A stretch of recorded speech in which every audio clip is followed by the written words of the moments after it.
Chapter 876. Bryn? Why are you asking about her? Bryn and Goldie should be at Tarth Island. Lancel was puzzled. Cersei was silent. No one knew what she was thinking. Her silence made the others speechless. It was quiet for a while. Before long, footsteps could be heard from downstairs. The Grand Chamberlain and the Red Keep garrison commander were standing in the courtyard, waiting for Cersei's decision. They arrived quickly. "Your Majesty." The two of them bowed respectfully to Cersei. "Both of you, come here." Cersei walked to the corner of the room with a stern face and waved at the two of them. Randall Tarly and Lancel were expressionless as they watched from the side. "Did you see? St. Matthew lost his balls for me. Uluin is finished. The church will never support him as king. Do you know what to choose?" Cersei glared at her two former confidants and said coldly, "Understood. Your orders are my orders." "The servants and maids of the Red Keep are waiting for your orders," Tanya said. "I've always been loyal to you, but Uluin is too powerful." Even Randall Tarly submitted to him. "I can only try my best to protect the Lion Army," Earl Reeker said. Both of them had an honest look on their faces as they nodded like they were pounding garlic. Cersei was delighted, but her dirty and sallow face was still serious. "My greatest support is not the church. I'm sure you know that Jaime is fighting against the deviant ghosts in Winterfell. I'm Tywin's daughter, Cersei Lannister. I'm not a lonely person who can be bullied. Uluin is nothing. If not for my name, he wouldn't even be able to see the Iron Throne." The two of them simultaneously revealed a look of awe, and even their waists bowed even more. Cersei's eyes flashed, and she said calmly, "I'm not forcing you to rebel against Uluin. You don't have the guts or ability to do so. I said this just to let you understand fact. Even if you're a fence-sitter, it is far more cost-effective and safer than working for Uluin wholeheartedly. The Holy Mother once said that the sea of bitterness is boundless. Repent and be saved. Holy Mother, we won't be fence-sitters. We've always been loyal to you." The two loyal ministers hurriedly expressed their loyalty. Hearing this, Cersei, who had already calmed down, became worried. Thus, she let her little head spin, thinking about what other trump card she had. It was completely blank, as if there was nothing left. Cersei was furious and a little scared. She was Queen Cersei. Had she fallen so low that she could not keep two servants under her control? Without any trump cards, he could only rely on his wits. Sighing in her heart, she said, "Stannis will attack the King's Landing soon. Uluin will be on par with him, and both of you will suffer great losses. Uluin and Stannis are both blasphemous heretics. Uluin are Uluin demon, and Stannis is Heart demon. The miracle of St. Matthew turning into an angel is known throughout the King's Landing. How can the people and nobles of the Seven Kingdoms allow them to be kings? The night is long, and danger is everywhere. Fortunately, the Holy Mother saved the world. I am guilty. I am incestuous. I murdered my husband. I killed the king. I killed 2 archbishops in a row. I am Cersei. But I am a devout believer of the Holy Mother. The Holy Mother even received me. I listened to the Holy Mother's teachings, just like the white dove in the purple bamboo forest. St. Moses is the role model of St. Matthew, and the white dove is the role model of Cersei. I have an epiphany under the Holy Mother's teachings. I have put down the butcher's knife and become a saint. I have become a saint." Cersei's little face was full of sincerity and solemnity. "The Holy Mother is merciful. I was once Cersei, and now I'm shedding my demon body. In the near future, I may become Saint Cersei, imitating the white dove and marrying the Holy Mother's chosen King Huggo. Even if there is no King Huggo, use your pea-sized brains to think. Will the church support me to continue being the queen, or will they choose 2 undeliverable hybrid demons? Uluin and Redheart are eagle demons. Sooner or later, they will be smashed into meat paste by the Holy Mother." This time, Tanya and Earl Peck were really moved. Tanya said in a trembling voice, "Uluin has been hit by St. Matthew's Holy Mother's palm. The first light." "What? Uluin is dead? Why didn't you say so earlier?" Cersei shouted in ecstasy. Lancel frowned. "Are you done? It's getting late." "Wait a minute." Cersei waved her hand, and whispered to the two beside her, "What happened? Is Yulin dead?" Yulin cut off Haji with his sword. In front of everyone, St. Matthew picked up Haji that had fallen to the ground. After a flash of white light, Haji was as lively as before. At that time, Yulin's eyes lit up, and he eagerly begged St. Matthew to treat Ha. After St. Matthew saw his injury, he said that it was easy to heal a broken chicken, but difficult to reproduce without one. Yulin was not a believer, and the effect of the holy healing was too weak. It was better to convert to the Holy Mother, understand the teachings of the seven gods, and become a flawless angel. Who knew Yulin would be so evil? Not only did he refuse to convert to the Holy Mother, he even waved his sword and laughed. "You're just a little priest. You're not qualified to convert me. Doesn't your Holy Mother like to sacrifice herself to feed demons? Let her come here personally. I don't want to eat her. I just want to fuck her a few times, big time." And then, the dark-skinned Tanya had been chattering nonstop, her face full of curiosity and excitement from gossiping.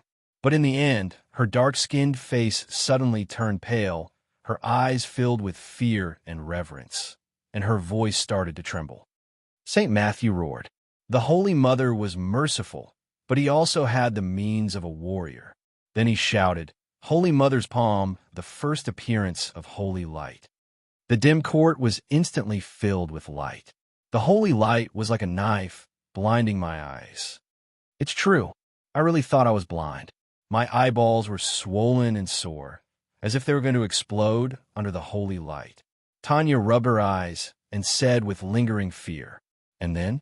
Yulin was blind?" Circe said agitatedly. "Then it was even stranger. I thought I was blind, but I clearly saw St. Matthew transform into a white-bearded, white-robed, and white-winged birdman. It was an angel." Earl Burke interrupted her. "Yes, it was an angel. It's all my fault. I was busy with palace affairs last night and didn't go to the Holy Church to preach to Angel Matthew," Tanya said regretfully. "And then?" Circe asked anxiously. "After St. Matthew transformed into an angel, he flew in front of Yulin in an instant and was about to slap his head. Can you guess what happened?" Yulin can also transform into a monster with 8 tentacles. Greyjoy was indeed from a family of sea monsters. Perhaps their entire family was the descendants of sea monsters. What was even scarier was that the sea monster Yulin was surrounded by strong winds. A black shadow rose in the wind. Its red eyes were the size of bowls, and its aura was far stronger than St. Matthew's. But St. Matthew was fearless. He shouted, "Holy Mother of Mercy, the first appearance of holy light." Then a huge golden deity rose behind him. It was the Holy Mother. Tanya grabbed Circe's arm and shook it violently, just like a roaring horse shaking a beautiful woman. Even her voice and expression were like a roaring horse. I swear, I have never seen the Holy Mother in person before, but at that moment, I was very sure that she was the Holy Mother. The Holy Mother's body was golden and round, like a small mountain, at least 18 feet tall. She sat cross-legged in the air. I felt a heavy pressure just by standing beside her. Majestic, holy, domineering, merciful. I don't care. I will also convert to the Holy Mother in the future. She is too powerful. Tanya was a Mirian. She believed in the god of lust. It was also because of the method she learned from the Church of Lust that she was able to marry a Westeros count and become Queen Circe's right hand. Even Yulin fell for her tricks. The excitement on Circe's face disappeared. She asked suspiciously, "Are you sure it's not an illusion? Why is the Holy Mother so round and 18 feet tall? The ceiling of the Red Keep is not even 18 feet tall." Everyone saw it. Tanya turned her gaze to Earl Rake. "It's not the Holy Mother's body that is round. It's a golden ring behind the Holy Mother, like the sun. Isn't the sun a round lump?" Rake asked. Yes, that's it. "The Holy Mother is sitting in the sun," Tanya quickly said. "Then why is the golden Holy Mother 18 feet tall?" Circe asked again. "I don't know. At that time, the whole world was filled with the golden light of the sun. The Red Keep, heaven and earth, and I disappeared." Tanya was at a loss. "It was a spiritual state," Earl Rake said. I asked Lancel, He said that what we saw was the souls of St. Matthew and Yulin. Our eyes were blinded by the golden light, but our souls could still see the scene. I see, Tanya suddenly realized. When St. Matthew struck out with his palm, the golden body of the Blessed Virgin behind him struck out with his palm as well. The golden palm, which was as huge as a city gate, smashed the demonic shadow behind Yulin into ashes and disappeared with a wail. Then, St. Matthew's palm landed on Yuluin's forehead and hit him until his juices flowed. The golden light disappeared, the angel Matthew disappeared, and my eyes recovered from the stinging pain. Yuluin was lying on the ground, bleeding from all orifices. His body twitched, but he didn't die. St. Matthew stood where he was and didn't seem to have moved. What do you mean by juices flowed? Cersei was puzzled. Didn't Yuluin transform into an 8-clawed sea monster? When St. Matthew slapped him with his palm, only those inhuman soft tentacles would burst into pulp. It's just like when we step on a big snail or a slug. Wouldn't the juice flow out? Cersei had also stepped on a snail before. She immediately formed a vivid image in her mind. Although she was happy to see what happened to Yuluin, she was also disgusted. Why didn't St. Matthew kill that blaspheme against the Holy Mother? Cersei complained. Earl Reeker looked at the people in the distance and said in a low voice, "The Red Keep is now under the control of Time Inn. I'm just a nominal commander. There are hundreds of Time Inn guarding outside the court. If we kill Yulin, St. Matthew and the monks who enter the castle will die. Then use the Holy Mother's palm to kill all the Time Inn," Cersei said fiercely. St. Matthew's face turned pale with sweat after one hit. He didn't even frown when he was stabbed in the heart and had his penis cut off. The Holy Mother's palm must be very draining. St. Matthew can't use it many times, Earl Reeker said. How badly is Yulin injured? Cersei asked expectantly. Tanya hesitated and said, "It doesn't seem to be a big deal." Yulin didn't even faint. He got up and sat on the Iron Throne. St. Matthew said that this time, he will only break his evil spells. He told him to take care of himself and stop doing evil things. It seems that Yulin can't use evil spells anymore, Earl Reeker added. Cersei felt regretful, but she put on a cheerful face and said, "This is our chance. You don't have to take any risks. Just protect me. When Yulin and Stannis are both injured, the believers of the 7 gods will chase them away. Then we will create glory together. Lord Reeker, I will make you the hand of the king. Tanya, I will make you an archduchess." Chapter 877. The church did not completely ignore Cersei. When they called for the people to leave King's Landing, Sister Maul and 2 warrior sons were still guarding outside the Queen's Tower. The other 3 nuns returned to the cathedral because they received the seal of the Holy Mother. St. Matthew went to see Stannis outside the city yesterday.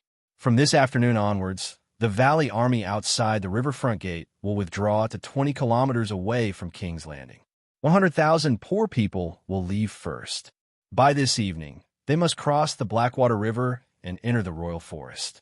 Tomorrow, the people and nobles who are willing to follow St. Matthew will leave one after another.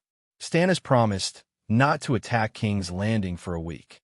Sister Maul was the only one left of the 4 flowers of the church. She opened the small window above and below the wooden door and took the initiative to chat with Cersei in the room. Well, there were only nuns and sinner Cersei in the Queen's Tower. The church's knights and Red Keep guards outside the tower. They could not enter the tower without being summoned by the nuns. Cersei was a tigress and had a criminal record of adultery. The royal family and the church needed to save face. Of course, Yulin, the Prince Regent's husband, could come in and spend the night with his wife anytime. After all, Cersei was only training to atone for her sins. Mason and the others are not coming to the Red Keep. Cersei curled up under the blanket, only revealing her small head. After they became priests, they were promoted to white bishops by the archbishop. Now each of them is leading dozens of young and strong young nuns to cultivate. Isn't it a waste of talent to come to the Red Fort to be supervising nuns? Old Sister Maul said sourly. The 4 of them had the same background. They were abandoned babies by the church. They entered the nuns' college at the same time. The church had a department that trained nuns and nuns. In the old town, there was even a church school for the children of nobles. They graduated in the same year and were assigned to work in the cathedral at the same time. They checked little Rose's virginity, the time when Circe reported her daughter-in-law's adultery, and punished little Rose to make her repent. They tortured the whore, Queen Dowager, and punished her to make her repent. After that, they shaved Queen Dowager's hair and walked the streets with Queen Dowager. They were hated by the Queen and Queen Dowager. When Circe imprisoned herself, they were the ones who supervised her training. The four of them were Granny Roan in the version of power travel. No, they were even more awesome than Granny Roan. Granny Roan could only deal with a few commoners, but the four flowers of the Vatican were dealing with the Queen and the Empress Dowager. After decades of ups and downs, they were finally separated. Old Sister Maul was still a teaching nanny full of hostility, but the other three had an epiphany during St. Matthew's sermon and became amiable and respectable white bishops. They even took in dozens of nun apprentices. How many are leaving? Circe asked casually. Maybe 300,000, maybe more by choice. Only those who couldn't bear to stay in King's Landing would leave. Sister Maul sighed. Can Storm's End hold that many people? Circe asked doubtfully. Not all of them are going to Storm's End. The royal fleet of Dragonstone Island is coming. Other than delivering food to the migration team, they will also bring the old and the sick to Tidehead Island. At this point, the old nun suddenly sat up from the soft couch beside the small charcoal stove. She found an iron hammer in the corner, opened the door, and walked to the window by the sea. She struck down with the hammer and made a hole the size of a bowl. Whoosh! The cold wind was like a young man waiting outside a love hotel room for his long-distance girlfriend to change and open the door on Valentine's Day. He could not wait to rush into the room and kiss the old nun's dry cheeks and sparse white hair. Along with the biting cold wind, a large patch of golden sunlight entered the room. The room suddenly lit up. St. Matthew was willing to endure the humiliation of cutting his manhood to save you. I am not as good as St. Matthew, but today I will break this window for you, even if I have to offend you, Lynn. The old nun held the hammer and said righteously. Then, she explained, Blackwater Bay is full of ships now. They are the royal fleet of the Pope. There's also a small sun in the sky. The church only supervised Circe's penance. They never thought of interfering with her little dark room. It was Yuluan who requested that the windows and balcony be sealed. 2 days ago, Sister Allanthine and a few others helped Circe clean up her bedroom and also broke the brick wall and windows of the balcony. However, when Yuluan knew about it, he immediately sealed them up. Even though the nun tried to dissuade him, he only left a thumb-sized hole in the wall facing the great cathedral of Baylor. There's also a thick piece of crystal glass embedded in the wall. Merciful Mother of God! Circe got up and ran to the window excitedly. However, after just one glance, she howled, Isn't that my galleon? The biggest one with 800 oars. Isn't that Duke Tywin? There is also Sweet Circe and Valiant Joffrey. Damn it, they're all my ships. Yes, the main force of the Dragon Queen's Royal Navy was the 10 giant galleons that Ord Viscount had stolen from Circe. However, there were hundreds of ships flying the Pinochet Dragon flag in Blackwater Bay, including the family fleets of Crab Island, Valerian of Tidehead Island, and some of the 80 ships that the Dragon Queen had rented from Bravos for free. However, none of the ships were as big as Circe's galleon, so Circe recognized her own ship at first glance. I understand now. It's all Daenerys' scheme. I've long guessed that that bitch has a bright and upright appearance, but behind her back, she has endless dirty tricks. I just didn't expect that even my admiral is her spy, she said through gritted teeth. Sister Mahler lowered her head and looked at the thick hammer. She was conflicted about whether she should smash it into that noisy little head of straw. Didn't the sun disappear? And it's so short. Then, Circe's attention was attracted by the small sun 300 meters above the sea. It was as big as a bathtub, and it was warm and gentle. Everything within a few kilometers could be seen clearly, and it reminded Circe of a summer morning a few years ago. That is the fairy of light that the maiden gave to the Pope. Sister Mahler put down the hammer, and looked at the sun with reverence. Only the 7 gods can dispel the darkness and bring light to the world. The Maiden of Light is the real Lord of Light. Lalo is a false god. Circe was shocked. Even the title of Lord of Light? Does the church want to go to war with the red gods? Mahler shook her head and said self-deprecatingly, I'm just an old nanny. Is Lalo going to be angry just because I said that? He is too easily angered. Circe took the hammer from the old woman and smashed it on the window a few times, but it only made a hole big enough for her to stick her head out. Ignoring the cold, she stuck her head out of the hole and squinted her eyes to feel the sunlight.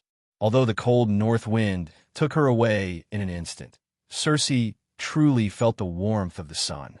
After enjoying the wind and sun for a while, Circe began to pay attention to the ships on the river. She could not see the Blackwater River Wharf from her angle, but from time to time, there were ships entering the river from the Blackwater Bay and sailing ships returning to the bay from the river and continuing to sail east.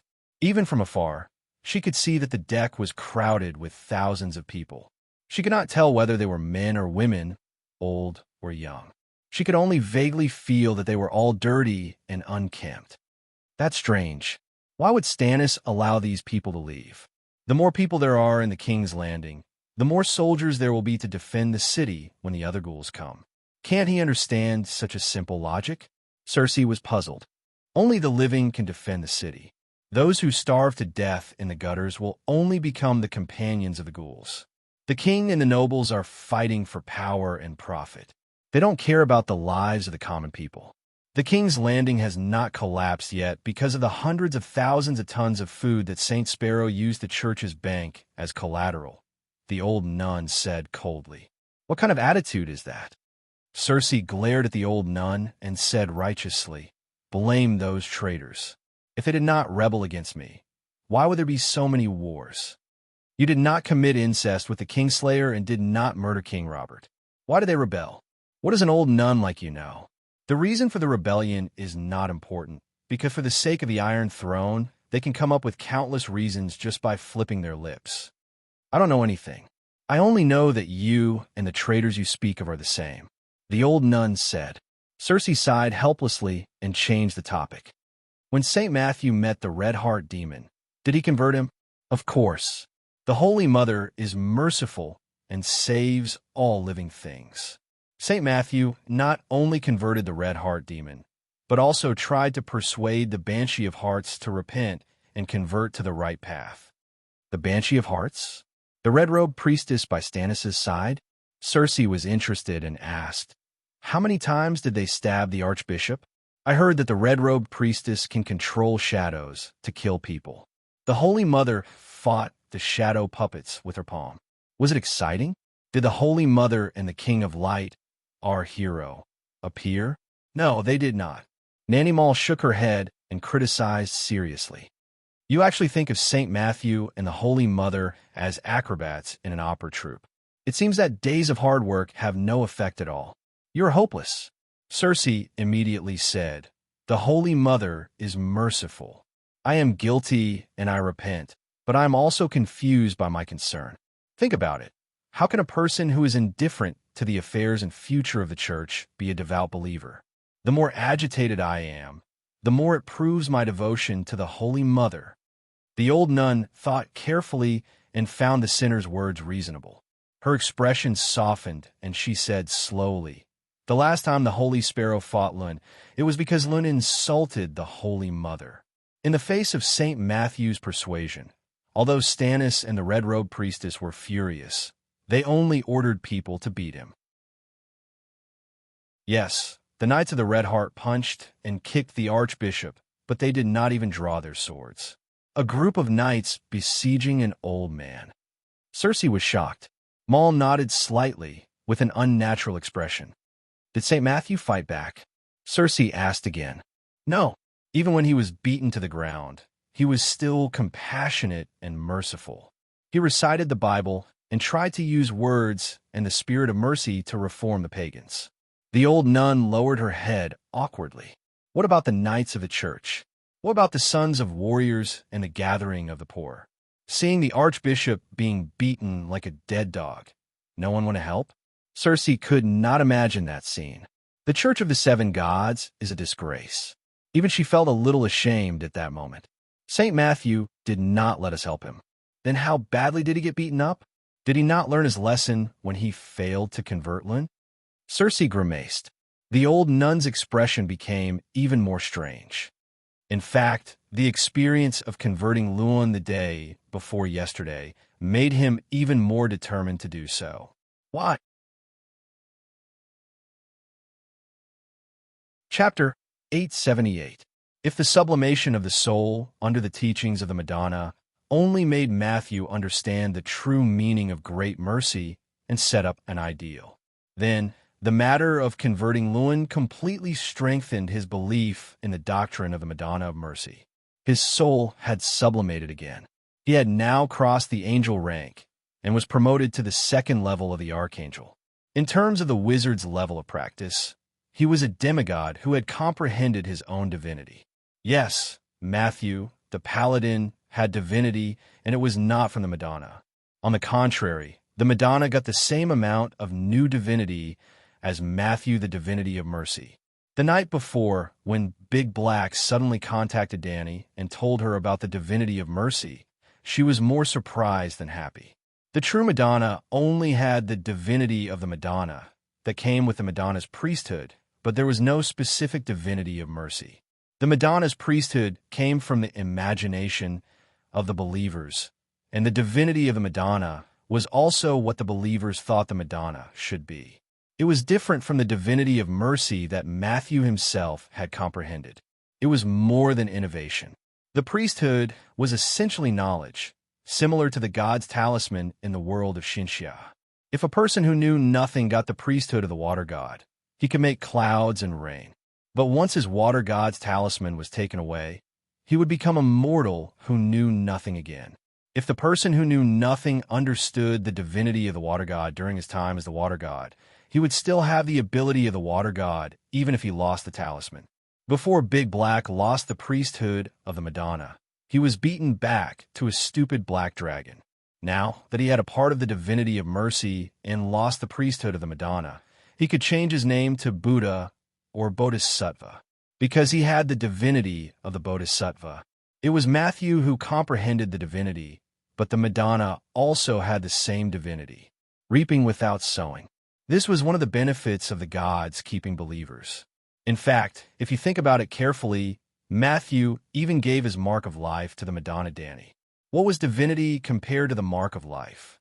To put it in a simple sentence, I can give up my life, let alone the worldly possessions. But divinity was knowledge. Matthew gave his knowledge to the Madonna, but he would not lose his knowledge. This was different from the divinity plundering between gods. The reason was very simple. Gods were different individuals, and believers were only a part of the gods. An angel-level believer like Matthew was completely a god. If they did not have such a deep relationship, he would not have become an angel with a demigod soul. It sounded a little cruel, but this was faith. You even gave your life in print to the gods. Are you still an independent person? What are you thinking? Speaking of which, why did Matthew's soul sublimate again? Could it be that he was a masochist and had an epiphany after being cut by Lyn? Matthew was a normal person with no special fetishes. Even if he had a special hobby, the Church of the Seven Gods was not a cult created by the goddess of lust. The Church of the Seven Gods was not a cult. Followers of some strange religions may comprehend the divinity of masochism due to masochism, but they would never comprehend the divinity of compassion. When St. Matthew returned to the great cathedral that afternoon, he was actually very depressed because he failed in his first practice of the Madonna's doctrine of compassion. It was a complete failure. Not only did Lyn not get converted, but he also showed signs of being possessed by the devil. Matthew was a normal person. Of course, he would be depressed when he failed until someone came. Randall Tarley came to the great cathedral of Baylor alone in the evening and found the archbishop. At first, Matthew thought he was here for Cersei. He shook his head and sighed. Cersei is addicted to power. I have tried my best. At another time, I can guide and convert her a second or third time but I have to lead hundreds of thousands of believers south to Storm's End in a week. I don't have time. Plop. Randall Tarley knelt in front of Matthew and shook his head. I didn't come to the cathedral today for Cersei. I saw the process of you persuading Yuluen this afternoon. Your words, your behavior, and your practice of the Madonna's spirit of sacrifice have shocked me. I don't want to lie to you. The Madonna's doctrine of compassion only shocked me, but it did not resonate with me. But the terrible experience in King's Landing over the past few years, and the death of my eldest son, Dickon, and the fact that the long night threatens the survival of mankind have made me tired and confused. And your actions have greatly encouraged me. You are not afraid to sacrifice the spirit of the Madonna's doctrine, and the miracles you have shown me have helped me out of my confusion and find hope for the future. Hope is the warrior, one of the 7 gods, that I have believed in all my life. I may not be able to understand the Madonna's compassion, but I can practice the warrior's courage. After explaining his motive, Randall said seriously, I am willing to give up my identity, status, and family in the mortal world and dedicate the rest of my life to the church. Please let me join the warrior's sons. St. Matthew was stunned and asked uncertainly, You don't want to be the hand of the king? What about the Hornhill and the Riverbend army? It was no wonder that he was shocked.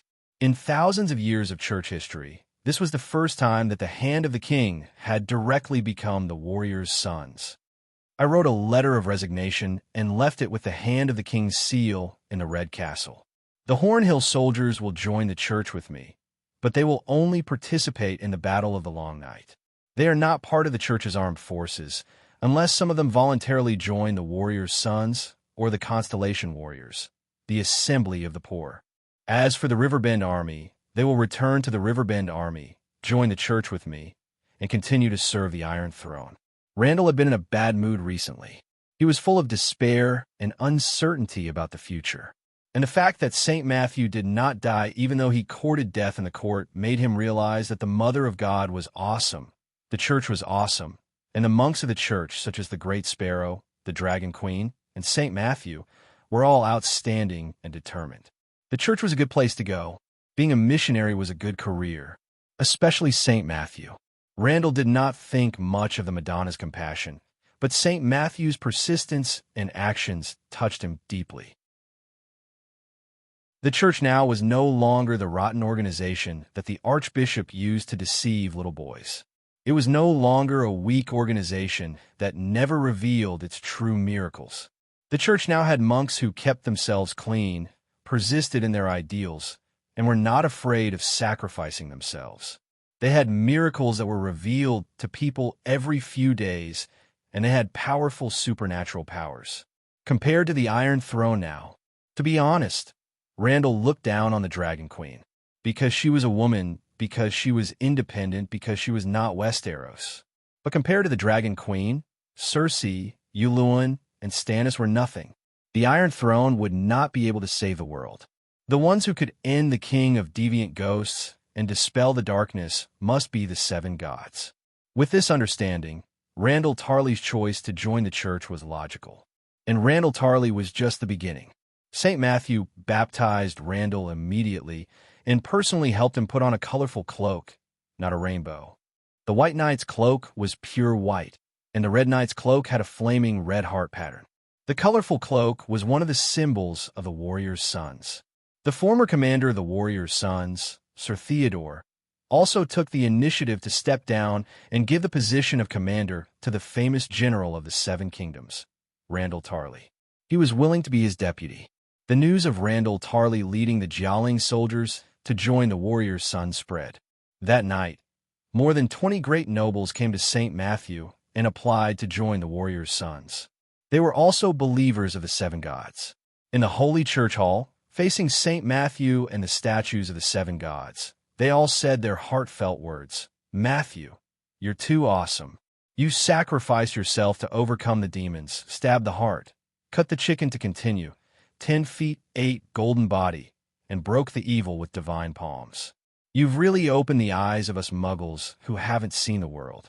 The story of Buddha cutting his flesh to feed the eagle and sacrificing his life to feed the tiger convinced believers mainly because Buddha could not die after cutting his flesh and sacrificing his life. Immortality was the key. If one day you saw a report on the news, a man died in Lopner, a camera was left at the scene, and some of his bones were gnawed by beasts. The police found a video in the camera's memory card. The video was taken by the man before his death. In the video, the man said that he met a wolf that was dying of starvation. He only had instant noodles with him, and the wolf did not eat them. I couldn't bear to see the wolf starve to death, so I decided to sacrifice myself to feed it. What do you think? This is a psychopath. Cherish life. Stay away from forbidden areas. God, it's the mysterious Lopner. There must be a strange magnetic field that interferes with his thoughts and makes him hallucinate. Different people had different opinions, but absolutely no one respected him as Buddha.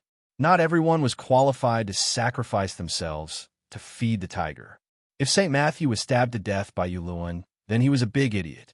If he didn't die, then it was a miracle, a sacrifice, and a practice of the Mother of Mercy. Rando and the nobles who joined the Sons of Warriors were all witnesses of Matthew's demonic sacrifice. In the end, they became the white doves in the story of the Mother of Mercy. St. Matthew found that he had not failed.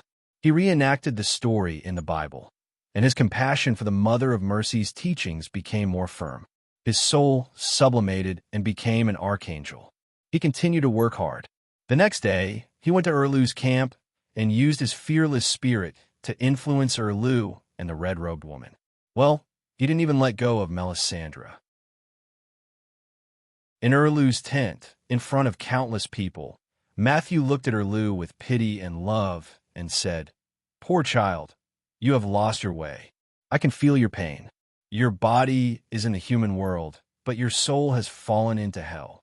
Although he was dressed in coarse linen and his face was not outstanding, there was a kind of motherly kindness in him that went deep into the hearts of the people around him. Almost everyone could feel his sincerity and pain. Yes, it was pain, because he felt the pain of Erlu, who was suffering in hell. He pitied him so much that he was heartbroken. This was the new ability of an archangel. Matthew could feel the hearts of believers like the Mother of Mercy. He could see the pain and confusion of others at a glance, and then pass on his love and compassion to the other party. Not to mention Davos and the other believers of the seven gods in the tent. Even Erlu's cold and dead heart was touched. Matthew didn't use illusion or mind reading. He completely used his heart to feel and care for the other party's heart. This was the king's way of mercy. There was no deception, only sincerity, and he let the other party feel his sincerity. Erlu was deeply shocked. After the shock, he became angry and asked Matthew to get out. Instead, Matthew used the divinity of mercy to recite the Seven Stars Bible, intending to use the teachings of the seven gods to help Erlu out of the sea of suffering. Well, that scene could be referred to as Tang Sanzang and Joker, who had just finished singing Only You. Chapter 879. She didn't know if Tang Sang's chanting had any magic power, but St. Matthew's chanting did have a magical effect. It wasn't an evil magic like mind distortion. The chanting had only one effect. The chanter's heart was completely exposed to the audience, so as to achieve the purpose of communicating the doctrines. If St. Matthew's pretense to Erlu was just to show off, then the audience wouldn't feel the slightest sincerity and wouldn't be touched at all. If St. Matthew really felt Erlu's pain and mercifully reached out to pull him out of the sea of suffering, then everyone, including Erlu, would feel the sincerity in the chanting. Erlu felt Matthew's pity and understood the doctrine of the seven gods in the chanting, but his heart was clear. His stubbornness and the reality of his situation made him unable to accept the mercy of a monk. He was angry, ashamed, and resentful. Then the red-robed woman made a move and blocked St. Matthew's harassment of Erlu with the power of her soul. So, Matthew targeted her again. The Holy Mother of Mercy could deliver the world, and both humans and demons could be saved. The red-robed woman was naturally included. The belief that you have persisted in your heart for a long time has become illusory and broken, which makes you confused. Like me, You feel pity for the miserable experience of the people around you and want to help them, but you don't know where the road out of the sea of suffering is. In fact, priestess, you are very wise. As long as you look back and look at the 7 gods of light, you will see a different scenery. If you want, I can personally guide you on the path of glory of the 7 gods, St. Matthew said sincerely. Melisandre immediately felt bad. She had an epiphany. The other party's sneaky eyes seemed to be able to see through her heart and even her past. And just like Erlu, St. Matthew's pity and concern for her were so obvious that she completely felt it. But there was only shame and anger in her heart. Even your holy mother, Dani Reese, doesn't dare to say such things to me. Who do you think you are to pity me? A fake cultivator whose age is barely a fraction of mine, but who has worshipped wooden statues for decades like an idiot actually dares to put on airs in front of me, arrogantly wanting to convert me to the 7 gods. The red-robed woman had cultivated for hundreds of years and had almost never lost her temper. But this time, she lost her composure. She pointed at the old cultivator who was reciting the 7 stars holy scripture with a compassionate expression and shouted, "Beat him up!" Hearing that he was going to be beaten, St. Matthew's smile became even more benevolent. At least it's better than you, Luan, who stabbed him in the heart and cut off his penis. Perhaps I can really reform the red heart demon today. Even if they couldn't immediately convert to the right path, they had to let them feel the greatness of the teachings of the 7 gods. With this thought in mind, he simply sat cross-legged on the ground, closed his eyes, and continued to chant the scripture with the compassionate divinity. At first, the Red Heart Knight did not really hit him, but simply picked him up and left the tent, throwing him on the ground outside the door. St. Matthew did not leave, but sat at the door and continued to chant loudly. Erlu and Aunt May thought, "I'll ignore you, let you feel bored, and then leave." But half an hour later, St. Matthew's voice was still loud and clear, and the teachings of the 7 stars holy scripture spread far and wide in the camp. When it reached Erlu and Aunt May's ears in the tent, it attracted more people's attention. The sound of beating and kicking flesh, along with the cultivator's muffled chanting, entered the tent together. Erlu paced back and forth in the narrow space irritably. He won't leave even if I beat him up like this. I'm afraid that even if I throw him out of the camp, he'll still stand on the road and chant loudly. It'll be even worse. Why don't we expose Dani Liss's true colors to him? He asked the red-robed woman, who was also restless. It's no use, he won't believe it. Dani Liss's tricks are even more miraculous than most of the true God's miracles. Resurrecting the dead, worldwide healing, atonement scrolls, rumors of heaven, the arrival of the Holy Mother. If I didn't know everything, I would have believed that the 7 gods are real. In fact, at this point, even if we did our best to expose the details of Dani Liss's usurpation of the 7 gods, it would be meaningless. Because the miracles are real, the teachings are also real, and the actions of the 7 gods have always been in line with the teachings of the 7 gods themselves. At this point, the red-robed woman could not help but smile bitterly and shake her head. Just the maturing priest system alone has allowed the Church of the 7 gods to surpass all the other churches in the world. If the 7 gods are fake, then who would dare to say that they are real? What's this? The fake 7 gods are more real than the true gods. Then who is the fake god? What is real? Erlu's face was pale, and his voice was filled with deep exhaustion and faint despair. The red-robed woman suddenly looked up and stared at the man opposite her. Don't doubt it. The prophecy of Asha is real. The red god Lalo is real, and your identity as the savior is also real. What's the difference between real and fake? Dani Lissa is fake, but she did better than the true gods. Before she usurped the position of the 7 gods, the saints of the Church of the 7 gods were only extreme people like Saint Baylor and Saint Sparrow. They were more like mentally ill than saints. When she became the Holy Mother, she taught a saint who was truly compassionate and fearless of sacrifice. Even I could feel his sincerity and compassion. Erlu sighed.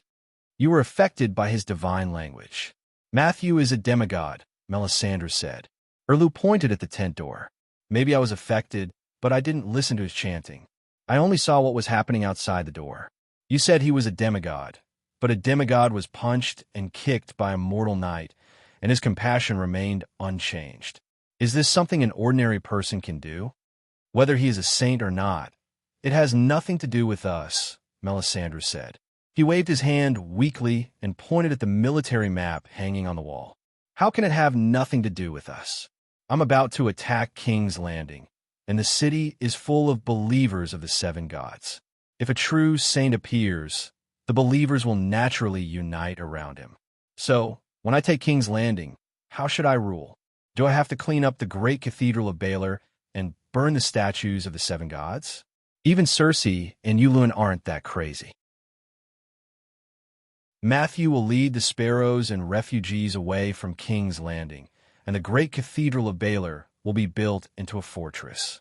It's obvious that Dany Lissa doesn't intend to fight with you for King's Landing. After a pause, Melisandre lowered her voice and said, "And it's not like you don't have any helpers.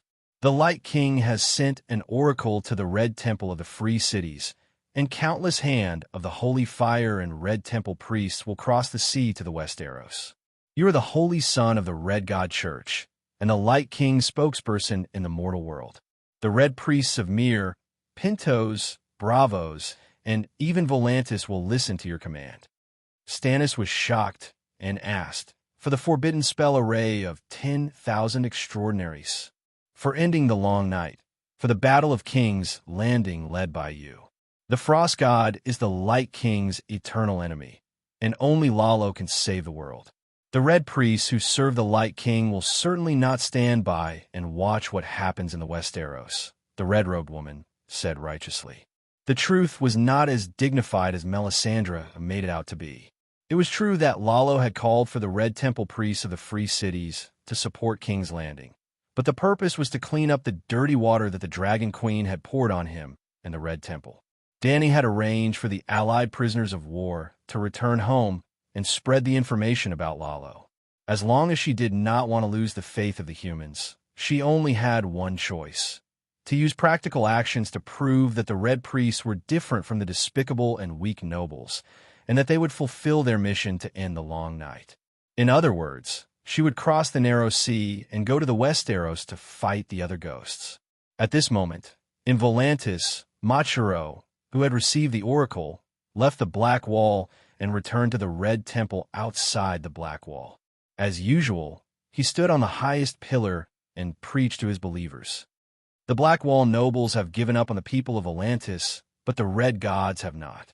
Like all of you, I have been deceived by the Consul. Yes, I had publicly declared on the day the sun was broken that it was temporary and that the sun would come out. That was a lie, a white lie, because the Consul promised me that he would use the lie to temporarily maintain the stability of the city, and then he would use the opportunity to buy food from the other cities to relieve Volantis. I sacrificed myself and the honor of the temple, but the Consul did not fulfill his promise. They did buy food, but they bought the food on the market of Volantis and transported it to the Black Wall for the nobles to eat. Now I declare that the Black Wall nobles are the common enemy of the people and the Red Temple, and the cursed fate will befall them. I will always be with you, and the Light King will definitely save his believers in the mortal world. But the temple has no food, and the Light King cannot conjure food. The best way to save the world is to end the long night and summon the sun again. Now, I will lead the priests of the temple to the Westeros to help Stannis the Savior kill the king of deviant ghosts and defeat the Frost God. The Red God priests abandoned the nobles and chose the greater source of their faith, the slaves and the civilians. Thus, the Dragon Queen's lie that the Red God Church colluded with the nobles and betrayed their believers was exposed. 3 days later, in the Red Keep's Queen Dowager Tower, Cersei asked routinely, "Is St. Matthew still outside the city to convert the Red Heart demon?" Sister Morley shook her head and said regretfully, "When St. Matthew was about to succeed, the Red Heart demon and the Red Heart Banshee ran away." Ran away? Cersei was stunned. Where did they go? Probably back to Rosby City. St. Matthew will leave the King's Landing in 2 days, and he has no time to look for them," Sister Morley said disappointedly. Cersei stomped her foot and shouted, "What a pity, what a pity! If he could convert them, the King's Landing would be one less disaster. Whether it is converting Erlu to the seven gods or sending him to hell with the Holy Mother's palm, my Cersei dynasty would be preserved." She was truly regretful. In the beginning, she did not have much hope for St. Matthew to convert Erlu. When she heard that he was beaten up by the Red Heart Knight, she even looked down on him. But one day passed and the next. The news she heard from Sister Morley was getting more and more exaggerated. For example, on a cold night, St. Matthew insisted on chanting in front of Erlu's tent. Erlu woke up in the middle of the night and cried. Even Cersei knew that Stannis was really affected by St. Matthew. He might even turn back and become a monk. Another example was that Erlu was angry because of his crying. When he woke up the next day, he took extra care of St. Matthew. He asked the knight to whip the old monk's back and butt with a wrist-thick branch. The old monk's clothes were torn and his skin was torn. Then a miracle happened. A Holy Mother's golden body appeared around St. Matthew. An illusory golden Holy Mother about the same size as Matthew appeared and overlapped with the old monk's body. It was like a human-shaped golden bell. Chapter 880. The little gold clone was too small and useless to Dany, so it was left in the faith space for Matthew to borrow. At present, only Matthew's line of faith was connected to the subconsciousness of Westeros, and he was the only one who could extract the thoughts of all living beings from the subconsciousness to cultivate the little gold clone. When Yulun was converted, the little gold clone that appeared in everyone's spiritual perspective was a blown-up version of the little gold clone. It looked big, but it was actually very illusory and fragile. The reason why the Storm God could annihilate the will of Yulun was mainly because of Saint Dany, who also descended on the scene. Well, it was also the first time that Dany's would descended on a believer. To put it bluntly, the little gold clone was just a gimmick. The real fight was between Dany, who used 70% of her strength, and the Storm God, who used an unknown amount of strength. In the end, the thought of the Storm God was engraved with his spirit and disappeared. After that, Dany found that the little gold clone had doubled in height from a small glass marble to a big glass marble. When the little gold clone was borrowed by Matthew, he would automatically absorb the thoughts of all living beings from the subconsciousness of the continent to fill the little gold clone. When converting Erlu, the little gold clone that acted as Matthew's golden bell shield was strengthened at an even faster speed. In the beginning, its defensive power was only equivalent to a thick, unlined garment. In the evening, it became a thick quilt. The next day, it became a leather jacket. On the third day, it was as strong as a leather armor. Dany was pleasantly surprised, but Melisandre was not calm. She could see that the St. Mary's golden clone on Matthew was a belief clone of Dragon Queen, and that clone was growing rapidly as St. Matthew converted them. Although Aunt May did not understand the reason, she guessed that she and Erlu had become the whetstones for the belief clone and Matthew himself. Matthew's sacrifice was not only a beautiful world, but also a kind of self-cultivation. Aunt May's and Erlu's Tao hearts were indeed flawed. After the Battle of Winterfell, especially after the sacrifice of Serene, they were not in the right state of mind.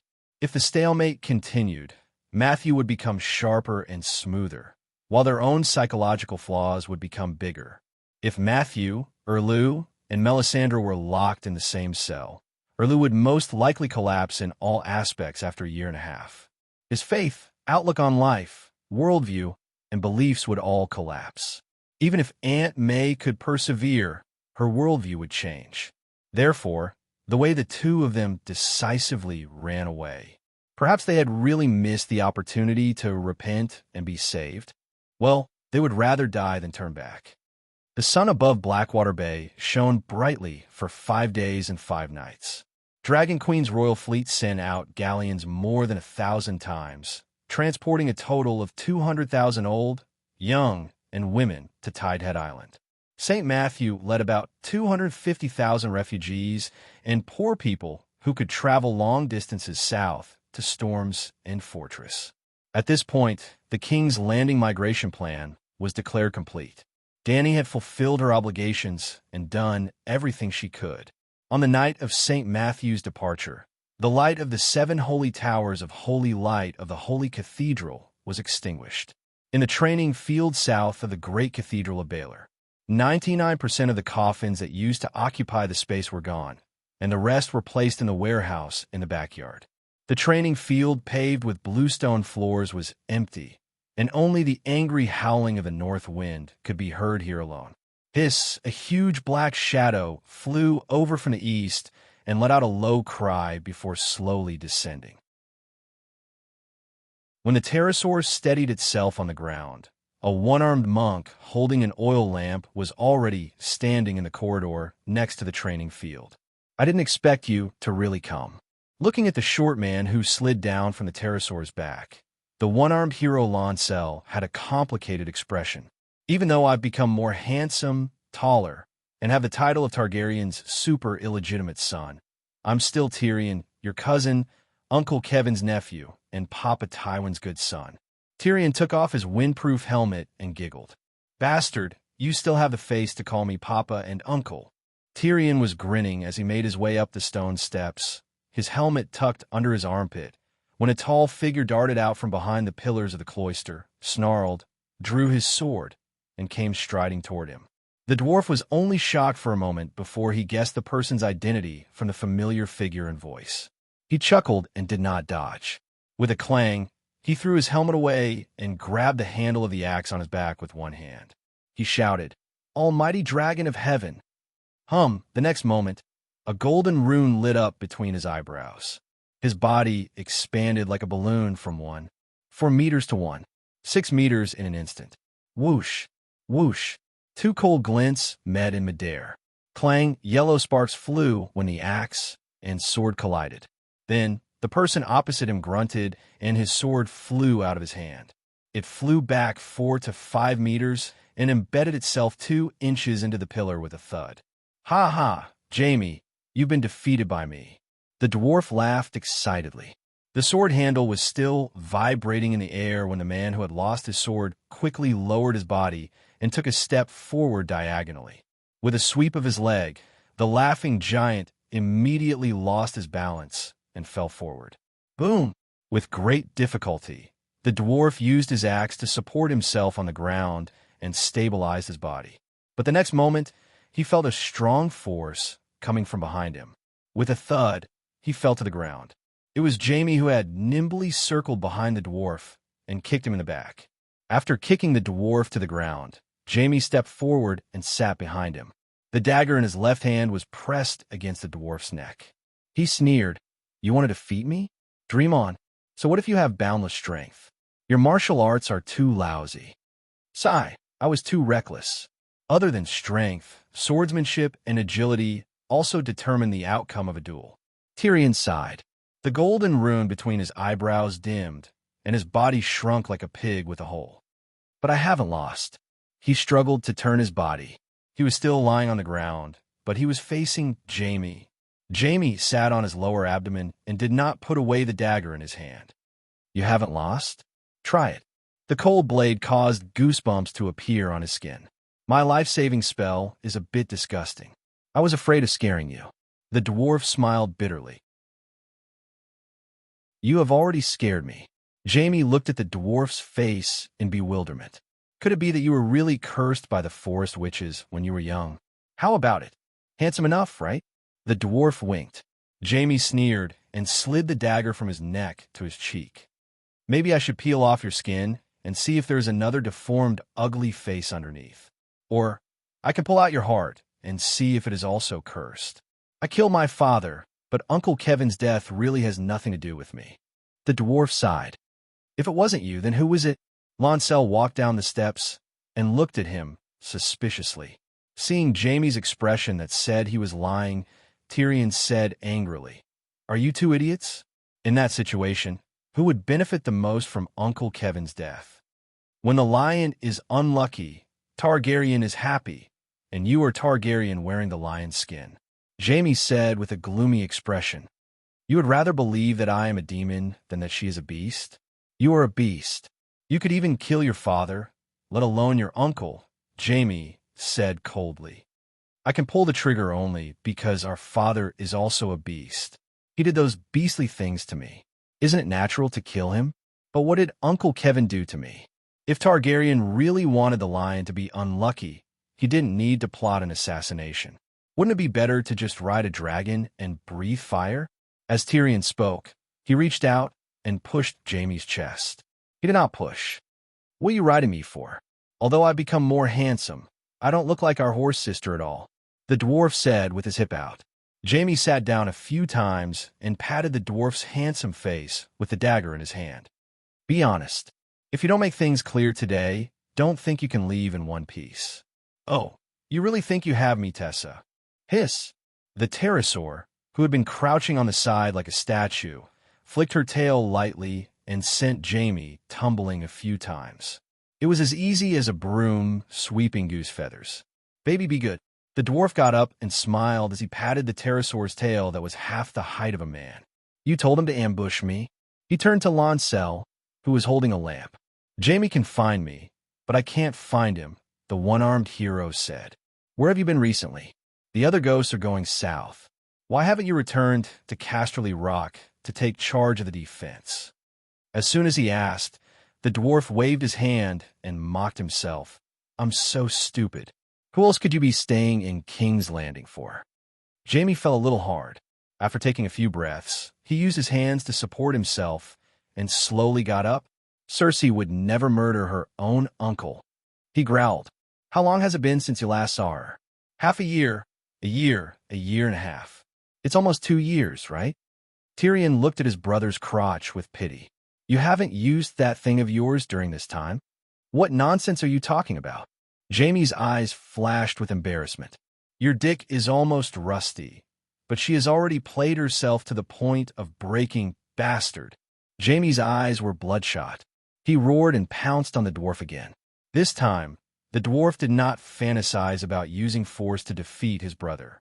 He took a step back and waved his right hand in Lancel's direction. Asterisk boom. Asterisk the flame of the oil lamp stretched out 3 feet and was as thick as an arm, blocking Jaime's path. Calm down. I haven't seen you for a few years. How did you become so irritable? Are you holding back? The dwarf shouted. This is magic. Jaime's anger did not disappear, but he calmed down. You've become a fire wizard? As expected of the noble blood of the true dragon. You don't say. The blood of the true dragon is superior to that of the lion. The dwarf retorted. I don't want to quarrel with you. Don't think I'm in the wrong. Let me tell you, I don't feel guilty when facing you. You killed my father, and I killed yours. We both have our reasons. You and I are brothers. We should call even. Lancel's mouth twitched. Jaime's cheek twitched a few times.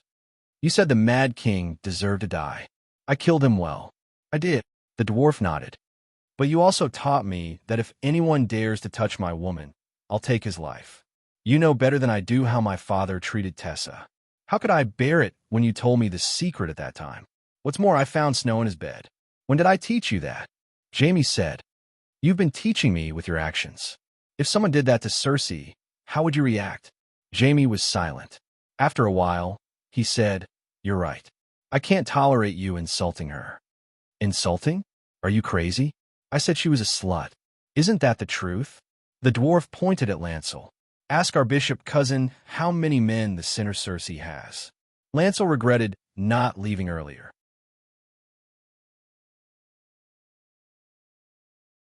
Chapter 881.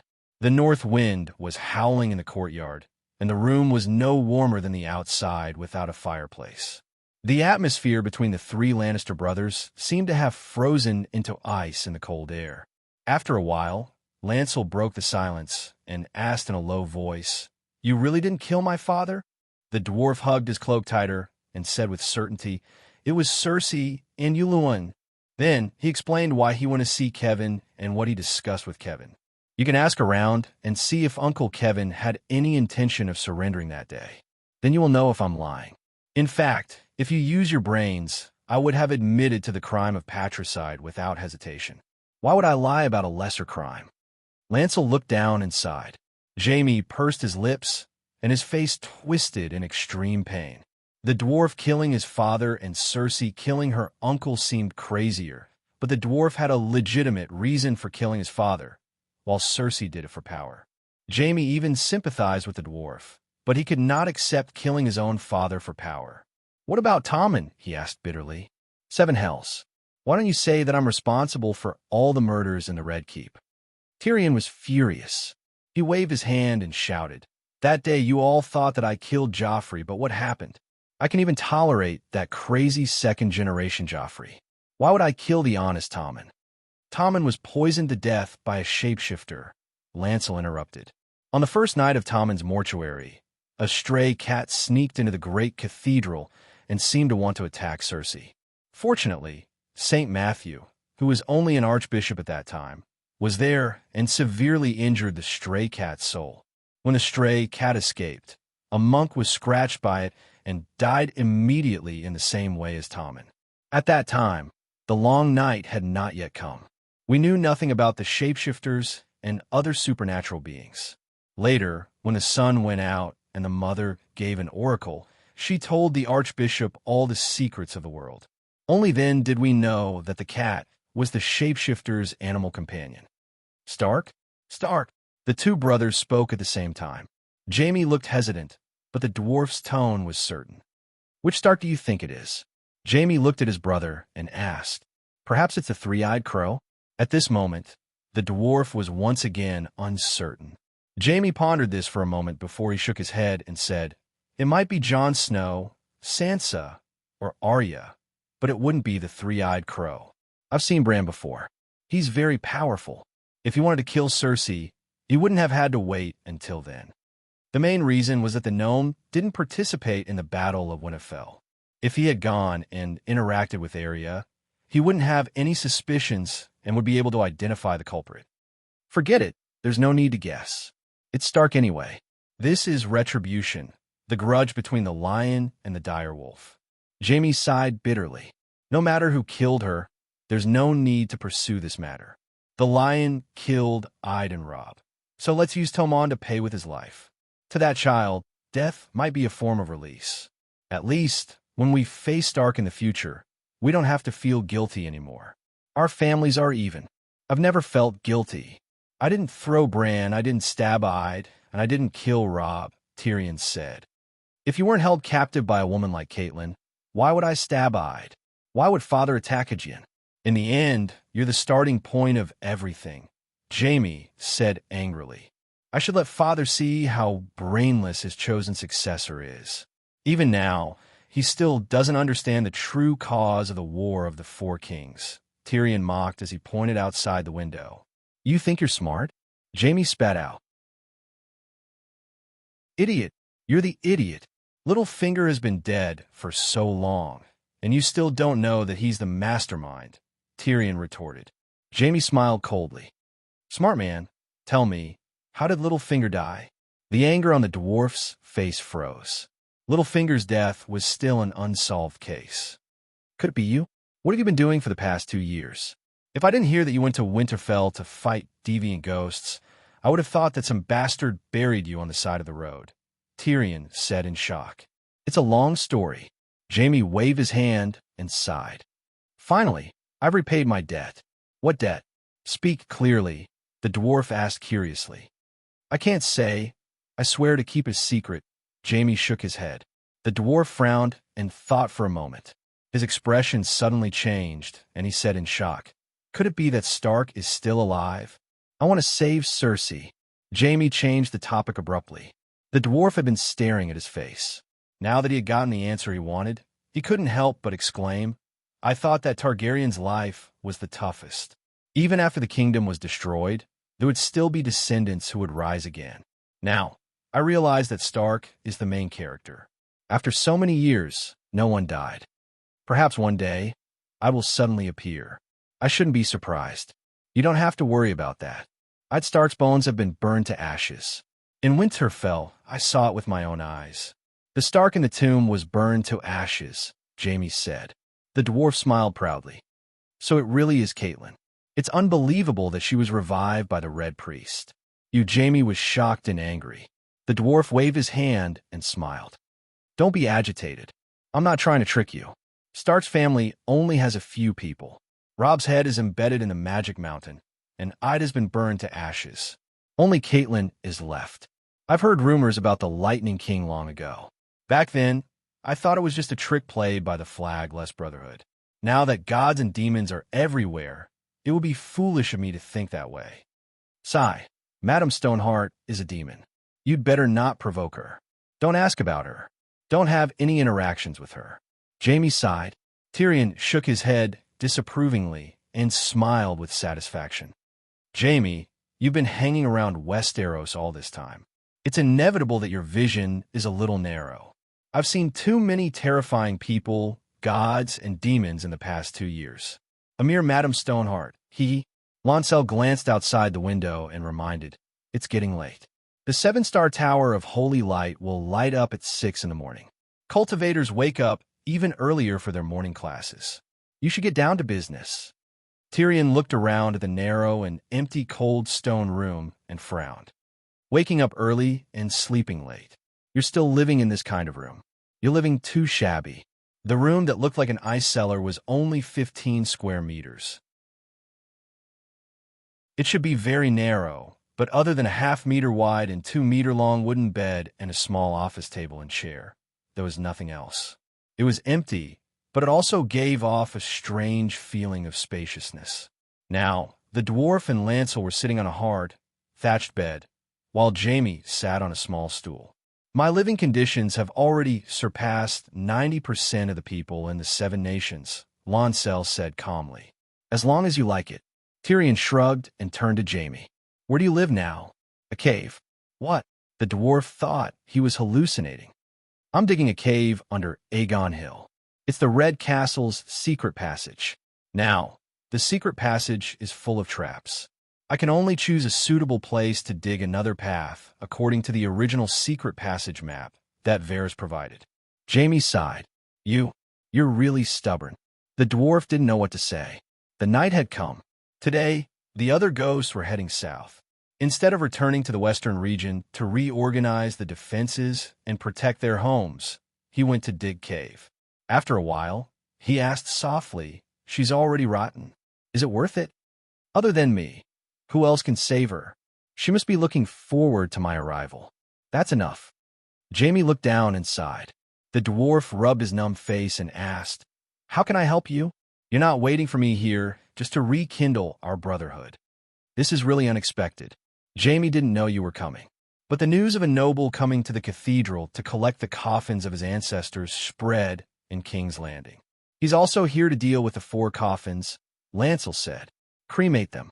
I'll send the ashes to Casterly Rock. After this long night, the funeral customs of the Westeros will definitely change. Cremation will become the norm, Tyrion said. Jaime looked at the dwarf and said, You're wearing Vassar armor, right? Dany Rise is really good to you. Stannis is about to attack King's Landing. There's still one last section of the tunnel to the Red Castle that hasn't been checked for traps. Maybe you can help me. What do you want? Tyrion asked cautiously. Vassar armor can protect against poison arrows, bear traps, and poison salts. You want me to take a mine? Tyrion shouted. Cersei is also your sister. Jaime sighed. I want to use that sister to feed the wraiths. Cersei is the most beautiful Cersei when she's turned into a ghoul. She has the same idea for me. Tyrion shouted. Then will you help me? Jaime asked directly. The dwarf hesitated for a moment before saying, Actually, you don't have to worry about Cersei's safety. King's Landing won't be defended. Stannis' 2-headed dragon is very scary. It's the fallen demigod Megalosaurus Vargal, and I have a deal with Stannis. After he takes the Red Castle, he'll give Cersei and the Lion Army to me. Including you, he added. What deal? Jaime was puzzled. Half a month ago, I was negotiating with Davos on Tidehead Island. Have you heard of it? Jaime nodded. There's Vargal's little bird on Tidehead Island. You're still messing around with that fat eunuch? Now that things have come to this, do you still not understand his scheme? He didn't even mention what Rhaega and his siblings did. He only talked about Lannister. That night, I was able to see Pops and kill him because of his scheme. Even a fool knows that Lannister, who is Duke Tywin, will never let Aegon take the Iron Throne. Tyrion frowned. Did he hold your hand and force you to pull the trigger? Jaime mocked. I. Tyrion's right hand waved unconsciously in the air a few times. In the end, he weakly placed it on his leg and sighed. I persuaded Sansa to provide 100,000 tons of food to Stannis and swore allegiance to him with her. With the two strongest competitors for the Iron Throne gone, Stannis was happy to let you and Cersei go. He also promised not to ride the two-headed dragon and burn Casterly Rock. You're quite considerate. You even gave up your father's Iron Throne. Jaime's expression was calm. It was hard to tell if he was mocking or admiring. Sigh, you might not believe it, but the effort I put in to protect Lannister is more than you and Cersei combined. The dwarf sighed. Then help me save Cersei, Jaime said. So what I said before was for nothing. I don't believe Stannis' promises. The fake crown Prince Aegon is a good example. Also, tell me, when he rode the dragon to burn the Red Castle, how did he avoid Cersei, who was hiding somewhere?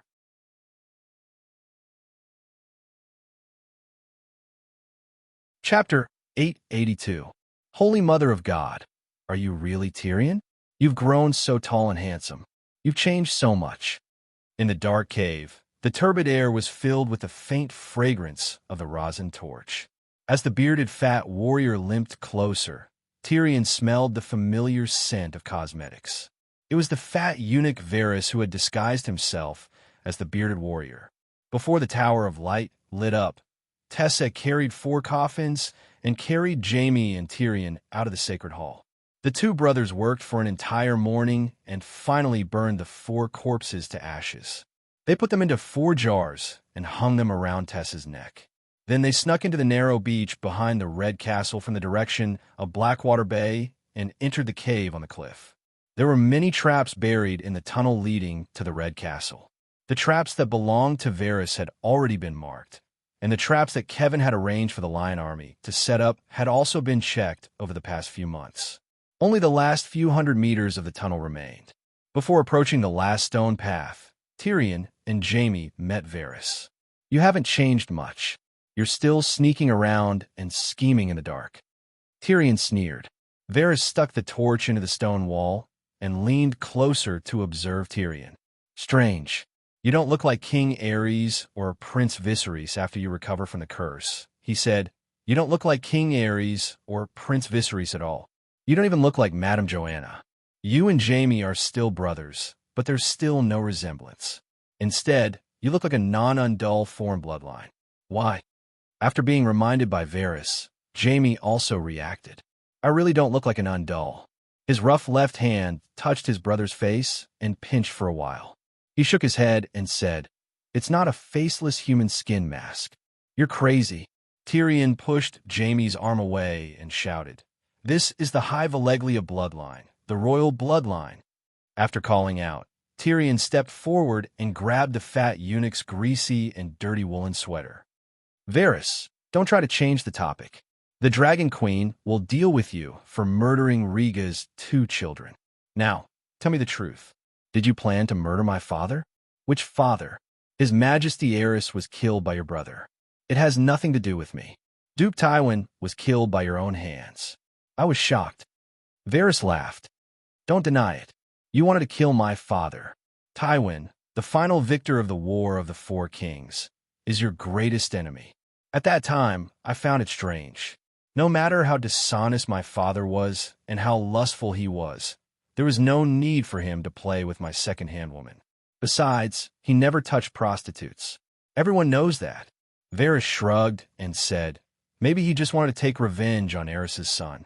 The Mad King strengthened his wife, so he played with the Mad King's son's wife. That would make him feel the excitement of revenge. For example, your Tessa. Where did Tessa go? Maybe he hid her, just like how he hid Shwe-E.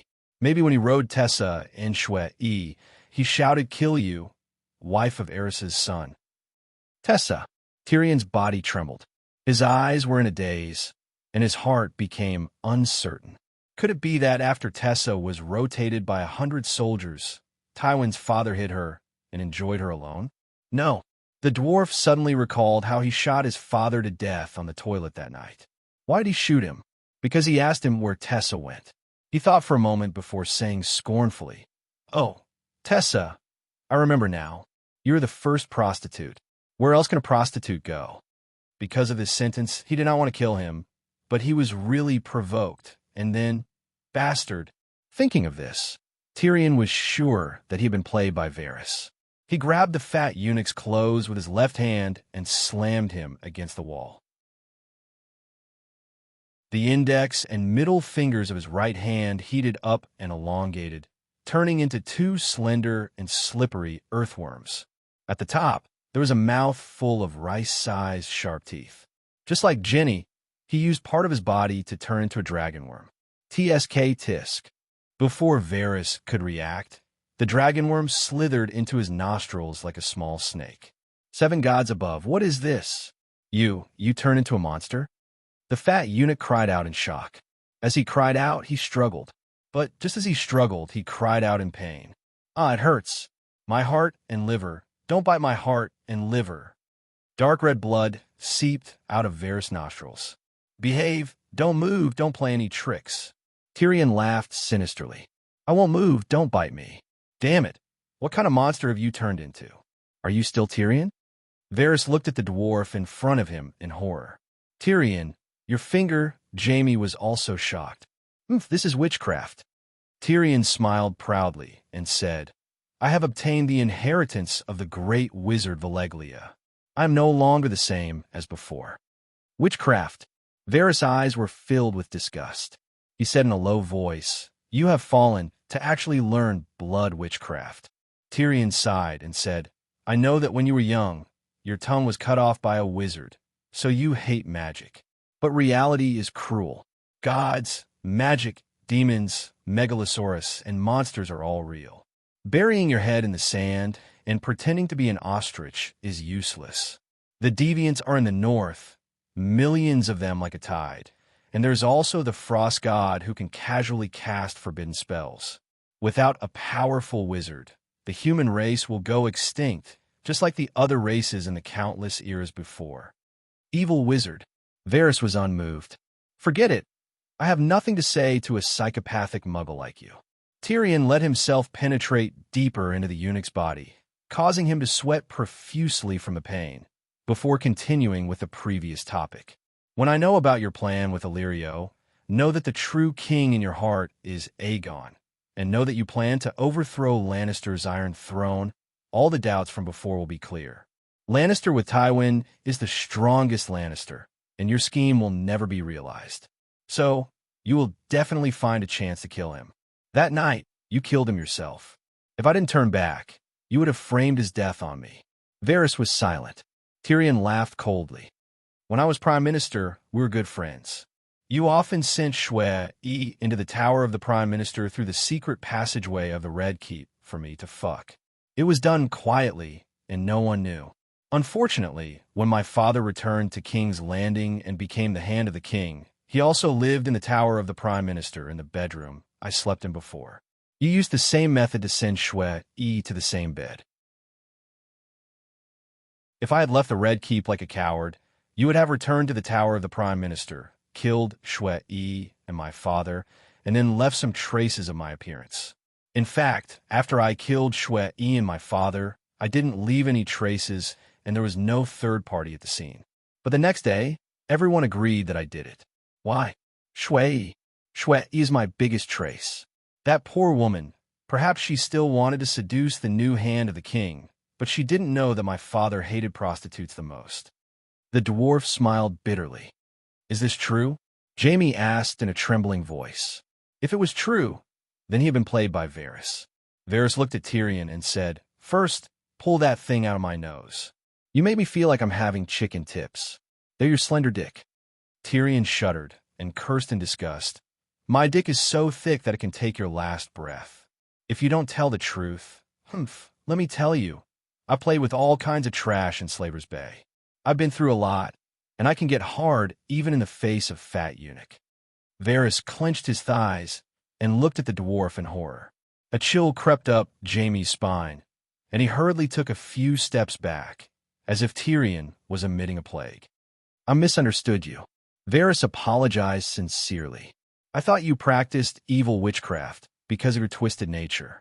Now it seems that you're still you, and nothing has changed. This kind of twisted witchcraft suits you perfectly. Cut the crap." Tyrion poked him a few more times. "Yes, you guessed right. Pull out, it hurts," Varys wailed. Then the dwarf pulled out two 20-centimeter-long tentacles that looked like earthworms, sticky and writhing unconsciously in the air, hissing and baring their teeth. It was a horrifying sight. 7 levels of hell. What have you been through in the Urso's continent for the past 2 years?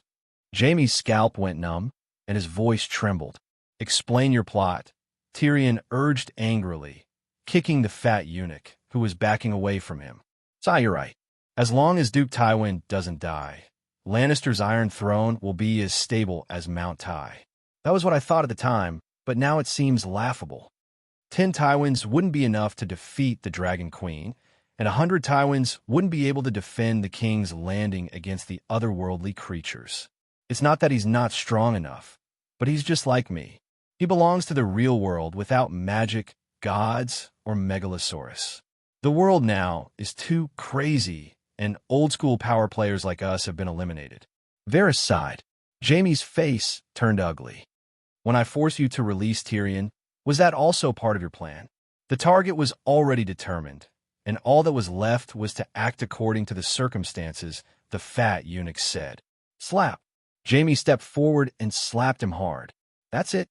Tyrion looked at his brother and said coldly, "I thought you'd give him a stab. When we first met last night, you didn't go easy on me. If I didn't go easy on you, you would have died long ago." Jaime's face was filled with loneliness as he said bitterly, "Let bygones be bygones. Father plotted against others, and others can plot against him as well. How can there be an innocent person in the game of power? At least, Varys really did save you, and later he saved me, but you killed Father." The dwarf frowned and stood there in a daze. Varys looked around and reminded, "If you still have business to attend to, hurry up." When I came in, Stannis was arranging his troops outside the Iron Gate, the gate to the northeast of the King's Landing. They might have already started fighting. "No rush. I still have a few questions I don't understand." Tyrion waved his hand and asked the eunuch, "You're a foreigner. Why did you participate in Illyrio's scheme? It's reasonable for him to help his son ascend the Iron Throne, but what do you gain from it?"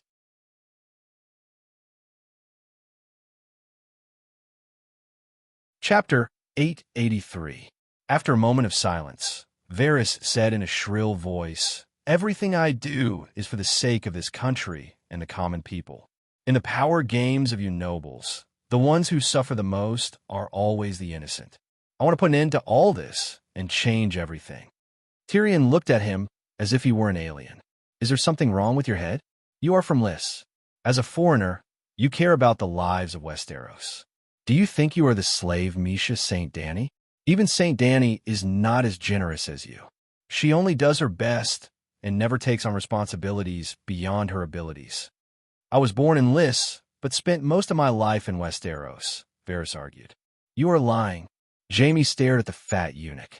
"Tyrion may be young and does not remember what you did to Rhaegar, but I knew that Barristan and the other old men knew what had happened in the Red Keep.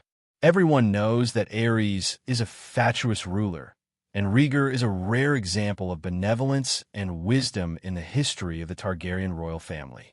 The people of the Seven Kingdoms look forward to the day he takes over. It was you who slandered Aerys and instigated discord between the king and the prince, causing Prince Rhaegar to no longer participate in politics. If you really cared about the people of the Seven Kingdoms, you should not have done that. Is Rhaegar really a wise ruler? Look at what he did after that." The eunuch sneered. "You are reversing cause and effect. No matter what he did after that, he did not do anything wrong when you targeted him," Jaime said in a low voice. "I did not target him. I only told the king that the nobles secretly supported Rhaegar to replace Aerys. Is this not why King Aerys invited me to be the head of intelligence?" Varys said, "Stop pretending in front of me. Even a fool would not believe that you love Westeros. Look at the Seven Kingdoms now. How rotten is it? You should take half the blame. It is because of you and Littlefinger behind the scenes that there was the War of the Four Kings and Aegon's True Dragon Alliance. Littlefinger did it for power and to get closer to that iron chair. What about you? Give me a reasonable explanation, or else the dwarf stretched out his right hand, and his two fingers elongated and changed shape again. A mouth full of fine and sharp teeth split open at the top of his head, and it was hideous and terrifying. 7 levels of hell.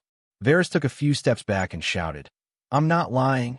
Only a prince who grew up as a commoner could become a good king.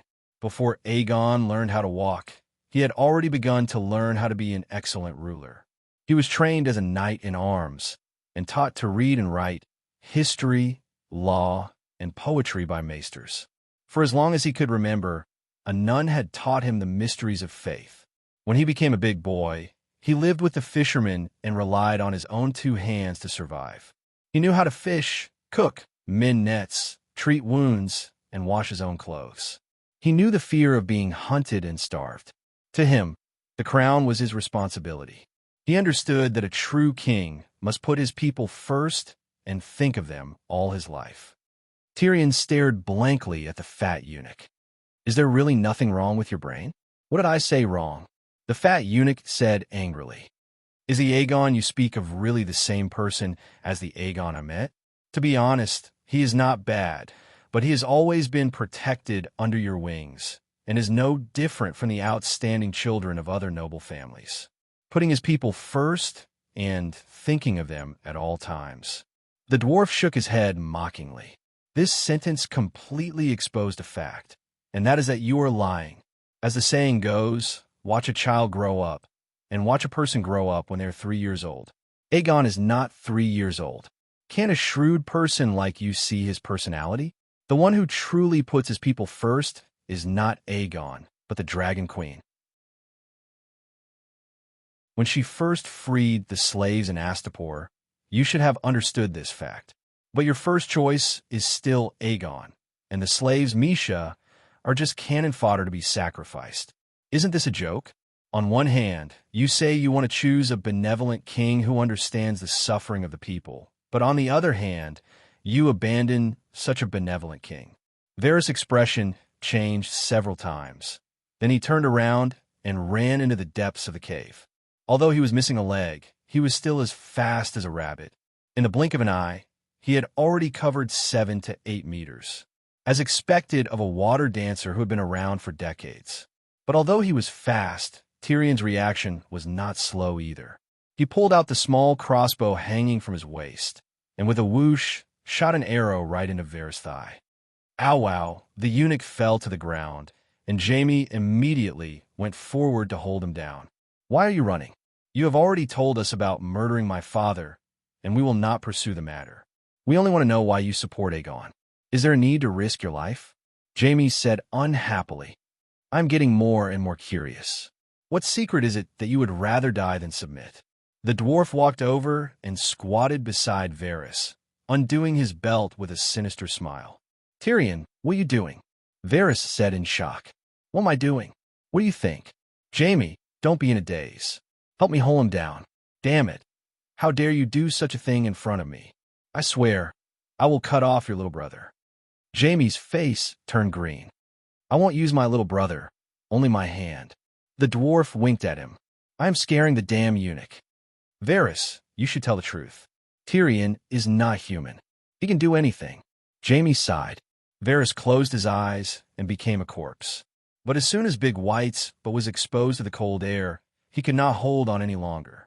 He wailed, "Don't, I will tell you. Tyrion, stop. I will tell you everything." In fact, the dwarf was also in a difficult position.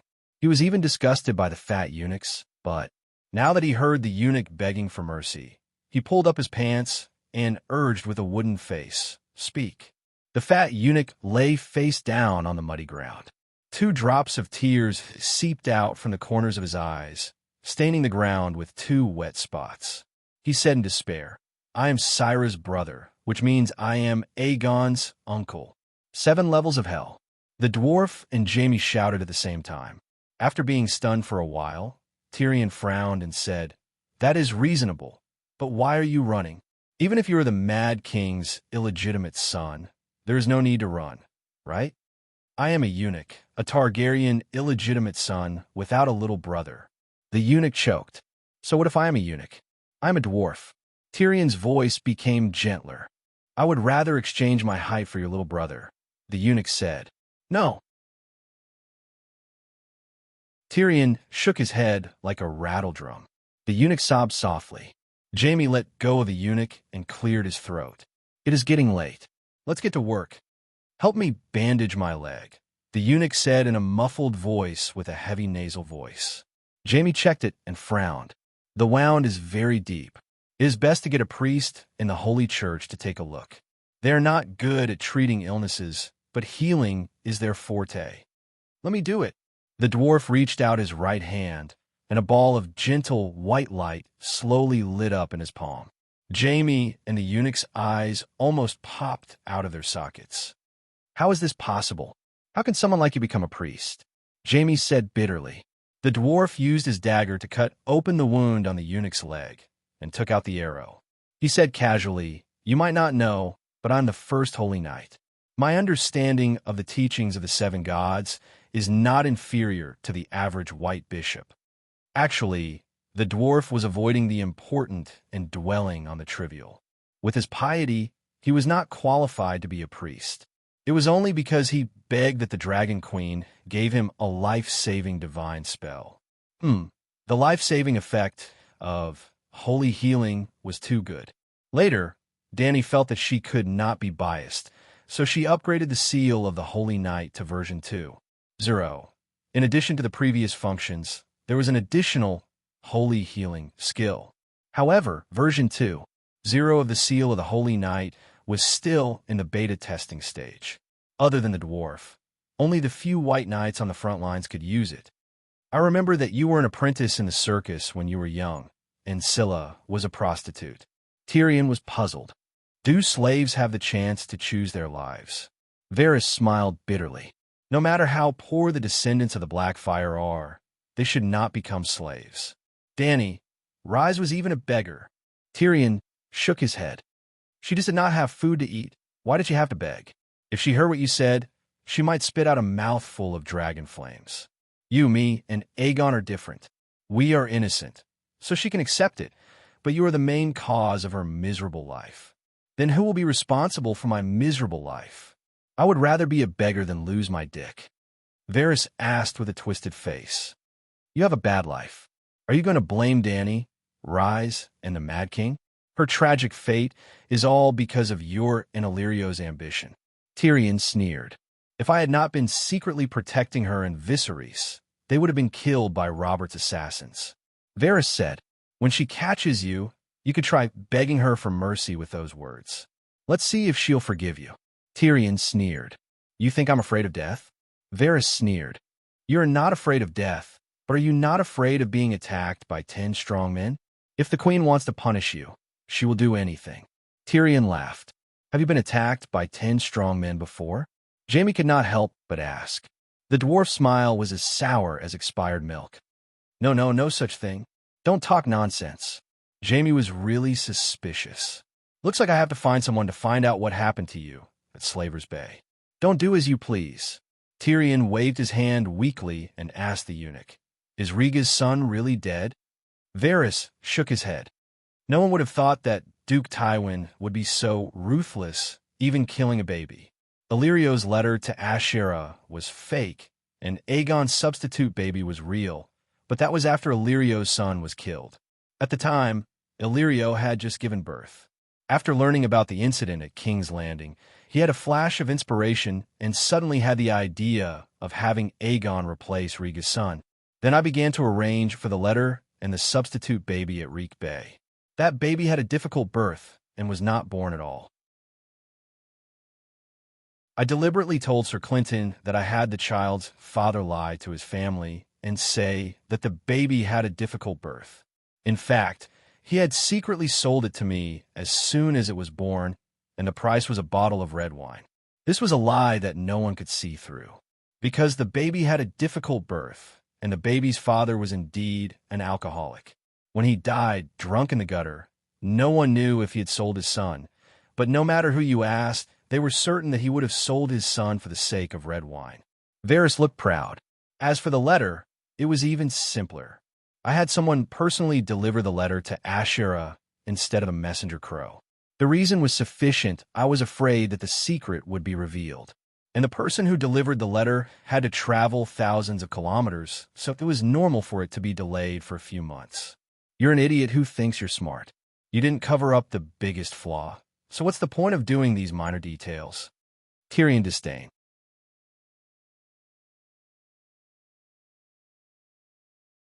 Chapter 884. What other flaws are there? Varys said unhappily. The way you treat Aegon is so different from how you treat Viserys, Dany, and Lys. As long as Aegon appears, even an idiot will be suspicious, Tyrion sneered. What's there to be suspicious about? Viserys, Dany, and Lys are exposed to Robert, but no one knows of Aegon's existence. Isn't it natural to sacrifice them? Varys said, do you think it's natural? Tyrion turned to Jaime. Jaime shook his head. I never believed that Varys could be loyal to the Targaryens. Yes, the Targaryens of Aerys branch. When I first saw Aegon on the Rhone River, even if he dyed his hair and changed his identity, I immediately guessed his true identity. Others may not be as smart as me, but once Aegon appears in front of the world, everyone will be suspicious, Tyrion said. Sir Clinton and Lady Asherah both believe it, Varys argued. So, you think that by deceiving two honest people, you can deceive the entire world? Then if I close my eyes, will the sky turn dark? Let me tell you the right way to do it. Raising Aegon like that is no problem. But you have to spend some effort on Viserys, Dany, and Lys. Fake an identity to get close to them, such as the Steward of Dane. Feed them, give them clothes to wear, teach them how to be a prince or princess, and reveal some information about Aegon to them. So what if Robert knows of Aegon's existence? The world is so big. Where can he find him? Even if you want Viserys, Dany, and Lys to be cannon fodder, they won't be suspicious. Others will think it's natural. Tyrion stared at the dazed Varys, his expression turning into one of mockery as he continued. With your and Illyrio's intelligence, it would have been easy for you to fix this flaw, but you didn't do so. Illyrio even hinted to me that both red and black dragons were dragons. This means that you don't care about the title of Le Giazi. You want to restore the glory of the Blackfire as soon as you take the Iron Throne. The leader of the Golden Group must also know Aegon's true identity. That's why I said you're stupid. You're so stupid that you think everyone is an idiot, a chess piece that can be manipulated, and there are only two fat chess players on the chessboard. Varys said excitedly, but we almost succeeded. Dany Rise believed us, and Aegon proclaimed himself king. Just because of a 1-in-a-million accident, we met the unreasonable Stannis. When he mentioned Erlu's name, his face was filled with malevolence and anger. Obviously, he hated Erlu to the core. She believed us. Tyrion smiled bitterly and shook his head. Aegon has already gone to heaven. What's the point of discussing this now? Let's continue to clean up the tunnel, Jaime said impatiently. With that, he raised his torch and walked forward. The other two silently followed behind him. In the first half of the tunnel, we stuffed a thick towel in the sheep's mouth, blindfolded them, and drove them forward. But in the second half, especially the last part near the cellar of the Red Keep, we have to avoid triggering any traps. Jaime explained to his brother as they walked. Can't we continue to use the sheep to scout the way? Tyrion asked absent-mindedly. Varys shook his head and said, stepping on a trap makes too much noise. Another reason is that some traps can cause cave-ins. If the entire cave collapsed, not only would the path be blocked, but how big would the commotion be? Almost half of the castle would have felt the tremors. So that's how it is. Tyrion suddenly understood. How do you check for traps now? We use a blower to blow the dust. They kept walking forward. In just a few hundred meters, they avoided more than 20 traps, all of which were set up by Varys. Finally, when they came to the edge of the upper cellar, their eyes lit up. There were 2 whale oil torches on both sides of the stone wall. The windmill whined as it turned. The air was filled with dust, and their field of vision was yellow. They could only vaguely see the figures of two children. When they got closer, the dwarf discovered that there were 3 children. One of them was slightly older, about 12 years old. He was carrying a hand-cranked blower that he took from the stove in the blacksmith shop. The blower was connected to a yellow bamboo pole that was as thick as a wrist. The hollow bamboo pole was held in the hands of another little boy, sweeping back and forth on the ground in front of them. Air spurted out from the bamboo pole, blowing up the dirt and dust on the ground. The last boy crawled on the ground, his dark eyes gleaming sharply in the yellow light of the fire. Like a hawk searching for its prey, he was looking for every trace of digging on the ground.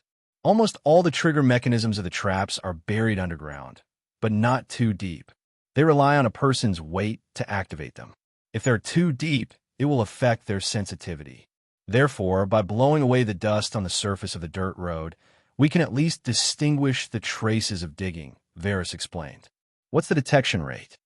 Tyrion asked. 7 little birds have already died.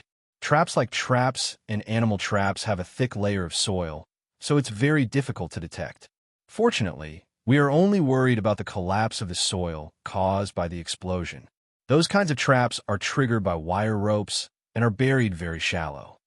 Varys' eyes were sad, but there was a smile at the corner of his mouth. He looked very much like a Buddha in a temple. You're really ruthless. A cold light flashed in Tyrion's eyes. He said sarcastically, You deserve retribution. When you were young, you lost your penis. When you were middle-aged, you broke your leg. When you die, you will fall into the 7 levels of hell. No, I will go to heaven. Varys laughed and pulled out a small pouch embroidered with a 7-pointed star from his chest. The merciful and compassionate Virgin Mary saves all living beings from suffering. I am also one of the living beings and a devout believer. When the world is peaceful, I plan to join the monastery. Then he pointed at the little birds in front of him who were clearing the mines. I'm not cruel. They all have atonement scrolls. What joy is there in life? What bitterness is there in death? Instead of suffering in this cold, dark, and hungry world, it's better to go to heaven and enjoy the sunshine and fruits. This idea is not bad. Work hard. Who knows, when you go to heaven, you might even be warmly received by the Virgin Mary. The dwarf smiled strangely and nodded in agreement. If the Virgin Mary doesn't send you to hell, I'll change my surname to yours. At this time, Jaime also found a blower and threw a pair of windproof glasses and a scarf to the dwarf. He said, Put them on and quickly come over to help. The Virgin Mary is merciful. Didn't you hear what the damn eunuch said? 7 of them died. I don't want to die. Tyrion shook his head and retreated.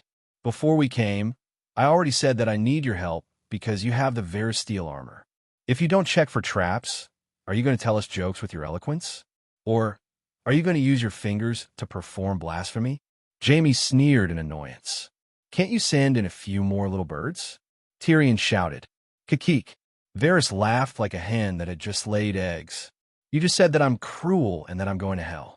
The 3 little birds who were working in front turned their heads and stared at the dwarf with emotionless eyes. Tyrion smiled awkwardly at them and said, Uncle has 3 chirps that can perform a fight. Do you guys want to watch? As he said that, he walked forward and came to the edge of the safe path. He squatted down and smiled at Jaime. My sister is right. Technology and magic are the primary productive forces. What? Jaime was at a loss. He was shocked to see the dwarf's right middle finger and index finger were like melted candles. They elongated, changed shape, and turned red. Plop! They fell to the ground and turned into 2 red earthworms that were 30 centimeters long and as thick as a little finger. Hiss, hiss. The earthworms raised their heads. A mouth full of tiny sharp teeth appeared on their small heads. When had the 3 little birds ever seen such a horrifying scene? They threw down the work in their hands and ran away while howling. Ka! Suddenly, a sound that sounded like a sugar cane breaking came from the front, followed by the painful howls of the youth. The 3 little birds were frightened. 2 of them ran backwards while the other one ran forward in a panic. In the end, he stepped on a minefield and was clamped on his calf by a bear trap that was as big as a basin. The bear trap was too strong. The sharp teeth that flashed with blue light were too sharp. The child was malnourished, and his calf was as weak as a stick. Bang! The area below the knee was bitten off. Only a thin layer of blood and skin was left. The dwarf was at a loss. Jamie sadly turned his head away. The fat eunuch reacted quickly. He coldly glared at the dwarf and quickly took off the short crossbow at his waist. He pulled the bowstring and shot an arrow into the eye of the youth with the broken leg. The ear-piercing wails that reverberated in the empty stone path stopped abruptly. "What are you doing?" The dwarf came back to his senses. He turned his head and angrily looked at Varys. "His cries are too loud. It might attract the attention of the guards above." The fat eunuch put away the crossbow and gave a look to the other two little birds. The two youths endured their grief and walked forward to carry the corpse of their dead companion. When they passed by Tyrion, their eyes became filled with resentment, but also fear. They fearfully avoided the two red snakes lying on the ground. Tyrion did not care about the youth's resentment. He only coldly looked at the eunuch and said, "Just go up and cover his mouth. Is there need to kill him? His leg is broken. Instead of living in torment, why not go to heaven and enjoy life?" Varys sighed. "Your leg is also lame and you've lost your penis. Why don't you go to heaven and enjoy life?"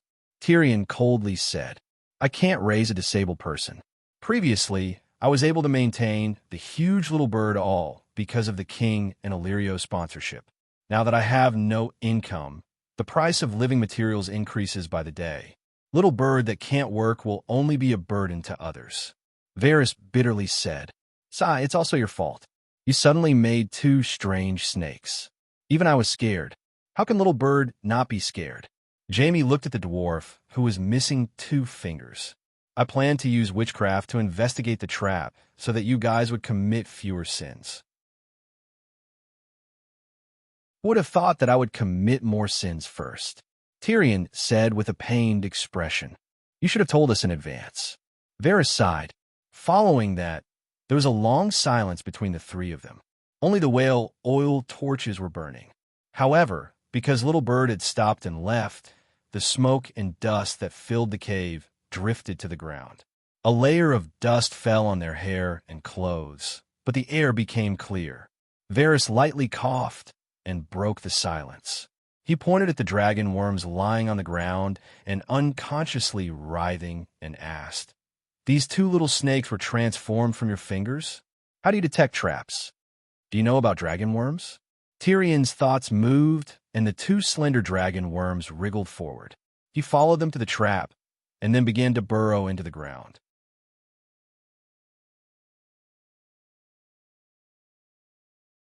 Chapter 885.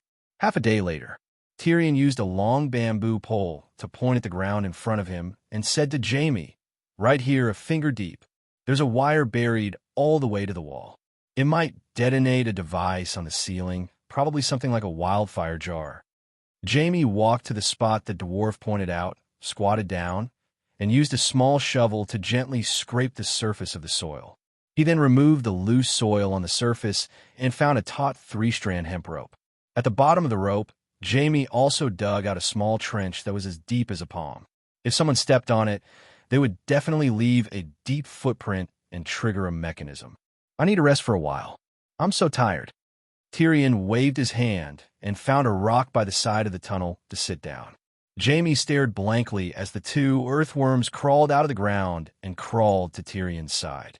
They crawled onto his fingers and squeezed out the missing index and middle fingers as if they were plasticine. "This kind of witchcraft looks so evil," he said. "There's no such thing as evil witchcraft, only evil wizards." "How many of these worms are in your body?" Jamie asked curiously. "Not even one." Tyrion shook his head. "Those are not real dragon worms, but my fingers transformed into dragon worms."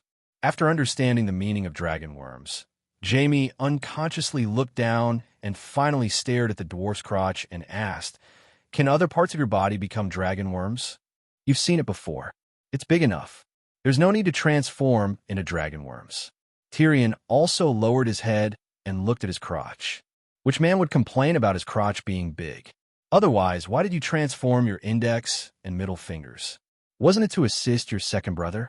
Jaime sneered. So, with only Cersei as your woman, your life is really lacking a lot of fun. You haven't even experienced group sports. Fun. Jaime was dismissive. If group sports can make you feel fun and not guilty, it only proves that you're pathetic. Envy is envy.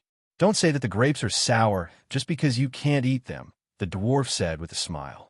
When you truly love a woman, you can only experience bliss that transcends the physical body when you are in union with her. When you truly love a woman, you won't feel happiness even if your penis enters another woman's body. You will only feel shame and regret, Jaime said calmly. The dwarf's expression changed. He looked at his brother gloomily and said, "Are you forgetful? Wasn't my true love ruined by you?" Jaime smiled bitterly and fell silent. Regardless of whether Tessa was her brother's true love, he did participate in Tessa's demise. He helped Tywin lie to his brother, saying that she was a prostitute who had a sugar daddy. After a while, Jaime asked doubtfully, "Is the dragon worm transformation spell only used to toy with you?" Hearing this, the dwarf pulled out the dagger at his waist. Under Jaime's shocked gaze, he cut the middle finger and index finger of his right hand in half, as if he was peeling a carrot. Plop! Fresh blood splattered, and the severed fingers fell to the ground. "Are you crazy?" Jaime shouted in horror. The dwarf gave him a strange smile. The two severed fingers wriggled again and elongated into two dragon worms.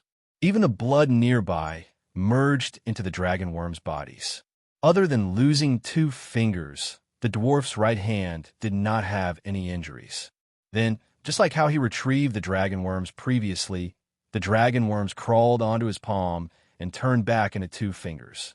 Jaime was dumbfounded. When all my muscles, bones, and organs turn into dragon worms, the weapons of the mortal world will no longer be able to harm me, the dwarf said proudly. Your entire body will turn into dragon worms. An image immediately flashed in Jaime's mind. The upper half of the little devil's body was human, and the lower half of his body was covered in a dense bundle of wriggling, slippery dragon worms.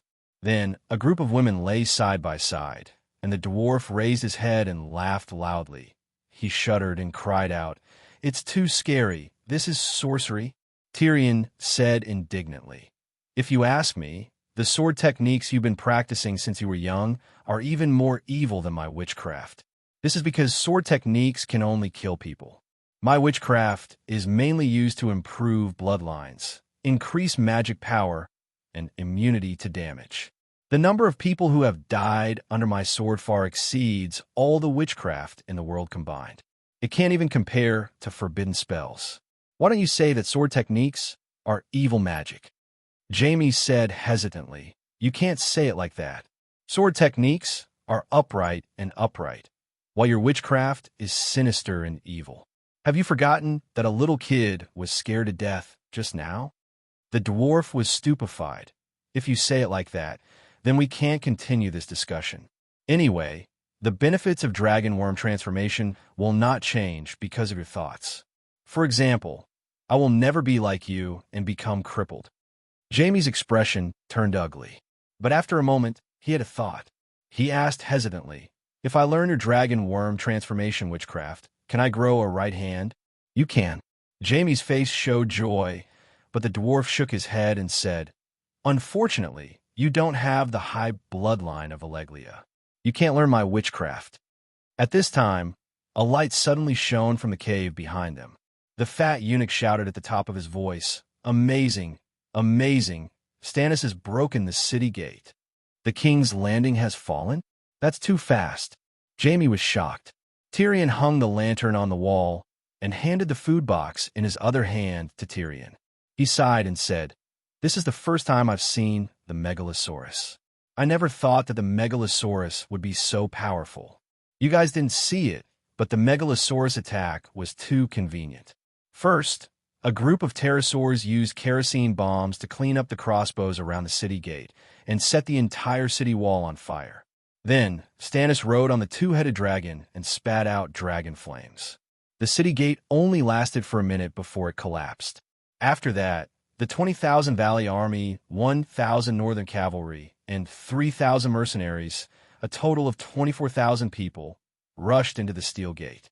Like a flood, they rushed into the streets and alleys, chasing and killing the King Descend's guards, robbing the people of King Descend's, raping the women, setting fire to the houses, and committing all kinds of crimes. What about the sea monsters? Tyrion quickly asked. The sea monsters didn't appear. Stannis attacked from the Megalosaurus Gate in the north. It's 7 or 8 kilometers away from the sea. Varys shook his head.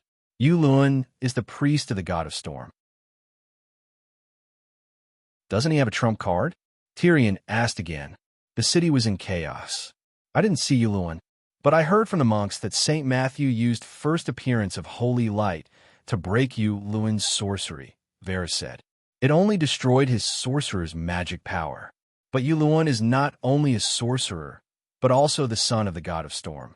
Tyrion shook his head and said doubtfully, since he dared to defend the King's Landing, he must have a way to deal with the two-headed dragon. Strange. Jaime asked anxiously, did Stannis attack the Red Keep? Only those who are not interested in the Iron Throne would want to destroy the Red Keep. Why do you think Stannis attacked the King's Landing? Varys sneered. Jaime said anxiously, how many more days can Yulun last? We need at least one more day to completely open up the tunnel. If Stannis is one step ahead of us, don't worry. I told you, Stannis won't hurt Cersei, Tyrion comforted. You dare to believe Stannis? The fat eunuch was surprised. It's written in black and white. The Dragon Queen is a witness. Tyrion said. Varys did not say anything. I'm afraid Yulun won't let her go, Jaime said worriedly. There's no point in worrying. Eat your lunch and continue to check for traps. I'll help you ask around about the King's Landing, Varys said. The two brothers looked at each other and sat down on 2 rocks helplessly. Opening the lunchbox, the dwarf was neither surprised nor disappointed. The main dish was white bread and barley turnip soup. The side dish was 2 pieces of fried cod and a plate of green shredded kelp. Tyrion threw half of the shredded kelp into the bowl of soup and asked casually, Stannis allowed his soldiers to rape and pillage. The soldiers have been stuck outside the city for months. Varys shook his head. The church didn't do anything. Jaime followed his brother's example and poured the rest of the shredded kelp into the bowl of soup and dipped the bread in the soup. Behind the Megalosaurus Gate is the Renais Hills. It's a few kilometers away from the Visania Hills where the church is located, Varys said. The dwarf's eyes flashed as he looked at the fat eunuch and said, You spent so much to open up the tunnel. Is it also for my sister? What are you trying to say? Varys narrowed his eyes. It depends on what you want to do, the dwarf laughed. Varys laughed too. Tell me, what can I do? The dwarf chuckled and said, Do you know how your nephew failed? The smile on Varys' face disappeared, and he said calmly, Because you underestimated the red-robed woman. She can accurately predict her own ominous signs within a day. Your plan was very precise, but she had already predicted it. The 8-clawed spider lives up to its name, Tyrion praised. When Varys heard this, he revealed a smile that was uglier than crying. Slap, slap. He raised his hand and slapped himself hard. His fat face instantly turned red. The 8-clawed spider deserves to meet a deviant. He cursed with a pained expression. I have studied Melisandre for almost 10 years. He stretched out his hands and spread his fingers, waving them back and forth in front of the dwarf. 10 years. When she first set foot on Dragonstone Island, I knew of her existence and gave her the most attention. Because she is the type of person I am most afraid of and hate the most, the red-robed sorcerer. He said the last sentence angrily. Could it be that the red-robed monk cut off your penis? Tyrion asked in surprise. Varys nodded painfully. I was only 10 years old then. A red-robed monk gave me a bowl of medicine. I couldn't move or speak, but my senses were clearer than usual. He expressionlessly cut off my penis and threw it into the fire. I saw shadows and strange scenes in the fire. Then he laughed maniacally and said that the Wheel of Fate had been activated. What fate? Tyrion asked in surprise. I want to know too. Varys was silent for a moment before continuing. I paid attention to Melisandre and planted a little bird on Dragonstone Island. I knew a long time ago that she used prophecy magic to avoid Scholar Rixon's poison wine. He hit his forehead hard and howled like a she-wolf that had lost its cub. I was so stupid, really. I only knew that Melisandre might have used prophecy magic that time. I didn't know that she could make a prophecy every day. You can't be blamed. After all, you're just a muggle and don't know anything about supernatural knowledge. Tyrion consoled him. Varys became even sadder after hearing this. I was so stupid, really. I only knew fear and hate magic. I didn't know that the more afraid I was, the more I should understand and master it. You can't be blamed. After all, rejecting magic is a tradition of Westeros. Tyrion said. Varys left, crestfallen. He was responsible for monitoring the situation in the city, while the two brothers continued to check for traps. However, the fat eunuch only left for half an hour before he ran back, panting. His face was twisted as he said in horror, "The Lannister of Casterly Rock City has been exterminated."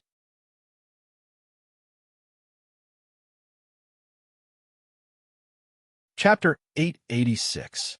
The Lannister of Casterly Rock is all dead. Tywin's Lannister branch is all dead. The fat eunuch held up a letter and cried out in fear. Clang! The copper kettle slipped from Jaime's hand and hit the ground. The water from the kettle flowed out and soaked the soil. How is that possible? What did you say? Tyrion asked, confused. Your entire family is dead.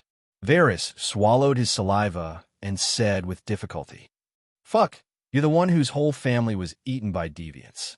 Tyrion cursed and rushed forward to snatch the letter. Jaime also moved his head closer. With just one glance, the two of them frowned. There were many words on the letter, but they were all numbers. The two brothers were dazzled. What is this? Jaime asked anxiously. It should be some kind of password, using numbers as the encryption method. Tyrion looked at the fat eunuch in surprise. You learned this from the Dragon Queen? I invented the method of using numbers to encrypt messages decades ago. Now that you mention it, I suspect that she learned it from me. Varys muttered and looked at the two Lannister worriedly.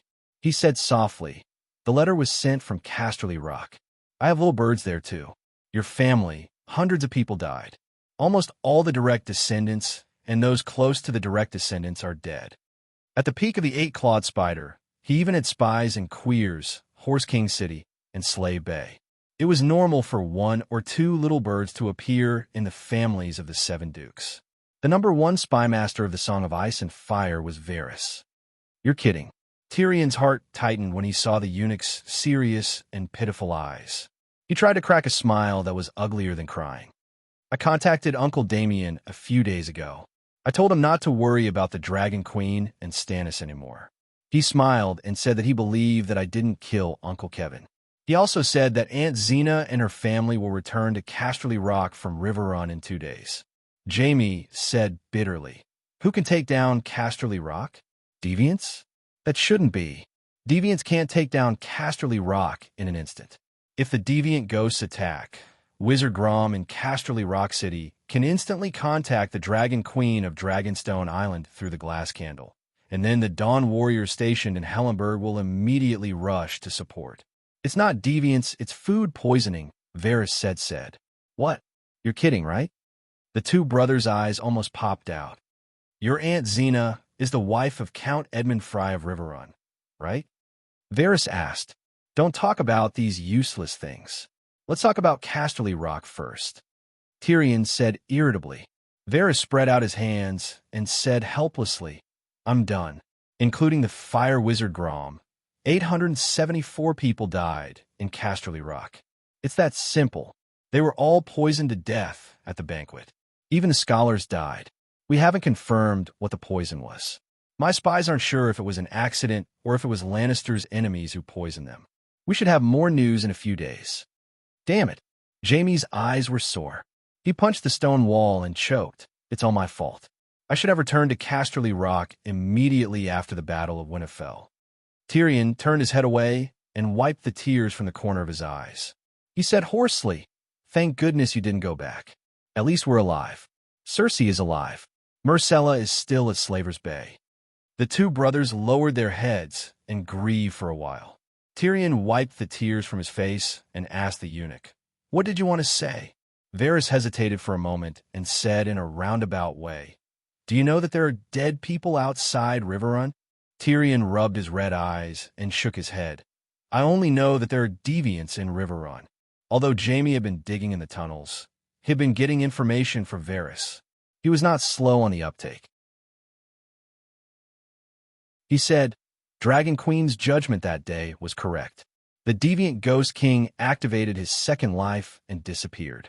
However, the deviant southward movement did not stop. They just changed from a large-scale attack to a small-scale infiltration by a single deviant ghost. In the north and Riverrun, many tombs have been robbed. The dead are crawling out from the ground to strengthen the deviant ghost army. When there are too many of them, they will inevitably reveal themselves. Many castles and villages in Riverrun have been alerted to the presence of the deviants. In the past month, Riverrun has been alerted to the deviant ghost at least 3 times. However, Dragon Queen ignored them, and the Dawn Warriors did not move. Varys said with a strange expression, "I didn't know about this. Is it because the deviants are too small?" Tyrion asked. Varys said, "Riverrun is the capital of Riverrun. The Ghost Resistance Committee, or more accurately, the Dragon Queen, did not send any alchemists to Riverrun, the Fire Wizards of the King's Landing Alchemist Guild. She also did not send any atonement scrolls or dragon crystal weapons to Riverrun. If the deviant ghost army attacked Riverrun, it would fall in half an hour like Hearthstone in the north. That's why your aunt and her family had to leave. Most of the Lion army fell in King's Landing. Casterly Rock is unprecedentedly empty. They also welcome any military force that comes to join them. Not to mention, Lady Xena is a direct descendant of Lannister. Why is the Dragon Queen targeting my aunt? Tyrion was confused. It has nothing to do with Xena's aunt. It's Wade Freyr. Jaime smiled bitterly. Varys looked at him and nodded. The Dragon Queen has mentioned many times that after the Battle of Meereen, she will return to the Westeros and hold a meeting to sort out the rotten things that have happened in the Westeros for the past 20 years. I know, Tyrion said immediately. Even Jaime knew what the Dragon Queen was thinking. Now that the deviant ghosts are heading south, it's almost impossible to gather the nobles of the 7 kingdoms. That's why some things can only be discussed online through candles and letters. At that time, you were still at Slaver's Bay. The whole process lasted less than a week before it ended early because Wade Freyr didn't cooperate, Varys said. Don't beat around the bush. If you want to say something, just say it directly, the dwarf said impatiently. This is my way of expressing myself. Do you want to hear it? If you don't, I'll leave, Varys said calmly. Jaime seemed to understand something. Continue. Varys said slowly. The Kingslayer has become a Greyguard. Lannister, at least Jaime and Targaryen's grudge, is settled. After that, the Dragon Queen focused her attention on the red and purple weddings. The purple wedding had already been decided. Joffrey died in the scheme of Old Rose and Littlefinger, and Tyrell was destroyed by Yulin. The Queen only officially announced that Tyrell and Littlefinger were stripped of their titles.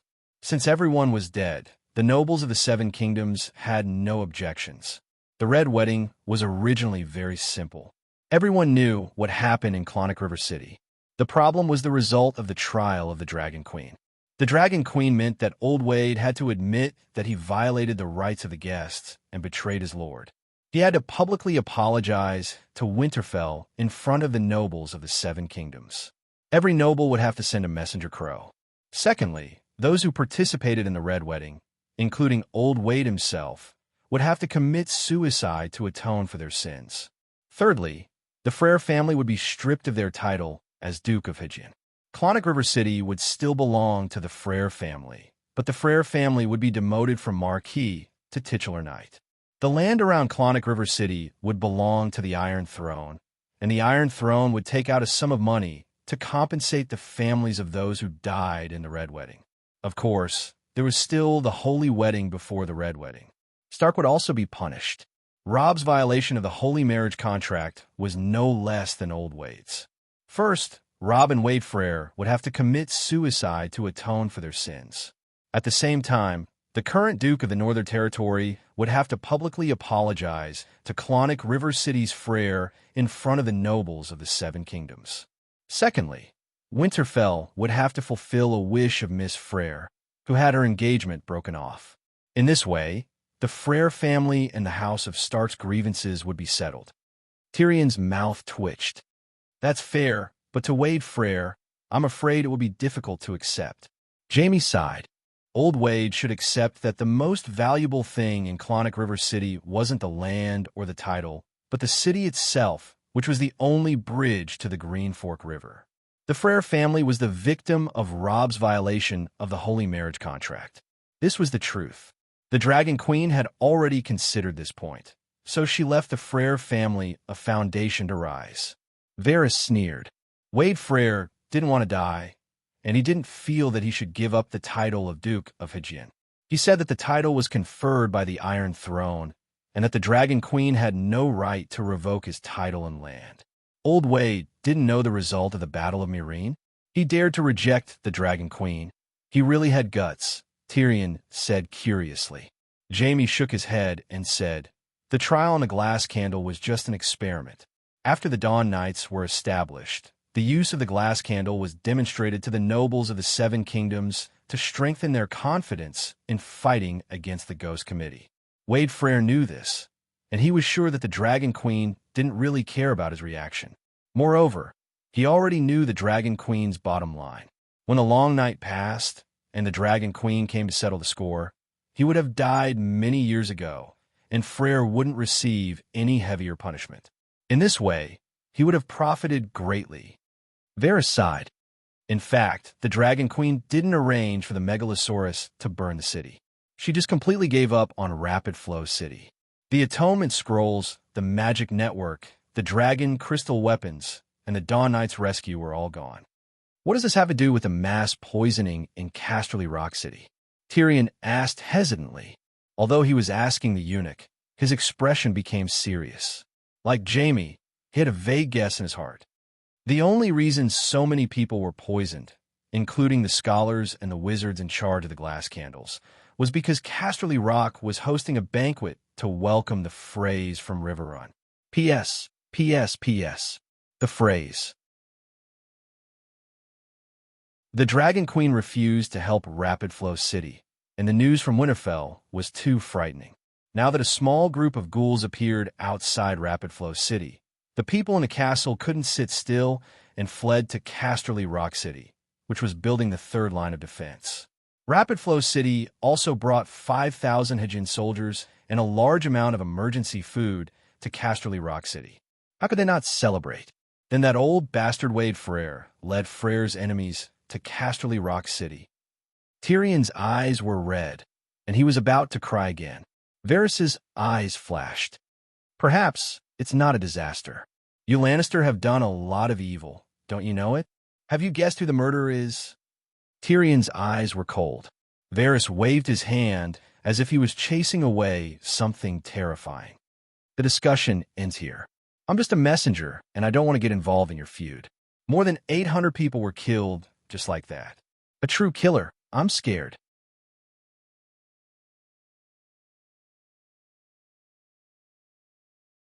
Chapter 887. Dragonstone Island received the news of the tragedy in Casterly Rock City half a day later than Varys. After the incident, Little Bird immediately sent a letter to the spymaster. Casterly Rock City lost its backbone, and after another half a day of trouble, they invited Sir Wes from Lannister Harbor Tywin's distant cousin, the captain of the Lannister Navy that was being rebuilt. While like the Dragon Queen, the Lion Navy began to fish offshore. The first thing Sir Wes did was to write a letter to Dragonstone Island, not to the Dragon Queen, but to the Imp. Now, Casterly Rock City had fallen to the point where even the illegitimate child of the Imp was more noble than everyone else. The direct descendants and the slightly closer branches were all poisoned to death. Although it was half a day late, the content of the letter was more comprehensive than the one Little Bird sent to Varys. It was a poison that the maesters had never seen before, and it was in the summer red wine that Waldfred brought from Riverrun. The onset time was half an hour after drinking. There was no warning before the onset, and there was no cure after the onset. In an instant, the eyeballs were filled with blood, and they died of madness. Casterly Rock City not only lost 874 people, but also 200 or 300 guards died from the frenzied attacks of the poison patients. At that time, the main hall of Casterly Rock City was like a purgatory on Earth. The Lannister who drank with red eyes and dark red blood vessels appeared on the surface of their bodies, attacked and tore at each other with swords, forks, chairs, wine bottles, and even teeth and nails, and then attacked and tore at the guards and servants who came to pull them. It should be mixed with snake lizard poison. Warm-blooded creatures will go crazy and lose their minds after being poisoned. Rats infected with snake lizard poison will even bite lions, Dr. Marwyn said from the bull's neck. Scholar Pilus said, in Dr. Wargrave's works, there are many mentions of the faceless poisoning methods. The spices added with the blood of the stone lizard are particularly impressive. When those spices are smeared on meat and roasted, it will emit an extremely tempting fragrance that no one can resist. Well, because of the otherworldly great writer, the whole world knew the methods of the faceless. They were all real, and the faceless really liked to use poison. The first target that Arya killed was poison. She smeared the poison on a silver coin and put the coin in the hands of the moneylender who liked to bite the money with his mouth. In a kindly man's room, Arya learned how to make hundreds of poisons. It seems that it really is faceless. Didn't the letter say so? The old crab waved the letter in his hand. Old Wade attended the banquet and immediately invited everyone to toast Casterly Rock. Everyone at the banquet raised their glasses and gave a toast, and they all drank the wine in their glasses. However, when he collected the corpses, only Old Wade was nowhere to be seen. When we checked the kitchen afterwards, we found what we suspected to be Wade Frey's bones in the pot of meat soup. Holy Mother of Mercy, those who attended the banquet all drank Wade's soup. The black girl Larissa, who was standing on the first stone step below the throne, said in horror, "He is so ruthless." Everyone gasped. King's Landing has brown soup every day. What's the big deal? The old crab shook his head disapprovingly. That's not the point. The point is that Old Wade is clearly dead, but he appeared at the banquet and invited everyone to toast. This is faceless. Yes, it was most likely done by faceless. Marvin and the others nodded in agreement. Does Casterly Rock not have faceless hounds? Bronn asked curiously. That might not be the case. Not everyone is wary of faceless. Some nobles haven't dealt with faceless for hundreds of years. Marvin hesitated. Then he said, the point is who hired faceless? How much gold royals should be paid for killing so many people? Bronn stroked his chin and said thoughtfully, I heard that Winterfell recently made a fortune by selling grain. Not only did they write off the loan from the Iron Treasury, but they also made millions of gold royals. Stark has the ability to hire faceless, and only they have such a deep grudge against Wade Frey. In fact, there was no need for them to speculate. When Dany received the news of the massacre in Casterly Rock, she had already guessed the identity of the culprit, his methods, and his motive. Who else could it be other than Arya? However, even Dany found it hard to calm down at this moment. Too ruthless. While marveling at Arya's ruthlessness, Dany couldn't help but envy her. She envied Arya's freedom. She could do whatever she wanted, as long as her thoughts were clear. She was now the queen, the empress, the seven gods, and the savior of the world. Her many identities emphasized one persona, a kind, just, and kind person. Without a doubt, this was political correctness, but also a great restraint.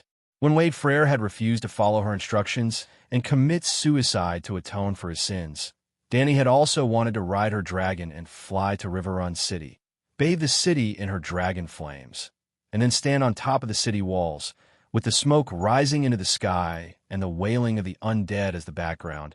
She would throw her head back and laugh maniacally. Fine, even if she were to indulge herself, this style was still too much for Dany. Your Majesty? Old Crab called softly. What's the matter? Dany was awakened from her thoughts. What should we do about Casterly Rock? Old Crab asked, "What does it have to do with us?" "This is Lannister's family matter, and the letter was written to Tyrion. Let him handle it," Dany said casually. "Tyrion is not on Dragonstone Island." "Where did he go? Taz Island or Sun Halberd City?" Dany asked. "Prince Zeon received a letter from the church. He went to the cathedral 2 nights ago to pick up Duke Tywin's coffin. He hasn't returned yet," Scholar Pylus said. "King's Landing is at war. Could he be trapped in King's Landing?" Bronn asked curiously. Old Crab shook his head. "Our people have been monitoring the situation at King's Landing. There are only street battles in the city and no dragon battles. Tyrion is riding a pterosaur. No matter which side attacks him, he won't stay still." At this point, the old Earl couldn't help but look worried. He looked at the Queen and asked, "Your Majesty, the battle at King's Landing is more tragic than expected. It's not a battle between high-level supernatural forces like we thought, but a battle between ordinary soldiers. The fall of King's Landing's gates was just the beginning. Yuluin deliberately gave up on the city walls with fixed targets for kerosene bombs and distributed his forces in the streets. The Iron Throne's army and Stannis men are fighting over every street, every alley, and every building. The soldiers are in a mess, and there are also civilians mixed in. The two-headed demon dragon and pterosaur can't interfere. In terms of total forces, Stannis is inferior to Yuluin. I'm afraid this battle won't be over for a few days. I know the situation at King's Landing," Dany said calmly. "What I mean is, do you want to interfere? If we lose too many soldiers, what will happen to King's Landing when the other ghosts arrive?" Old Crab asked worriedly. "Who do you want me to help?" Dany asked. "No one. King's Landing belongs to you," Old Crab said excitedly. Dany face-bombed and said helplessly, "I thought you pitted the people of King's Landing in the chaos of war, but it seems that you don't think they're suffering enough. It's better to get it over with enough." Dany raised her hand to stop him and said seriously, "I'll say it again. The biggest enemy in the Long Night is the Frost God. If we can't deal with the Frost God, the 100 cities of King's Landing are no different from sandcastles on the beach. The waves will come and take everything away. The Frost God is a true god. Even Lalo was beaten like a dog by him, and I'm just a mortal. It's already very difficult for a mortal to deal with a true god. I can't waste my energy and time on a useless iron chair. To be more direct, unless the Frost God descends, I won't leave Dragonstone Island.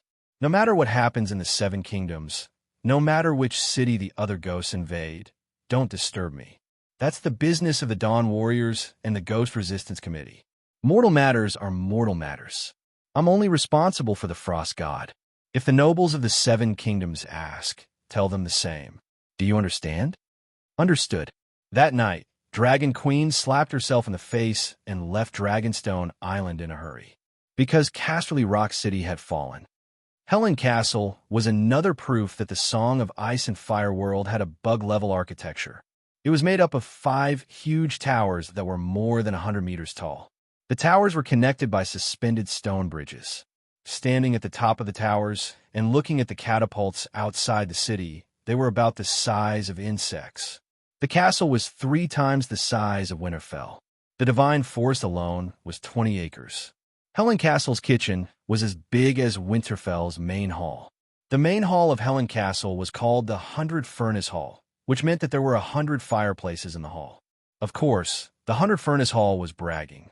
The real number of fireplaces was only 1/3 of the total, 35. Just 35 fireplaces was enough to imagine how grand the hall of Helen Castle was. In fact, the biggest castle in the Seven Kingdoms was Helen Castle. Helen Castle was not only big, but its walls were also thick and tall. Its gate was the same size as Stark's main castle. Standing outside the gate and looking up at the inner city, one could only see the top of the 5 towers. The walls were too tall and blocked the view of the observers. Because of this, even though Helen Castle was badly damaged, it was still chosen by Dragon Queen to be the garrison of the Dawn Warriors after the Battle of Winterfell. The city was sturdy, and it was the closest and most convenient way to reinforce Aegon. "We should immediately reinforce Casterly Rock City," Helen Castle's acting castellan, Sir Beaufort Hayes said. Shadowbinder Tam shook his head and said, I've already sent a message to Dragon Queen. She's on the way and asked us to stay put. Later, she'll bring us to Casterly Rock. Yes, not only did the Dragon Queen leave hundreds of sets of tile steel armor here, even the leader of the Royal Mage Corps was stationed here. Why don't we leave first and let the Queen come later? Sir Beaufort said. Helen Castle received a messenger crow from Casterly Rock City. Sir, do you understand what this means? White Knight Garth said with a gloomy face. It means that Casterly Rock City is in danger and urgently needs our help, Sir Beaufort said anxiously. No, it means that it doesn't matter if we go or not. Garth sighed and shook his head. It's more than 1,000 kilometers from Casterly Rock City to Helen Castle. When we received the messenger crow, it had already been 2 days since the attack. More importantly, this time it wasn't just a normal attack. There was a mass poisoning in Casterly Rock City, and the death toll was more than 1,000 people. In an instant, they all turned into ghouls and exploded from the inside. The Queen is here. Tam suddenly pointed at the dim light and shouted. So fast. It hasn't even been an hour. Under everyone's stunned gaze, a red light suddenly appeared and expanded into a light red mirror with a diameter of 40 meters. Whoosh! A black shadow came out of the mirror. Hiss! The black dragon roared, its wings flapping at high speed, stirring up the dark clouds in the sky. Beaufort and the knights on the city gates screamed in horror. It was the Dragon Queen who jumped and fell towards them at high speed. It's over. The Dragon Queen fell off the Megalosaurus. Someone howled. But after a while, they suddenly realized a problem. The Dragon Queen's speed of descent was not increasing, but slowing down. It wasn't an illusion. When she was 30 meters above the city wall, she was already like a willow leaf, floating and flying horizontally. 7 gods, this Dragon Queen can fly. Sir Beaufort said in disbelief. Alayla! The Dragon Queen took off her helmet and looked around. Just as she was about to say something, Sir Beaufort lost his composure and screamed. Danny frowned and looked over. She saw the lanky old knight with tears in his eyes, full of reminiscence and love, looking at her. What's going on?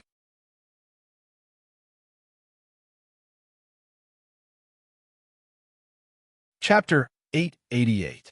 After Littlefinger became the Duke of Hellenberg, he didn't move to his fief. Instead, he went to the valley and became the young Duke's stepfather. That was why the Iron Throne, Tywin, appointed the newly surrendered Sir Beaufort as the acting mayor of Hellenberg. After that, Danny didn't change Beaufort's position because he didn't belong to any faction. He was a very devout knight of the Holy See. Before Big Sparrow took over, the church didn't have any armed forces. Maegor abolished them. At that time, the noble knights couldn't even join the warriors' sons like Randall Tarley. So, Beaufort formed a non-profit mercenary group of the church, the 100 Crusaders. It was made up of 100 devout noble knights. Before the War of the Four Kings, the 100-man Holy Legion had been roaming around the 7 kingdoms, escorting pious travelers between the holy churches and eliminating bandits and robbers when they encountered them. Later, when Joffrey's identity as a bastard was exposed, the 100 Crusaders joined Erlu's side and participated in the Battle of Blackwater River with Erlu. After they were captured by Tywin, they came to Hellenberg to protect the people. They were a group of pitiful knights who were both devout and lost. Of course, that was before. Now, the Holy Mother had descended, miracles were happening, and the Pope ruled the world. They were officially part of the Holy See. In terms of devoutness, there were only 87 people left in the 100 Crusaders, and all of them were priests. Wasn't that scary? Other than being the leader of the 100 Crusaders, Beaufort also had another powerful identity. He was Dany's mother, Layla's ex-boyfriend. Before Layla and Aerys got married, they both had their own lovers, Aerys with Joanna and Layla with Beaufort. But Beaufort was only a productive knight, and Joanna was a branch of Lannister's family. They weren't good enough for the princess and the prince. Of course, the biggest obstacle was a prophecy from the ghost of Noble Heart. The savior would be born from Layla and Aerys's offspring. Beaufort once wore the token that Princess Layla gave him to participate in the tournament.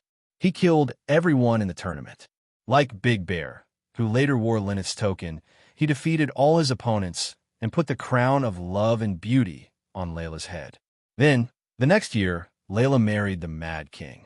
Feeling dejected, Bolivar turned to the embrace of the 7 gods and formed a 100-man holy war. Dany didn't know about these things. When she was preparing to make Hellenberg the Dawn Knight's base, she considered changing the Lord. Old Bar dissuaded her and told her a secret that everyone knew. Sir Beaufort is perfectly trustworthy. He would never betray you, said Barton, in a very mixed tone. Now that Dany had seen the old knight herself, she was sick of him.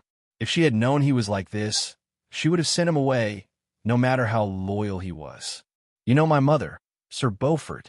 The Dragon Queen's expression became serious, and an inexplicable majesty and pressure naturally emanated from her body. The tall and thin old knight was awakened from his beautiful dream. He bowed in embarrassment and apologized. I'm sorry, Your Majesty. I was rude. TSSS Lattice Kane Sester, aren't you going to rescue Casterly Rock? White Knight Garth broke the awkwardness and asked anxiously. The Western region has fallen. There's no point in being anxious. Pick 50 Dawn Knights and follow me to Casterly Rock to see if there are any survivors. I came down to warn you that the rest of the Dawn Knights should be on high alert and be ready to support Hedging Castle at any time. Dany sighed. Beaufort came back to his senses and asked in a trembling voice, What do you mean? Casterly Rock, Port Lannister, and a few castles nearby. More than one. 5 million people in the Western region are all dead. The Western region is finished. Dany said with a gloomy face. How is that possible? Several people almost fell to the ground in fright. 'Tis the truth. Casterly Rock fell less than 2 hours after the messenger crow was sent. Another hour later, Port Lannister fell and more than 500,000 people died. Then, the ghouls scattered into many teams and raided all the castles and villages within 300 kilometers in the next 2 days. So far, more than 10 earls' castles have been breached and their families wiped out. The Western region is finished.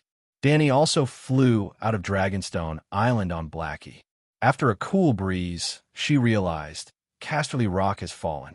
Can't I just go to heaven and see if it's true? She was also stupid before. Now, even Waldfred's family was in heaven. If she wanted to know the secret, she could ask the person directly. Then, she used the portal to speed up and turned into the Virgin Mary to check the heaven in her mind. She didn't know if she didn't look, but when she did, she was shocked. The ordinary spirit was now crystal clear, exuding a huge and mysterious aura.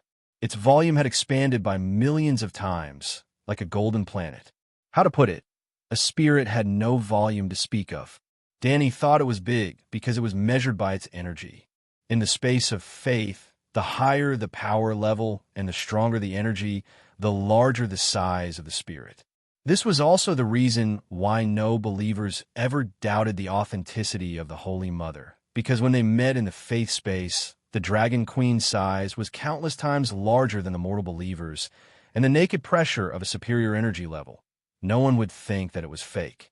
Now, the Heaven of Thought was 8 million times stronger than before, and Dany's entire soul could be divided into 10,000 spirits. This meant that the Heaven of Thought contained 800 times more soul power than Dany's body. The reason why it was so strong was that the quantitative change caused a qualitative change. The Heaven of Thought had nearly 2 million souls. There were about 150,000 in the northern region, the castles and villages that fell after the Battle of Winterfell, 300,000 in Hudgien, Valley, Royal Territory, Riverbend, Dorne, and King's Landing. Then, in 3 days, more than 5 million people from the western region suddenly appeared. Right? There were also more than 30,000 people from Urso and more than 200 people from Slave Bay. Obviously, not all of them died at the hands of the deviant ghosts. It was now a long night, cold and lacking in food. More than 20,000 people starved or froze to death every day. More than 1 million souls gave the thought paradise a sense of reality that belonged to a physical substance. Through the heaven of thought, Dany learned many things. For example, because she was unwilling to give out atonement scrolls to Rapid Flow City, Old Wade and the others bought red light ordinary atonement scrolls from the nearby castles. For example, Old Wade was indeed killed by Arya. Before he died, he even ate the meat stew that Arya made from his youngest son. After he finished the meat stew, she took off the servant's mask and told Old Wade everything she was doing and what she would do in the future. You're a greedy old fool. If you agree with the Dragon Queen's judgment, when she announces that Stark and Fry are even in the name of the seven gods, I won't dare to touch the Fry family. Arya leaned against Old Wade's wheelchair and laughed as she said in his ear, Do you know? Before the Battle of Winterfell, I was on my way to Rapid Flow City. After the Battle of Winterfell, I was about to continue my unfinished revenge when the Dragon Queen meddled and made a judgment. Sigh, you don't know how depressed I was. That woman is too saintly. What kind of revenge is it if you don't kill your entire family?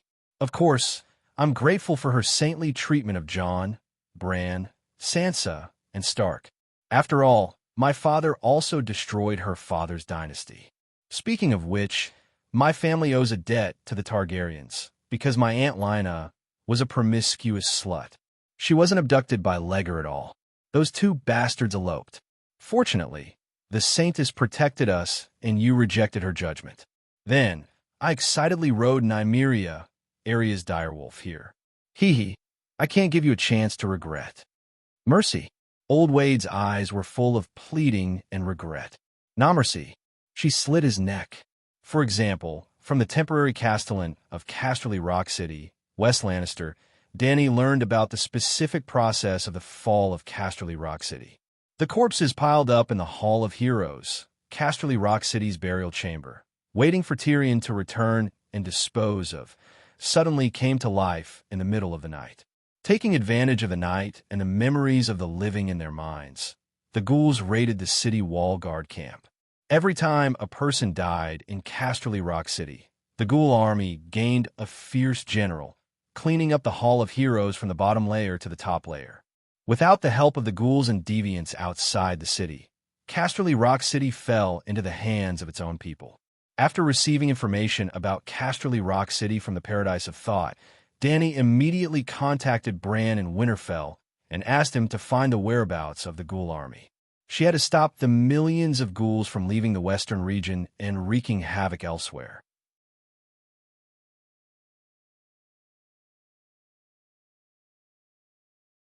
Chapter 889. While the Dragon Queen was rushing to Casterly Rock, Tyrion had finally broken through the last tunnel under the Red Keep. Above us is the Black Dungeon and the cellar. There are 4 levels to the dungeon, and Balerian's skull is in the cellar, Tyrion said weakly as he wiped the sweat off his forehead. After learning about the massacre in Casterly Rock, he was anxious to return home and wished he could teleport to Casterly Rock. But Cersei was right in front of him, and he could not give up halfway. He had to work hard, overdrawing his mental strength and mana to order the dragonworms to scout the way. Compared to the estimated time, they were at least 7 or 8 hours earlier. Are you okay? Can you come with me? Jaime forced himself to stay alert despite his exhaustion. His condition was not much better than the dwarfs. Although he did not have to work through the night, what happened in Casterly Rock and the ongoing war with the King's Landing made him so anxious that he could not sleep. Don't worry.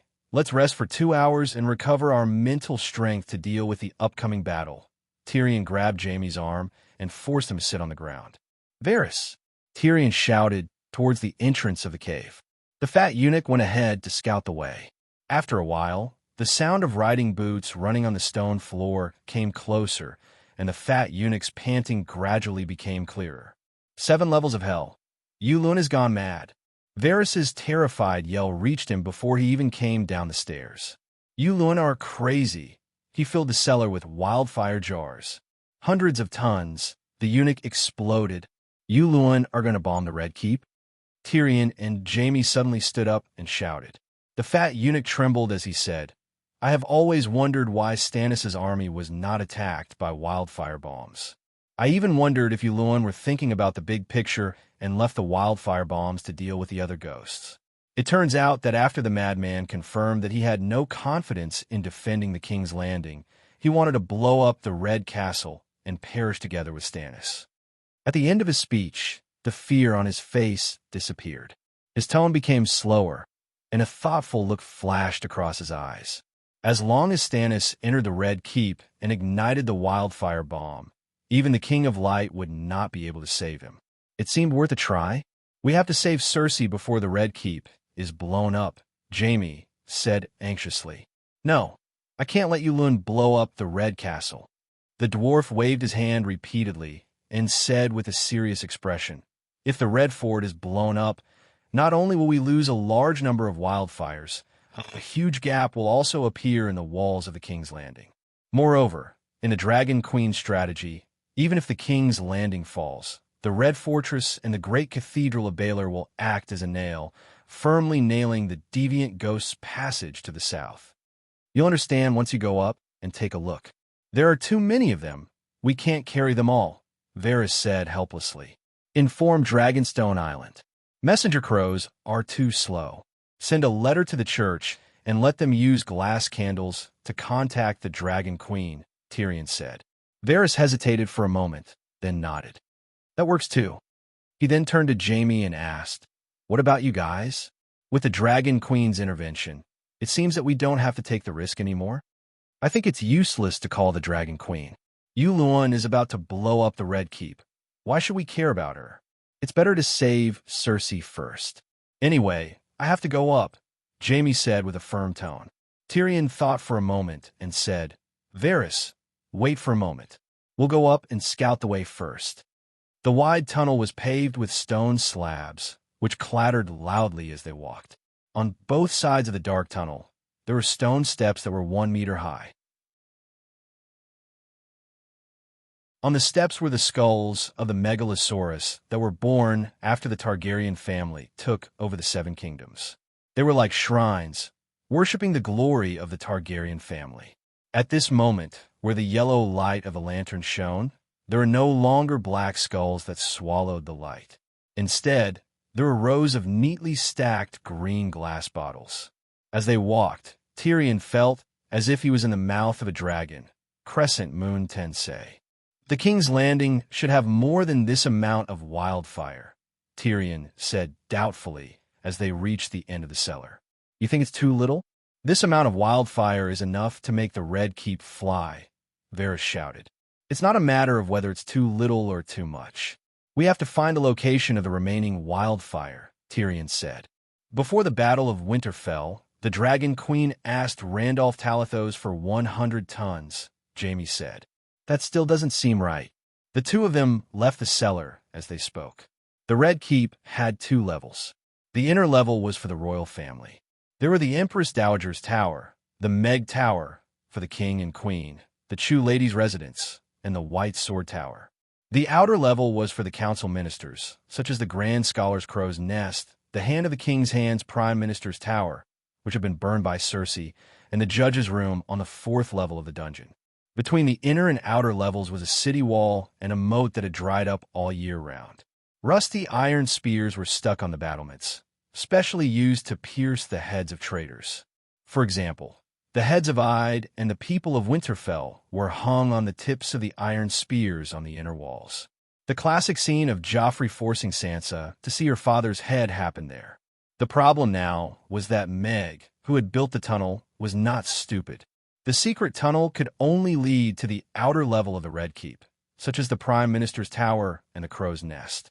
The inner city of the royal family, such as the Meg Tower and the Empress Dowager's Tower, could not be reached directly. In the original novel, Tywin died in the Prime Minister's Tower in the outer level. If Varys wanted to kill Kevin, he had to lure him out of the inner city of the royal family and kill him in Grand Scholar Pycelle's Crow's Nest. Now, Tyrion and Jaime had to cross the city wall. Fortunately, most of the soldiers were fighting outside the city, so the Red Keep was not heavily guarded. As expected, it was lax. Besides the bronze gate at the front of the city wall, there were a few small side doors around it. At this time, Jaime was glad that he had called the dwarf along. No matter what kind of door it was, whether it had a lock or a bolt, it was defeated by the dwarf's 2 nimble fingers. Along the way, they killed 7 or 8 guards and finally stepped onto the stone steps of the Empress Dowager's tower. "Cersei, Cersei!" Jaime shouted anxiously as he ran up. At the entrance of the Empress Dowager's tower, he and Tyrion had killed 2 time in, but they did not find the church's knights. When they reached the outer room of the Empress Dowager's bedroom, even the nuns were nowhere to be seen. Jaime became more and more anxious. He pushed the thick oak door with all his might, but it did not budge. He could only open the small window above. Immediately, a faint stench of blood rushed to his nose. "Jean-Mu!" After a series of shouting and banging on the door, a weak and hoarse voice, like a female ghost, came from the room. "Cersei, it's me. I'm Jaime. I'm here to save you. How are you?" Jaime began to use his knees to push against the wooden door and used his steel sword to hack at the door lock. "Jaime, what are you doing? Why are you so loud?" Tyrion, who was standing guard downstairs, exclaimed. "No!" The door lock was hacked open, and the oak door opened. Carrying an oil lamp, he stepped into the dark, cold, and bloody bedroom. Jaime broke down and wailed. It was as if Sister Xianglin had seen Mao with a hole in his stomach and all his organs eaten. 7 levels of hell. The dwarf, who had heard the commotion, only took one look before he retreated, cursing. "Come back and treat her." Jaime stopped him. Tyrion had no choice but to walk over. He tried his best not to look at the bloody face that had been stabbed thousands of times and the wet and bloody crotch. He only put his hands on her bruised chest where her head had been bitten off. A white light flashed, bringing warmth and vitality to her. Sob, sob, sob. Is the Lannister of Casterly Rock City wiped out? Cersei's toothless mouth let out a mournful cry. Hearing this unexpected sentence, Jaime and Tyrion were stunned. "How did you know?" Tyrion asked. "Sob, sob, sob. Yulun said that Casterly Rock City was destroyed, that I was useless. Sob, sob, sob. He couldn't do it himself, so he let Tywin take turns to XX me. Last night, many of them died. He said that he would use the queen to reward the warriors and boost their morale. Sob, sob, sob. Bastard. I'm going to kill him." Jaime's eyes were about to pop out of their sockets. He clenched his fists so hard that they broke his skin. Blood and dull pain seeped out, but he did not feel it. His anger and frustration were about to burst out his chest. Tyrion asked with a gloomy face, "What about the Reverend Mother and the Paladin?" The Paladin was chopped up and fed to the dogs. Tywin also raped Sister Maul. They killed her in front of the statue of the Madonna. Her body was thrown into the sea by a catapult, saying that it was a gift to Anami.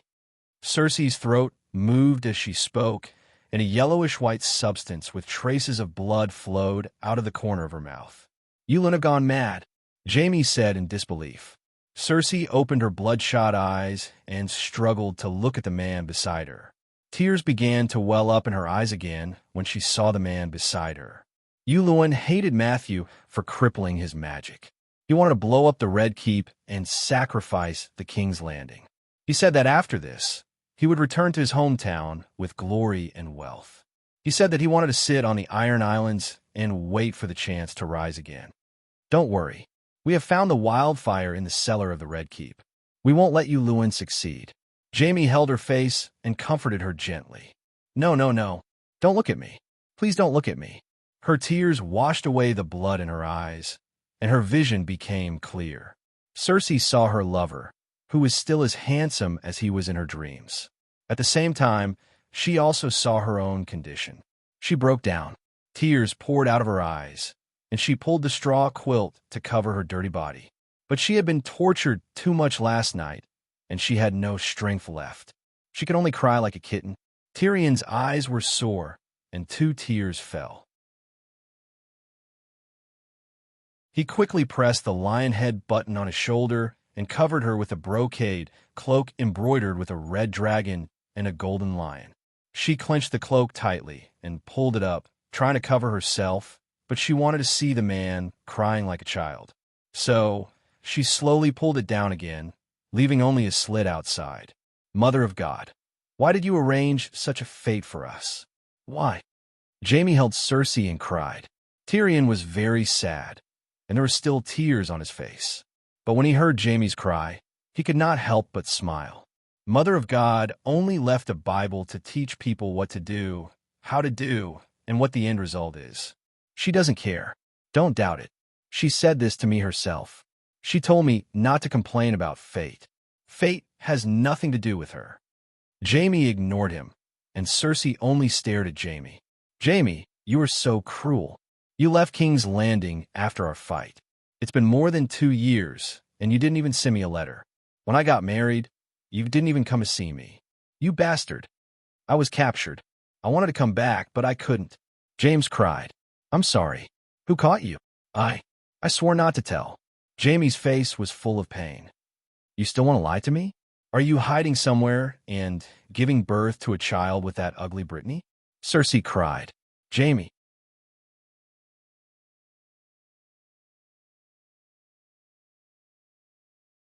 Chapter 890. Tyrion broke the awkwardness and said, It was Madame Stoneheart, Sansa, and Robb's mother. She died and was revived by Red Monk Soros. When she let Jaime go, she forced him to swear an oath to release Sansa and Arya. Jaime broke the oath, and then she caught him in the river and forced him to. After a pause, Tyrion shook his head and continued, I don't know what Jaime did. Jaime didn't break the oath and tell me this information. I came up with it with my clever brain. You are Tyrion?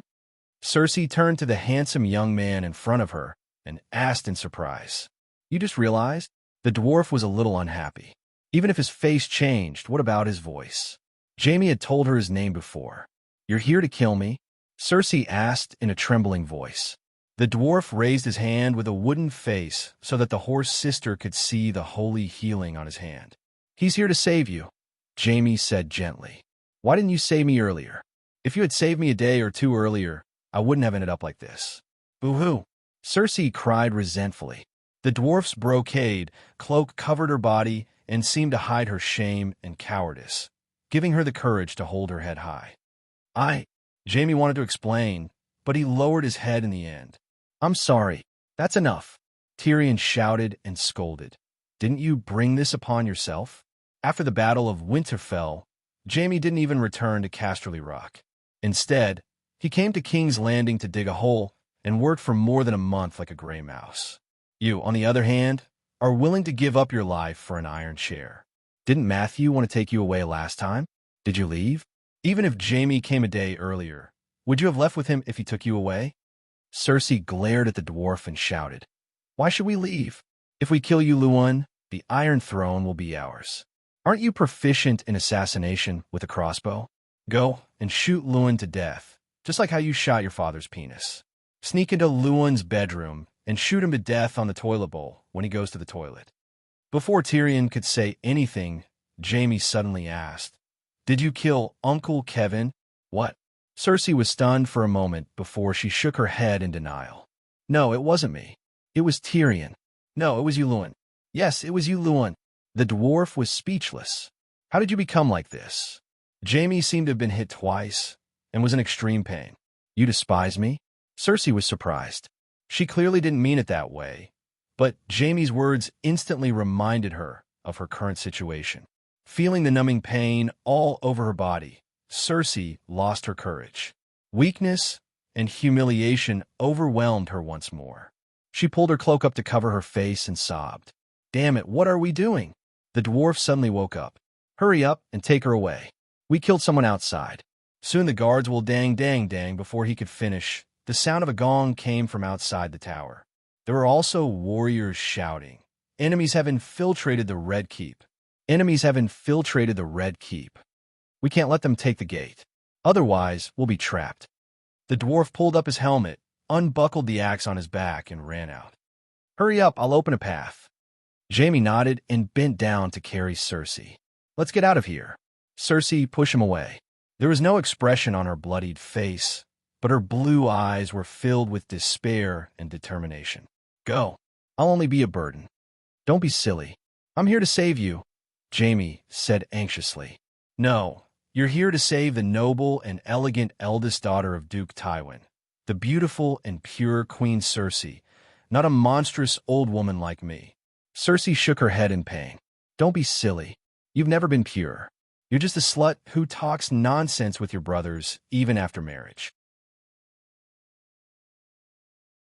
Your current appearance perfectly complements your ugly heart, but I still love you. Because I'm also a monster, an old man. Jamie hugged her and said passionately, "You're an angel, Jamie." Cersei caressed his face, her eyes glazed over. If only we were the son and daughter of the Mad King. Even the seven gods wouldn't be able to stop us. I'll be your wife, and you'll be my husband. We'll receive the blessings of the nobles and people of the seven kingdoms and sit side by side on the Iron Throne. Sigh, can you not mention the Iron Throne? Jamie wailed. The good atmosphere was completely ruined. Cersei suddenly became very happy. You and I have been circling around the Iron Throne for our entire lives. You're protecting the person on the throne, but I want to be the one sitting on it and giving orders. The best situation would be me sitting on it and you protecting me. Unfortunately, perhaps, when we're both dead, the Iron Throne should be carved on our tombstones. Let's leave this place first. When you've recovered, you can ask a stonemason to design 2 tombstones for the Iron Throne, Jamie said sadly. What joy is there in life? What pain is there in death? My injuries are too severe. I can't be saved. Even if Mother Mary is merciful and St. Matthew is willing to save me, I don't want to live. I'm in too much pain right now. Death is only a release. Cersei smiled bitterly. No, you can't fuck. What are you two waiting for? Come down. The dwarf shouted hysterically from downstairs. Jamie took a deep breath and begged, Cersei, you can't die. What will happen to me if you die? Listen to me, Jamie. Cersei's eyes were filled with pain. I wish you Luan had tortured me to death last night. Just like Sister Morley, you threw me into the sea to feed the fish. That way, your memory of me would forever be fixed at the moment before we parted. At that moment, I was the dazzling Queen Cersei. Well, the reason she was not tortured to death was not because Lyn wanted to save her life. After losing the church, Randall Tarry, and Casterly Rock, Yulun would not hesitate to kill her. Cersei had a seal of redemption that Mother Mary kindly gave her. Every time she prayed to the Mother Mary, she would be rewarded with a weak healing spell. She could only heal herself and not others. Last night, she had been tormented. In her despair, she had prayed to the Holy Mother and managed to survive. Jamie, I beg you, let me go to the Mother Mary with my last dignity. So what if you take me away? Let the whole world know that I became a camp chicken, used by Yulun to inspire the fighting spirit of the soldiers, and trampled on by hundreds of barbaric and filthy Taimen? Cersei begged. The dwarf, who was climbing up the stairs, heard this, and the anger on his face disappeared. He quietly retreated. He stood guard at the door and did not call out anymore. But I don't want you to die. I want to save you, Jamie said in despair. If you love me, then kill me with your own hands. To be able to see you before I die is the greatest misfortune and also the greatest fortune. Come and kill me. It's me. It's me who killed Uncle Kevin. I used my queen's blood to cast a curse on Yulun. I also had an affair with Cousin Lancel and Brother Kate Black. Jamie, kill me. I beg you, it's too painful for me to live. You're missing an arm. If you hold me, you won't be able to hold your sword. Without your sword, how can you escape the Red Keep? Cersei thought, but she did not say it out loud. She only humiliated herself. At first, she was screaming herself hoarse, but in the end, her face was covered in tears, and her voice was full of pain and pleading. Jamie's heart and body were trembling. As if possessed, he reached out with his trembling left hand and held her slender neck that was covered in hickeys and bruises. Wait, she called out just as he was about to use more force. Remember to avenge me. Yes, I swear, I will kill you, Lyn. Jamie cried. No, I want to blow up the Red Keep, Cersei said with a twisted face. What? Jamie was stunned. Cersei said, I want all Taimen to die with me. Actually, I had people build the wildfire under the Red Keep. I was going to blow up that little bitch Sansa, but the fake crown prince was useless. He was defeated by Stannis before he even reached the King's Landing. Later, I thought that without Aegon, Dany Rise might come down personally. So, I didn't move the wildfire. Sigh, now it finally comes in handy, ugh. Jamie could not listen anymore. He closed his eyes and turned his head. His left hand was as hard as steel as he tightened it. Thump! Thump! Cersei's eyes rolled back as she struggled violently. Even the bed was shaking. Wait! The dwarf suddenly rushed over and grabbed Jamie's hand. Cough, cough, cough. Cersei caught her breath and coughed violently. What are you doing? Jamie roared. He was already feeling bad, and it was not easy for him to make up his mind. Now that he was interrupted by the dwarf, his anger rose. Atonement scrolls. The dwarf took out a large 7-pointed red pouch from his pocket. Oh, right. You have to wear atonement scrolls. Jamie was scared. Cold sweat broke out on his back. With Cersei's sins, even the 7 levels of hell would not be enough for her if he did not have atonement scrolls. Seeing the dwarf stringing the little sunny pouches one after another on a string, James asked in bewilderment, "One is enough. What are you doing?" Tyrion shook his head. Not enough. When Cersei killed Uncle Kevin, she made a deal with the evil god. Anyone who borrows the power of the evil god will be branded by the evil god. When she dies, the evil god will come and take her soul. The essence of the atonement scrolls is Moke's divine power. The more divine power there is, the stronger the effect. He heard this secret from the fire wizard Pogba. At that time, he was negotiating with Davos on Tidehead Island. He met his former underling and saw a string of pouches around his neck. He thought that he was selling atonement scrolls, so he tried to persuade him. In the end, Pogba mysteriously told him a big secret. One of Volantis' dual masters, the old fire wizard, had once sacrificed to Lalo. After his death, he was immediately captured by the shadow demon Lalo. Luckily, the Dragon Queen helped him escape. The Dragon Queen had asked him about the old fire wizard's legacy and his family. All right. After hanging the string on Cersei's wrist, the dwarf quickly retreated. Cersei slapped away Jaime's left hand and complained, "I'm not done yet." "I know. Blow up the Red Castle." Jaime nodded helplessly. Cersei then smiled in satisfaction and raised her neck for him to strangle. But when Jaime put his hand on her neck, her pupils contracted and she struggled. "What's wrong?" Jaime let go and asked. "I suddenly remembered something. You're also my Valonqar, so I misunderstood Tyrion." The toad, which prophesied that the person who killed me was you, not him, Cersei said in horror.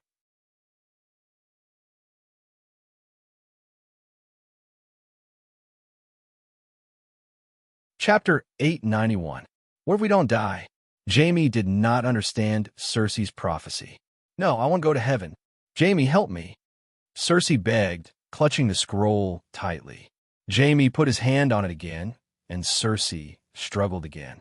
Jaime looked at her helplessly. "I think it's better to tell you about the prophecy," Cersei said. "What are you doing?" "Soldiers are coming this way." The dwarf wailed downstairs. Cersei spoke faster. "Do you still remember the Toad Witch? She had prophesied that my brother would seize me by the pale throat and take my life. I thought it was Tyrion and wanted to kill him. Now I know it was you." "I didn't want to," Jaime said in pain. I know, my dear. I'm sorry, but this is fate. My life has been going according to the witch's prophecy. Before I die, I want to try one last time to change my fate. Don't grab my neck. Stab me to death." She gritted her teeth. Jaime stood up, drew Widow's Howl from his belt, turned his back sadly, and waved it gently at Cersei's neck. Chi-chi, blood splattered everywhere, dyeing the golden thread lion's cloak red. "Arg!" Cersei hissed in pain. James turned his head back, only to find that his hand had trembled and he had chopped at the wrong spot. Seeing that Cersei was in so much pain, he let go of the sword hilt and rushed to her side. He grabbed her slender neck and twisted it, ending her pain once and for all. But when he moved his trembling hand away and looked at Cersei's body, he was shocked to see that her eyes were wide open, and she looked like she had died with a grievance. Only then did he remember that Cersei had asked him to help her change her fate. "Fuck! What you doing?" The dwarf ran up the stairs again. His silver armor was stained with blood, and the axe in his hand was also stained red. Thud! Thud! Thud! "Don't let him run away, dwarf."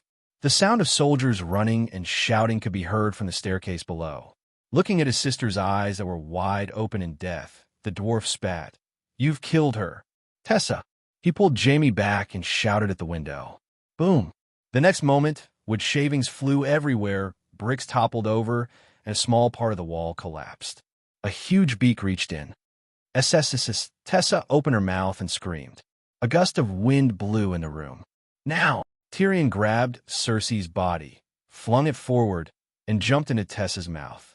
Well, Tessa could swallow a horse alive, and her mouth could easily hold 3 living people. "Jamie!" The dwarf turned around and cried out anxiously. Jamie was stunned for a moment. When he turned around and saw the Red Fort guards rushing up, he didn't dare delay any longer and jumped in as well. Boom! Tessa kicked hard, and her huge body flew out of the Empress Dowager Pagoda upside down. Swoosh! Swoosh! Dragon-slaying crossbows were nailed to her wings, back, and abdomen. Even her neck was pierced by 4 to 5 sharp arrows. Awua leaving behind a pool of fresh blood, Tessa howled as she disappeared into the dark Blackwater Bay. Back then, Jon had sent 2,000 Winterfell cavalrymen to follow Erlu to the south to fight the Iron Throne. After the Battle of Winterfell, 1,000 cavalrymen remained in the valley to form the third defense line. The other 1,000 cavalrymen followed the rations in the valley from Seagull Town to King's Landing. It wasn't that Jon wanted to be loyal to Erlu. He wasn't interested in the glory of conquering the King's Landing. He was willing to send 1,000 cavalrymen to King's Landing because Erlu had told him about the Battle of King's Landing plan. To put it bluntly, Jon had asked Big John to lead 1,000 cavalrymen to King's Landing in order to fight the deviant ghosts. Hence, when Erlu's mercenaries and the vassals of the valley fought the Iron Throne's army, Jon only led the Northerners to follow behind and collect the corpses. Collecting the corpses was literally collecting the corpses. The Northerners carried the corpses of the dead soldiers from both sides and the innocent civilians outside the city and burned them together. On the first day, the Northerners collected 4,000 corpses. The Iron Throne lost 2,000, the vassals lost 1,500, and the other 500 were civilians. Among them, Erlu had executed more than 200 of his own men.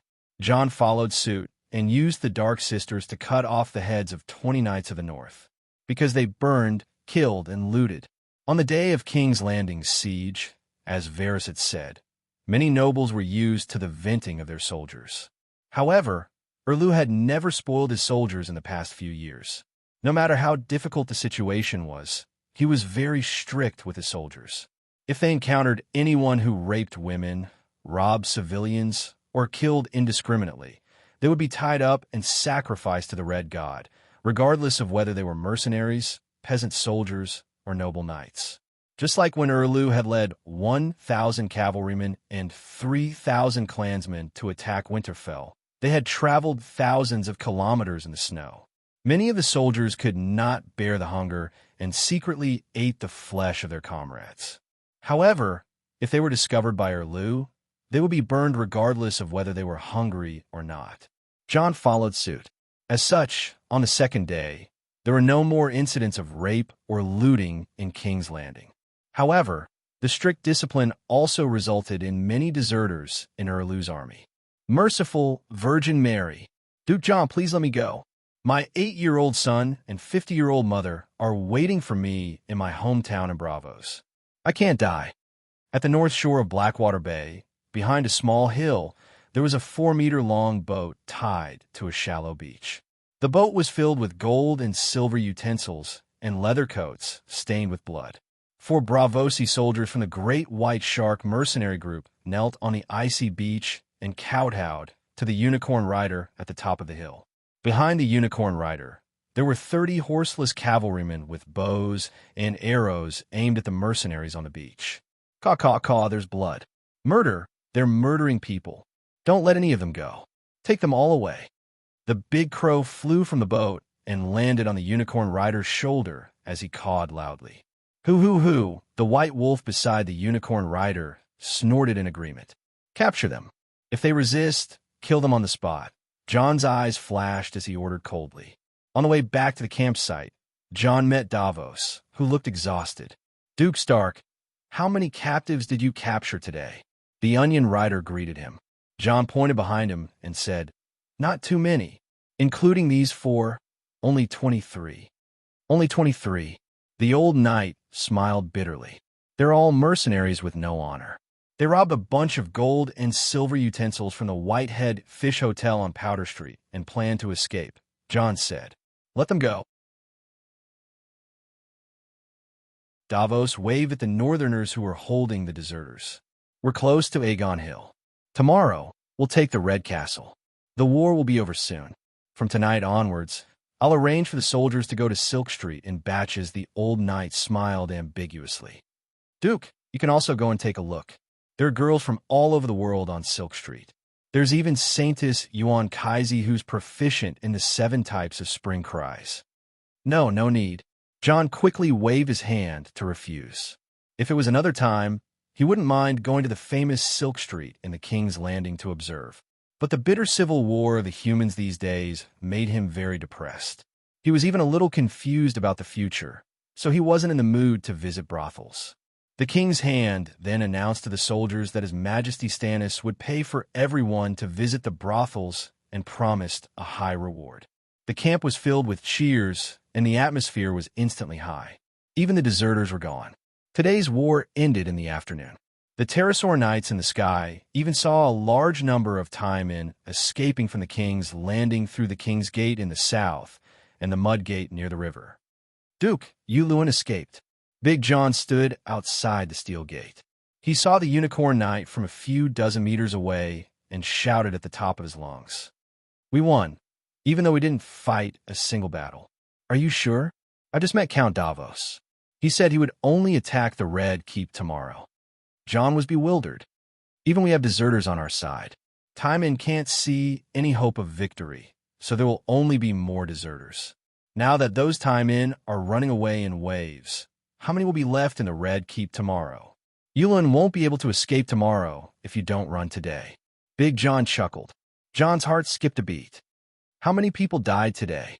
Big John stepped on the wet mud mixed with snow and water as he walked to the Unicorn. He exhaled a white breath and sighed. It's a bit tragic today. We lost 5,000 people, and the other side lost 6 or 7,000. We're almost at our limit. It's just a matter of who breaks down first. Now it seems that our morale isn't high, but it's much better than Yulun. The casualties are too heavy. John's expression was heavy. Sigh. The Mystic Dragon is also effective in street battles. At noon, 3 Dragon Knights were even shot down. Big John shook his head. I only heard a whine. John frowned. 2 of them were shot through the head and fell to the ground like rocks. They didn't even make a sound before they died. After explaining, Big John sighed. Yulun are too sinister. You actually hid the Dragon Slayer crossbow in a residential building and aimed through the bowl-sized window on the roof. It was like shooting live targets. That scene was too spectacular. The explosion was too sudden. I was stunned at the time. Not only was I stunned, the entire battlefield was silent. Then, Stannis rode the 2-headed Mystic Dragon and burned the streets in anger. Every house that was shot with the crossbow, no matter if it was a residential building or an army stronghold, was set on fire. However, the Mystic Dragon wasn't invincible. I saw it with my own eyes. At least 2 arrows pierced through the Mystic Dragon's neck. Blood flowed out, and its wings became like the rags of the church's beggar army. In the end, it couldn't even fly. Now, I understand why the Dragon Queen's Megalosaurus wore chainmail. John was also fascinated by the story. He said regretfully, I didn't expect there to be a dragon battle today. I should have left a crow in the sky to watch the battle. Watch the battle. I want to watch the battle. Caw, caw, caw. The Mormont crow immediately flapped its wings and cawed. Indeed, today's battle was more exciting than yesterday. I have to say, although Yulun was at a disadvantage, today's battle was beautiful. Big John was excited and regretful. It's a pity that we didn't participate in such a magnificent battle. Even if you didn't participate in the Battle of Winterfell, You should know how serious the situation of the Seven Kingdoms is. What's the point of the infighting between the humans now other than wasting power? Big John's eyes were sharp as he scolded. I'm just saying, although he was an elder of Winterfell for 3 generations, Big John was still as obedient as the direwolf beside Big John when he was scolded in front of everyone. John didn't oppress him and immediately comforted him gently. Quickly move the corpses out of the city and burn them. Tonight, you could go to Silk Street for a stroll. Stannis will pay for it. Haha, that's great. Big John laughed and said with nostalgia, the last time I went to Silk Street was during the War of the Usurpers. Your father-eyed BOM. The earth shook and their ears buzzed. In the King's Landing city, the enchanting green color suddenly filled their vision.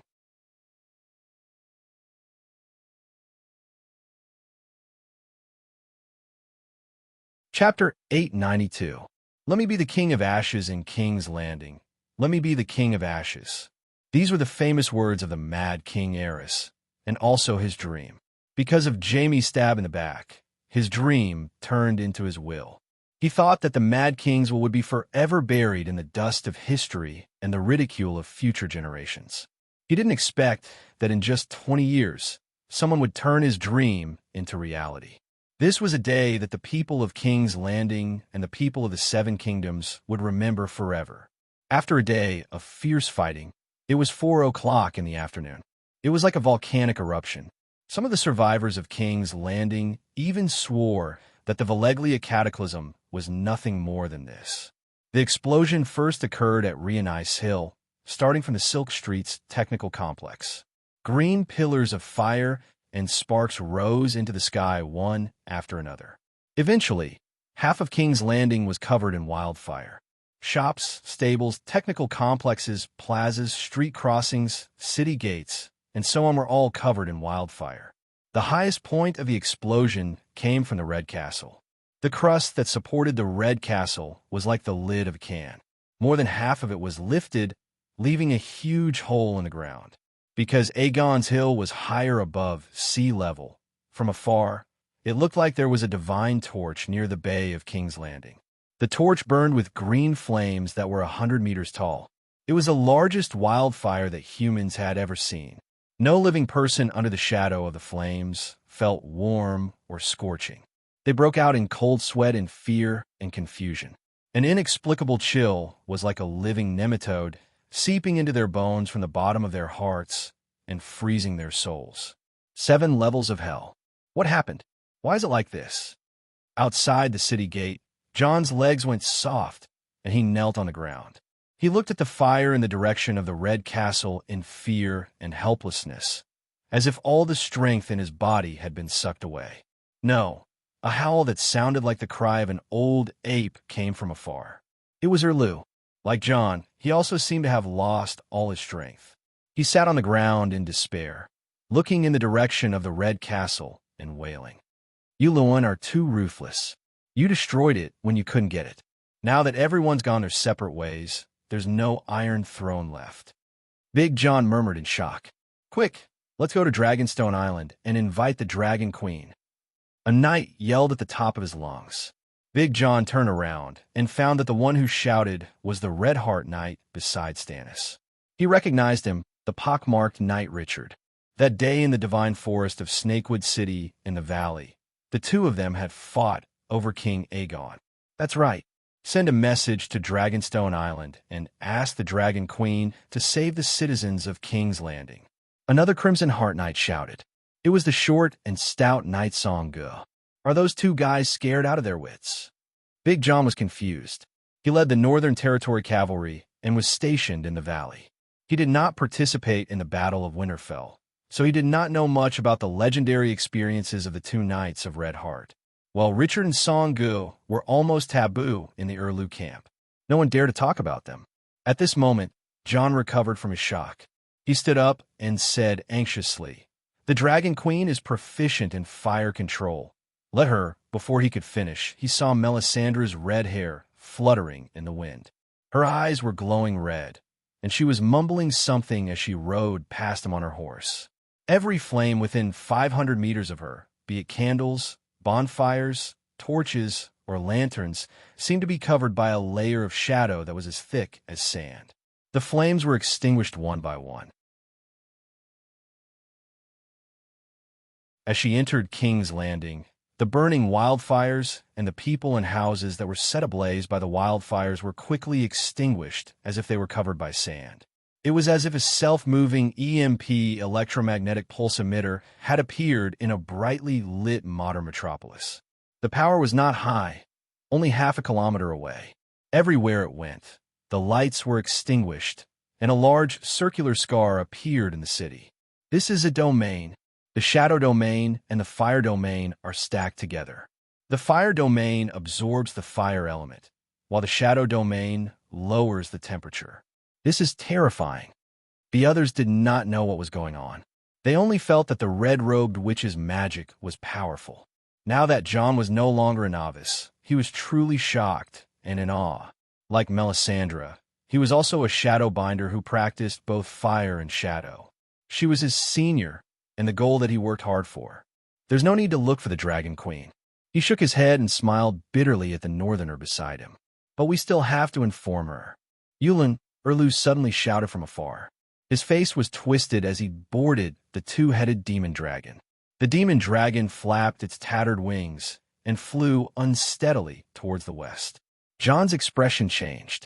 He quickly ran to Davos and said anxiously, "Count, please stop His Majesty Stannis. I suspect that Yulin guessed that we would be angered and that there would be dragon knights chasing after them. So, he might have set another trap. We've already suffered a few losses from him today." "Duke, you're right." Davos's expression changed. He immediately rode his pterosaur and chased after Stannis. Before leaving, the Onion Knight said with an unnatural expression, "Duke Stark, please inform the church to let the monks come out and help the people. Let the church knights help with the disaster." Without needing anyone to remind him, when John arrived at the Wissania Hills, the 7 holy light towers lit up the surrounding 1 kilometer as if it was daytime. The white-robed monks, priests who knew holy healing, were all mobilized. There were 400 to 500 of them. The square in front of the holy church was filled with people and nobles who were burned, smashed, and injured by the shockwaves of the explosion. The nobles were carried into the holy church by servants, while the commoners were left on stretchers in the square. Holy white light shone in the hands of the priests, stopping the bleeding and healing the injured. The hateful gazes of the people around King's Landing embarrassed John. He carefully avoided the injured and found the one-armed hero Lancel under the statue of Saint Bailey. He asked, "Bishop, have you informed Dragonstone Island?" "The Queen has gone to rescue the Western region," Lancel said gloomily. "What happened to the Western region?" John was surprised. The one-armed hero looked at him with a complicated expression. "The Lannister family of Casterly Rock City has been exterminated." Does Duke Stark know? The other party's stare made him feel uncomfortable all over, and the content of the other party's words shocked him even more. "What do you mean by exterminated?" As soon as he said this, he had a terrible premonition. This matter was probably related to Stark. On the day the phrase of Rapid Flow City arrived at Casterly Rock City, the Lannister family held a banquet for them. In the end, 874 people died from poison wine, including Walder Frey and his sons. Arya. In an instant, John thought of the culprit.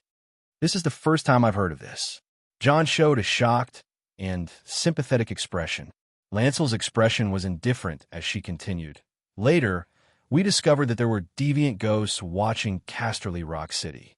When they noticed the large-scale deaths in the city, they immediately resurrected more than 1,000 dead people. Within 2 hours, the ghouls blew up Casterly Rock City from the inside, followed by Lannister Harbor. Hundreds of thousands of ghouls spread in all directions. So far, the Western region's death toll has exceeded 1.5 million, counting the ghouls that crawled out of the graves. The Dragon Queen estimates that the ghoul army is more than 300. Right now, she's chasing after the huge army of ghouls. Gods! This time, John was truly shocked. He lost his composure and cried out, "Are you sure 1.5 million died?" The voice in his throat sounded like it came from the mouth of a dead person, stiff and erratic. Before the War of the Four Kings, the Western region had a population of nearly 2 million. Now, less than 10% are left. Lancel said sadly. John's heart was filled with bitterness. He felt that any words of comfort were meaningless. Lancel glanced at the wounded around her and said, "The church will definitely do its best to save the King's Landing. Right now, the archbishops are praying to the Holy Mother in the Holy Church, asking for God's landing." After saying this, he took his leave and went to the side to treat the wounded. Well, he was also a priest. John stood beside the statue of Saint Basil in a daze. The water in his body seemed to have frozen into ice. He didn't even care about the one-armed hero's landing. His mind was filled with only one thought. "Arya, what have you done?" Suddenly, a cold mist surged in from all directions. The sunlight from the Tower of Light became hazy. "Awoo!" The direwolf beside him stood on end. It adopted a vigilant posture and whimpered softly. John felt a tingling in his soul. He suddenly woke up from his deep pain and frustration. The next moment, in the dark city where the fire had been extinguished, screams of the living rang out. "Ah, the living dead. The corpses are moving." A chill ran down John's spine. Lancel's words were like a hammer, hammering into his heart. So there were otherworldly ghosts keeping an eye on Casterly Rock, and when they sensed a large number of deaths in the city, they immediately resurrected the dead. So deviant ghosts were smart. They were also watching King's Landing. When they sensed a large number of deaths in the city, they immediately resurrected. Oh gods, there are still 3 pterosaur corpses in the city. John ran to the edge of the square in fear. He looked at the street of Sister Silence, where the pterosaur had fallen. The more you worried about something, the easier it was for it to become reality. 3 pairs of flickering blue eyes slowly rose into the night sky, like 6 sky lanterns. Oh gods, Bran. John's consciousness left his body. It rose infinitely and entered a strange state. "Bran, come here quickly. 3 ghoul corpse pterosaurs have appeared in King's Landing. Mark them, lock them, don't let them leave your sight." His consciousness sent out such mental waves in the mysterious space. "I'm busy." Bran's tired voice rang in his ears. The next moment, John's consciousness returned to his body. Whoosh, whoosh, whoosh, boom, boom. Before he could react to Bran's busy, he saw a series of meteor-like fireballs rise from the dark land. The fireballs whistled in the air as they flew. It was Melisandre. She had made her move. In the face of the incoming fireballs, the 2 ghoul corpse pterosaurs below closed in on each other and blocked the one at the top. Although they were hit head-on and ignited into 2 gigantic fireballs, the pterosaurs above them pulled their bodies higher and higher. The last 2 balls of blue light were about to disappear into the night sky. Caw, caw, caw, caw, as the crows cawed. The chanting in the holy church became louder. A golden line of fire rushed out from the dome and into the darkness. It flew in a strange trajectory. No one knew what the line of fire did, but a fireball suddenly lit up in the sky. The last ghoul corpse pterosaur failed to escape. Finally, the line of fire flew to the center of King's Landing. It drew a circle and lit up a huge sun in the circle.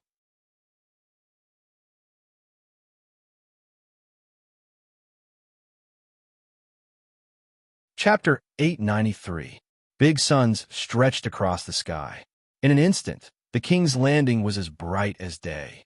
Standing at the edge of the lectern in the great cathedral and looking towards the north, one could see the ruins of the city, the wailing living people, and the cold-blooded ghouls chasing after the living. Everything was visible. Chi, under the sunlight. The living dead's pale skin emitted a cold white mist, as if a red-hot iron was pressed on pork belly. The white mist rose and immediately dissipated under the bright, almost scorching sunlight. The world was clear, and the cold mist was not allowed to exist. At least, the cold mist emitted by the ghouls could not block the sunlight of such a scale.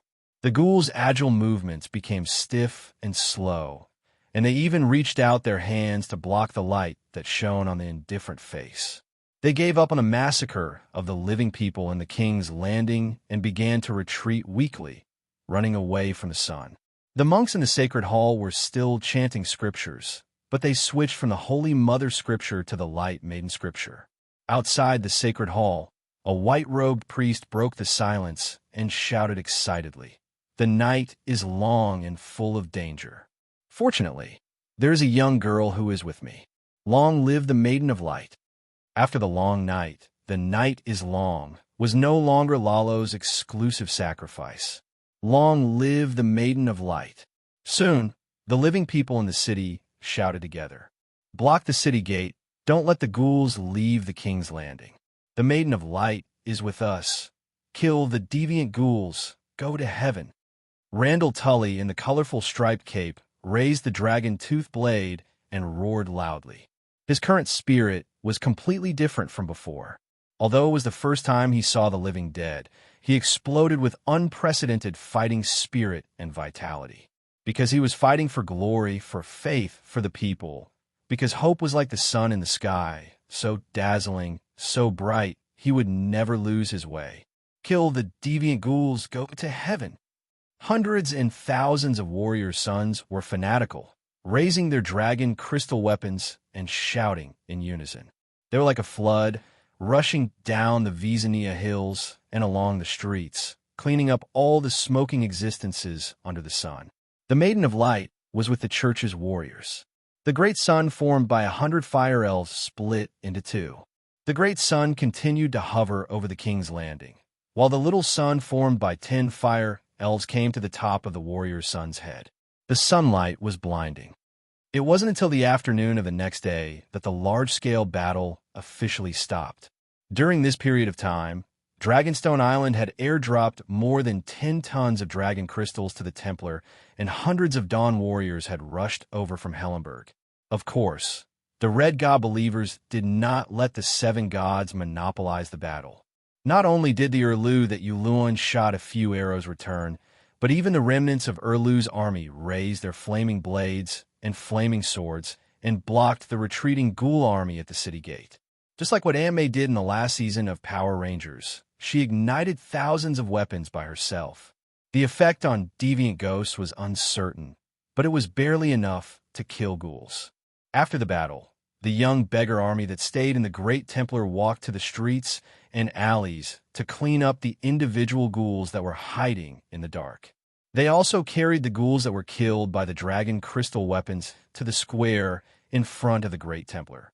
Some people stood numbly in front of their houses, watching the monks and the church's armed forces come and go. Some people cried and wailed as they searched for traces of their loved ones among the piles of corpses.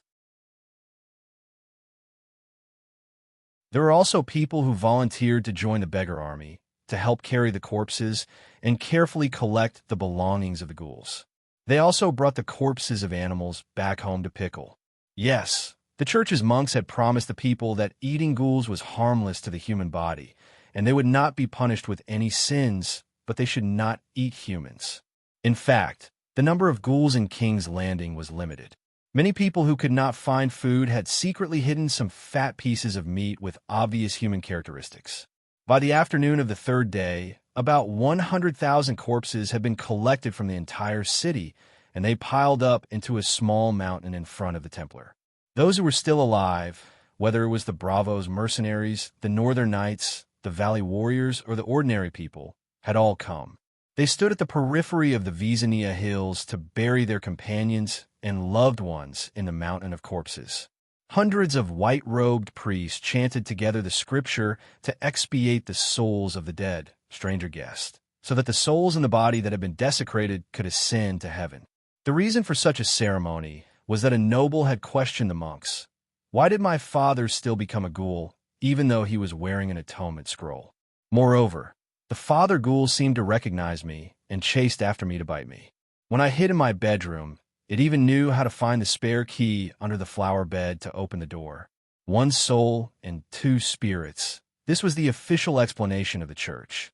After the explanation, they had to make arrangements. Send them to the church to expiate the souls of the dead and burn them to ashes. This was also beneficial to the Dragon Queen. As the monks chanted the demon-hunting ritual, the divine spell to kill evil beings as a sacrifice to the seven gods. Chapter 861. A large amount of spiritual substance entered the faith space. The burning lasted for more than half a day. When everyone was physically and mentally exhausted and ready to leave, something strange happened again. At the front of the crowd, a group of warriors' sons with colorful cloaks stained with blood was suddenly enveloped by a beam of light. Among the thousands of warriors' sons, 400 to 500 of them had a golden beam of light descending from the sky. The Holy Mother has descended? Bronze John, who was standing at the front, looked around and asked the monk in front of him. This should be the Holy Mother's grace. The monk in linen clothes said with uncertainty. What is grace? John, who was standing beside Bronze John, asked in confusion. It means that the Holy Mother may give a reward after slaying the demons. But this is the first time I've seen such a scene, so I'm not sure if, before he could finish, the beam of light suddenly disappeared, leaving only the shining golden runes on the forehead of the warrior's son. It's really grace. Earl Randall and the others have become holy knights. The monk in linen clothes shouted in excitement. Holy knights? 400 to 500 of them. How can there be so many pterosaurs? Even if there are, it's not enough to keep them alive. Stannis is almost broke from eating just 20 pterosaurs. He can only go fishing in the bay every day. John was confused. Why don't we go and ask? Bronze John's eyes flashed as he squeezed into the noisy and excited group of monks. The people around him saw his unique bronze armor and the family emblem on his chest and immediately recognized him. They didn't stop him and made way for him. John hesitated for a moment and followed him. Hey, old friend, you're finally free from the abyss of suffering. After John went over, he gave Randall a big and warm hug. Randall Tari's body stiffened. He wasn't used to and didn't like John's sudden closeness. But with their status, he couldn't push him away impolitely. Nice to meet you, Earl John, he said with a stiff face. I'm so envious of you. Actually, I didn't want to work with that heathen Stannis for a long time. But the 20,000 warriors of the valley came with me. The responsibility is too heavy. John sighed in a low voice. This was a little too deep for a friend. Randall Tari kept a straight face and didn't say anything. Bronze John, on the other hand, had a belly full of grievances to pour out to his old friend. Tell me, what's all this about? We, the people of the valley, were originally living our own peaceful lives. If it wasn't for the great ideal of ending the chaotic world, who would leave their home and travel thousands of miles to come to King's Landing? But after we took down King's Landing with great difficulty, the way the people of King's Landing look at us, I reckon that even Tywin, who looted King's Landing during the War of the Usurpers, didn't receive this kind of treatment. We're here to liberate King's Landing. We should be enjoying the reign of petals and cheers, riding tall horses into the Red Fort, surrounded by glory. But in the end, now, half of King's Landing is burned down. The Red Fort is in ruins. More than 5,000 warriors of the valley died in the wildfire, and the ghouls broke through the encirclement. Randall Tari's face was stiff and expressionless. Bronze John didn't care about Randall's reaction. He was just frustrated and wanted to find someone who had the same experience as him to pour out his mental garbage. Well, in his opinion, Randall, who had joined Yulun and Cersei, and himself, who had no choice but to serve Erlu, were the same type of people. Even their titles and statuses were similar. I'm very confused about the future. I also want to join the Warrior's Sons. What do you think? In the end, he said tentatively. Up to you, Randall said blankly. But now, the future of King's Landing is uncertain. The remaining warriors of the valley are at a loss. I can't bear to abandon them. Bronze John said bitterly. What are you trying to say? I've already joined the church and will no longer participate in the political games of the Seven Kingdoms. Randall wasn't a political novice. He could already tell something from old John's words. Bronze John glanced at Randall beside him and said without hesitation, I want to bring the warriors of the valley back home. Can the church help convert His Majesty Stannis and ask him to let us go? St. Matthew has already left. Randall's mouth twitched. There are other archbishops, right? Randall said calmly. Not everyone is St. Matthew. Think about it. How many people in the world can be unscathed after a sword pierced through the heart, or after being punched and kicked for a few days and nights? But the heart of mercy and the will to sacrifice oneself to save the devil. Mercy is common, but normal people don't have the right to sacrifice themselves to save the devil, Randall said impatiently. In the end, he added, I'm a pious disciple of the Holy Mother, but I'm not stupid. Actually, you can summon the Holy Mother and use the Holy Mother's palm to convert my king. Bronze John thought so in his heart, but he didn't dare to say it out loud. If word got out, Erlu would definitely send him to heaven with the flame of the demonic dragon. John fell silent. John took over and asked, Count Randall, the monk said that you receive the Holy Mother's grace. Is it the Holy Knight's seal? When John heard this, he also looked over curiously. It's a pure Holy Knight's seal, not the Pterosaur Knight's seal. What can it do? John asked. Randall hesitated for a moment. He felt that there was no way to hide it, and there was no need to hide it. Miracles needed to be spread widely. There are stamina, strength, warrior sword, level 1 holy healing, level 0 holy light, and level 2 holy fire. There are 6 divine spells in total, he said.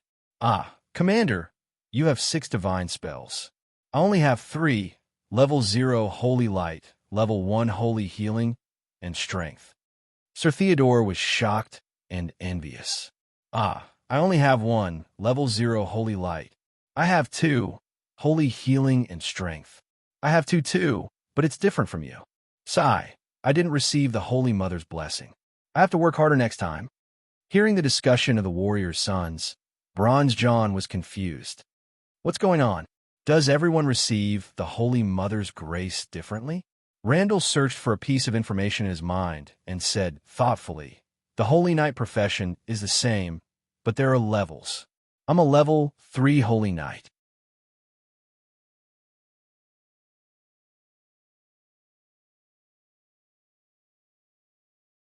Chapter 894. Randall murmured. Trainee Holy Knights only have 1 level 0 divine art slot. Level 1 Holy Knights get a specialty divine art. After that, every divine art you get will be promoted by half a level. Every time you level up, you will get a specialty divine art. I have 6 divine arts, 3 of which are specialty divine arts, so I am a level 3 Grand Knight. How do you classify the professions? John asked curiously. Hearing this question, Randall immediately found the answer in his mind. Piety, understanding of the doctrine, practice of the doctrine, and contributions to the world, he murmured. It seemed that the Holy Mother had sealed a memory that did not belong to him in a remote corner of his sea of memories. He needed to find it slowly, or the outside world would trigger one of the memories. Just like how the Holy Mother Dani taught the Big Sparrow and St. Matthew. The introduction of the Holy Knights was also stored in Randall's mind. Because she was worried that the extra information would confuse the believer's memories, she burned it in the blank edge of the hard disk. Well, it was far away from the normal memory area. This would not affect his original memory, but there was a side effect of not being able to notice the information at once. After digesting the memory in his mind, Randall said, pious believers of the 7 gods, or one of the 7 gods. For example, I believe in the warriors. Not only do they have to understand the doctrine, but they also have to recognize the doctrine from the bottom of their hearts and use the doctrine as the standard of conduct. Contributing to the world is doing things that are beneficial to the people, society, and the world. Combining the above, this is the standard of the Holy Mother's grace. Beneficial to the people, society, and the world. Randall was embarrassed and said, I thought it was a contribution to the church. The essence of the 7 gods doctrine is to let the human mind and soul evolve in a more perfect direction, making the world a better place. Randall repeated what St. Matthew taught him. Isn't killing the other ghosts good for the world? He continued, that makes sense. John nodded thoughtfully. I only know holy light and holy healing, but I have never heard of the others. Count Randall, can you tell me more about them? For example, the holy fire. Bronze John asked curiously. Randall frowned and was a little unwilling. But when he turned his head around, he saw all the newly promoted holy knights looking at him eagerly, so he couldn't refuse. The sacred flame technique is a blacksmith's flame. It can be attached to weapons and deal great damage to evil beings. He said, "Is it the same as Melisandre's weapon enchanted with fire?" Bronze John asked immediately. "It should be slightly stronger than the red-robed woman's sorcery. The holy fire can burn away the enemy's weapons and armor," Randolph said. The surrounding people couldn't help but exclaim. John was very suspicious, Bronze Yon was skeptical, and even Blue Dow himself was uncertain. "Why don't you demonstrate it for us, Count?" John urged. Landau's heart was restless. His hands were itching, but he still kept a straight face and refused. "How can you show off your divine arts in public? Only by understanding every bit of your strength can you use it better. This is the basic knowledge in knight training," Bronze Yon said confidently. What you said makes sense. However, we can't do it here. Let's go to the Templar training grounds," Randolph said hesitantly. Thus, the group left the training grounds noisily.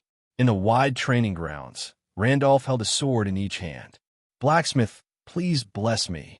He chanted an incantation, and a golden flame rune flashed between his eyebrows. Then, boom, the sword in his left hand burned with a circle of white gold flames. Then, everyone was shocked. The sword quickly turned red. Before Landau could swing it, the tip of the sword melted, dripping with dark red liquid. Sizzle, sizzle, sizzle. Wisps of steam rose from the ground due to the heat. The exhausted divine power also woke up the knight from his stupor. "Sorry, I didn't control my strength well." Landau dispelled the holy fire and threw away the burning sword. He was more excited than embarrassed. "Blacksmith, the holy fire is so strong. Looks like I have to practice more in the future. Otherwise, I will destroy my sword before I hurt the enemy." "Blacksmith, it can actually melt metal." Bronze Yon was shocked. "Specialty divine arts, strength art, physical art, warrior sword, I can't demonstrate them. I used up all my divine power just now." Landau frowned. "Blacksmith, you used a lot of holy fire?" John asked. "I didn't control it well. I used up all my divine power and burned the sword," Landau said. "Strength art increases strength. Physical art increases stamina. What about warrior sword?" John asked curiously. "Warrior sword can provide a lot of sword experience and help me increase the level of my sword skills." At this point, Landau, who always had a serious expression, couldn't help but look regretful. "If I could get the specialty warrior sword when I was young, I might have reached Arthur Dane's level of swordsmanship." Soon, Landau Tully left. He had to go to the Holy Church to pray to the Holy Mother. After he left, the crowd dispersed. "Count Yon, don't you think that the Church of the Seven Gods has changed a lot in the past 2 years? It's like a different church?" On the way back, John asked hesitantly. There were no miracles before, but now miracles are appearing every day. It's said that it's because of the great guardian of light. The Megalosaurus is a magic conduit that connects the world of mortals and gods. Bronze Yon relayed the explanation he heard from the monks. "It's not just miracles. The doctrine and system have changed a lot. There weren't priests, winged dragon knights, or demon-hunting knights before." John's eyes flashed and said softly, "It's like a different church of the seven gods." Bronze Yon was like a dragon whose tail had been stepped on. He roared angrily, "Blasphemy! John Stark, you're blaspheming the gods. I'm going to report you to the church." The people of King's Landing on both sides of the street looked over coldly. John was embarrassed and a little angry. He growled, "Count, don't forget that you're wearing the skin of the blazing red heart." Bronze Yon looked at himself subconsciously. He sighed in relief when he saw that there was no sign of the blazing red heart on him. However, he regained his rationality and stopped yelling angrily. "Sigh, you're stabbing me in the heart." He lamented, "I don't want to pledge my loyalty to Stannis either. If the warriors of the valley can return home safely, I'm willing to follow Randolph Tari's example. I'll leave the title to my son, wear the colorful cape, and serve the 7 gods for the rest of my life. The Iron Throne, we found the Iron Throne. John was about to comfort the old knight when a loud knight shouted excitedly from the front. It was a real knight of the blazing red heart. No. When John walked up and saw the knight's face, he realized that it was the pockmarked knight, Richard. Your Majesty Stannis, we found the Iron Throne. It flew to the flea's nest. Sir Richard ran out of the slums that had been burned to the ground. He jumped on his horse and galloped towards the city gate. As he ran, he shouted Erlu's name. John stopped and looked around. The streets were a mess, filled with charred trash and smelly black water. The shops on both sides of the street were only charred ruins. Slums with numb expressions and tattered clothes were looking for valuables in the ruins. This was the King's Landing's famous place of slums, the Flea's Nest. Your Majesty, Erlu strode over with a group of people. John immediately saluted him. Erlu was very excited. His face, which had always been as pale as a corpse, was now glowing with the red light of a living person. He nodded casually at his 2 followers' greetings and said, Richard has found the missing Iron Throne. Come take a look. John nodded nonchalantly and joined Erlu's group. After the Red Keep was blown away by hundreds of tons of wildfire, the blazing Red Heart Knights went to investigate the ruins. They found the throne room where the king held court, but they didn't find the iron chair that represented the supreme power of the 7 kingdoms in the pile of broken tiles that once formed the throne room. When Aegon conquered the Westeros, he required every noble of the 7 kingdoms to hand over their sword. There were more than 1,000 swords in total. Black Death Balerian's dragon flames first melted it into shape. Then, a blacksmith spent 59 days carving it before it was completed. The Iron Throne weighed 3 tons and was 5 meters tall. It was covered in spikes, sharp horns, and twisted blades. There were also many spikes on the back of the chair. Sitting on it would only make one feel uncomfortable. Even twisting ones, but could hurt one's body, much less the back. Aegon the Conqueror had deliberately designed it this way. He believed that the king shouldn't sit too comfortably. He had to be as wary of his throne as the chair. The Iron Throne was to Westeros what the Jade Annulus of He was to China. Erlu could give up the Red Keep, but if he still wanted to be the legitimate king of the 7 kingdoms, it was best for him to sit on the Iron Chair. 7 gods above, from the Red Keep to the Flea's Nest, it flew at least 5 kilometers. How heavy is that iron chair? How did you do it? Justin exclaimed. The short and stout knight Song Gu said disapprovingly, Last night, when I was defending against the ghouls at the Gate of All Gods in the West, I saw a twisted skull on the road. It was the skull of the Targaryen Megalosaurus. It flew out of the Red Keep and flew more than 10 kilometers. The explosion last night was too terrifying. The foundation of the Red Keep was lifted. No matter how heavy the Iron Throne is, could it be heavier than the Red Keep itself? Richard Pockmarked said in fear, Hey, King, do you want some brown soup? As soon as they turned into a narrow alley with flowing sewage, a rough and loud voice greeted them jokingly. Erlu turned his head and saw an open thatched shed at the intersection of unpaved slabs. In the shed, there was a large iron pot with a diameter of 2 meters. White steam and a strange, sweet smell of meat came out of the pot. 2 big men stood on the wooden table next to the boiler, holding spades. They were shoveling the food in the pot while looking at them with a smile. The tall and thin man with a square face was an acquaintance of the Dragon Queen, Striker. Around the intersection, the houses were close together like sardines. At this time, they were all burned black and broken.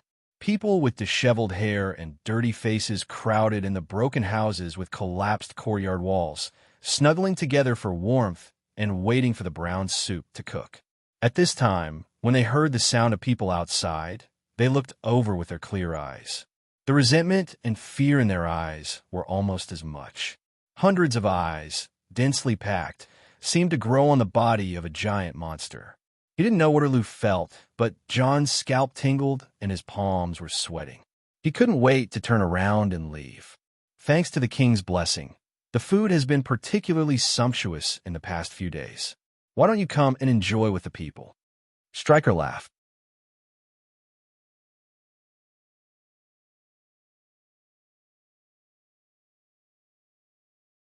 Chapter 895. The short and strong Sir Songu pulled out his long sword, pointed at Stryker and scolded, "Bastard, do you want to die? How dare you insult His Majesty the King? His Majesty came to the door, and I was cooking. How can it be an insult to invite His Majesty into the house to drink hot soup?" Stryker complained. "Is brown soup for people to drink?" Sir Songu said angrily. "Are we all deviant ghosts?" Stryker opened his eyes wide and stretched his head forward. Look at my eyes. Are they shining?" Sir Songu was clumsy and had nothing to say. He just kept shouting, "Unruly, unruly, big unruly." "Songu, don't make a fool of yourself." Sir Richard glanced at Stryker coldly. "Your weapon is a sword. Why are you arguing with a commoner?" "Sir Knight, are you hungry?" Stryker turned to him with a smile. "You are so bold." Richard pressed his right hand on the hilt of his sword and looked at Erlu.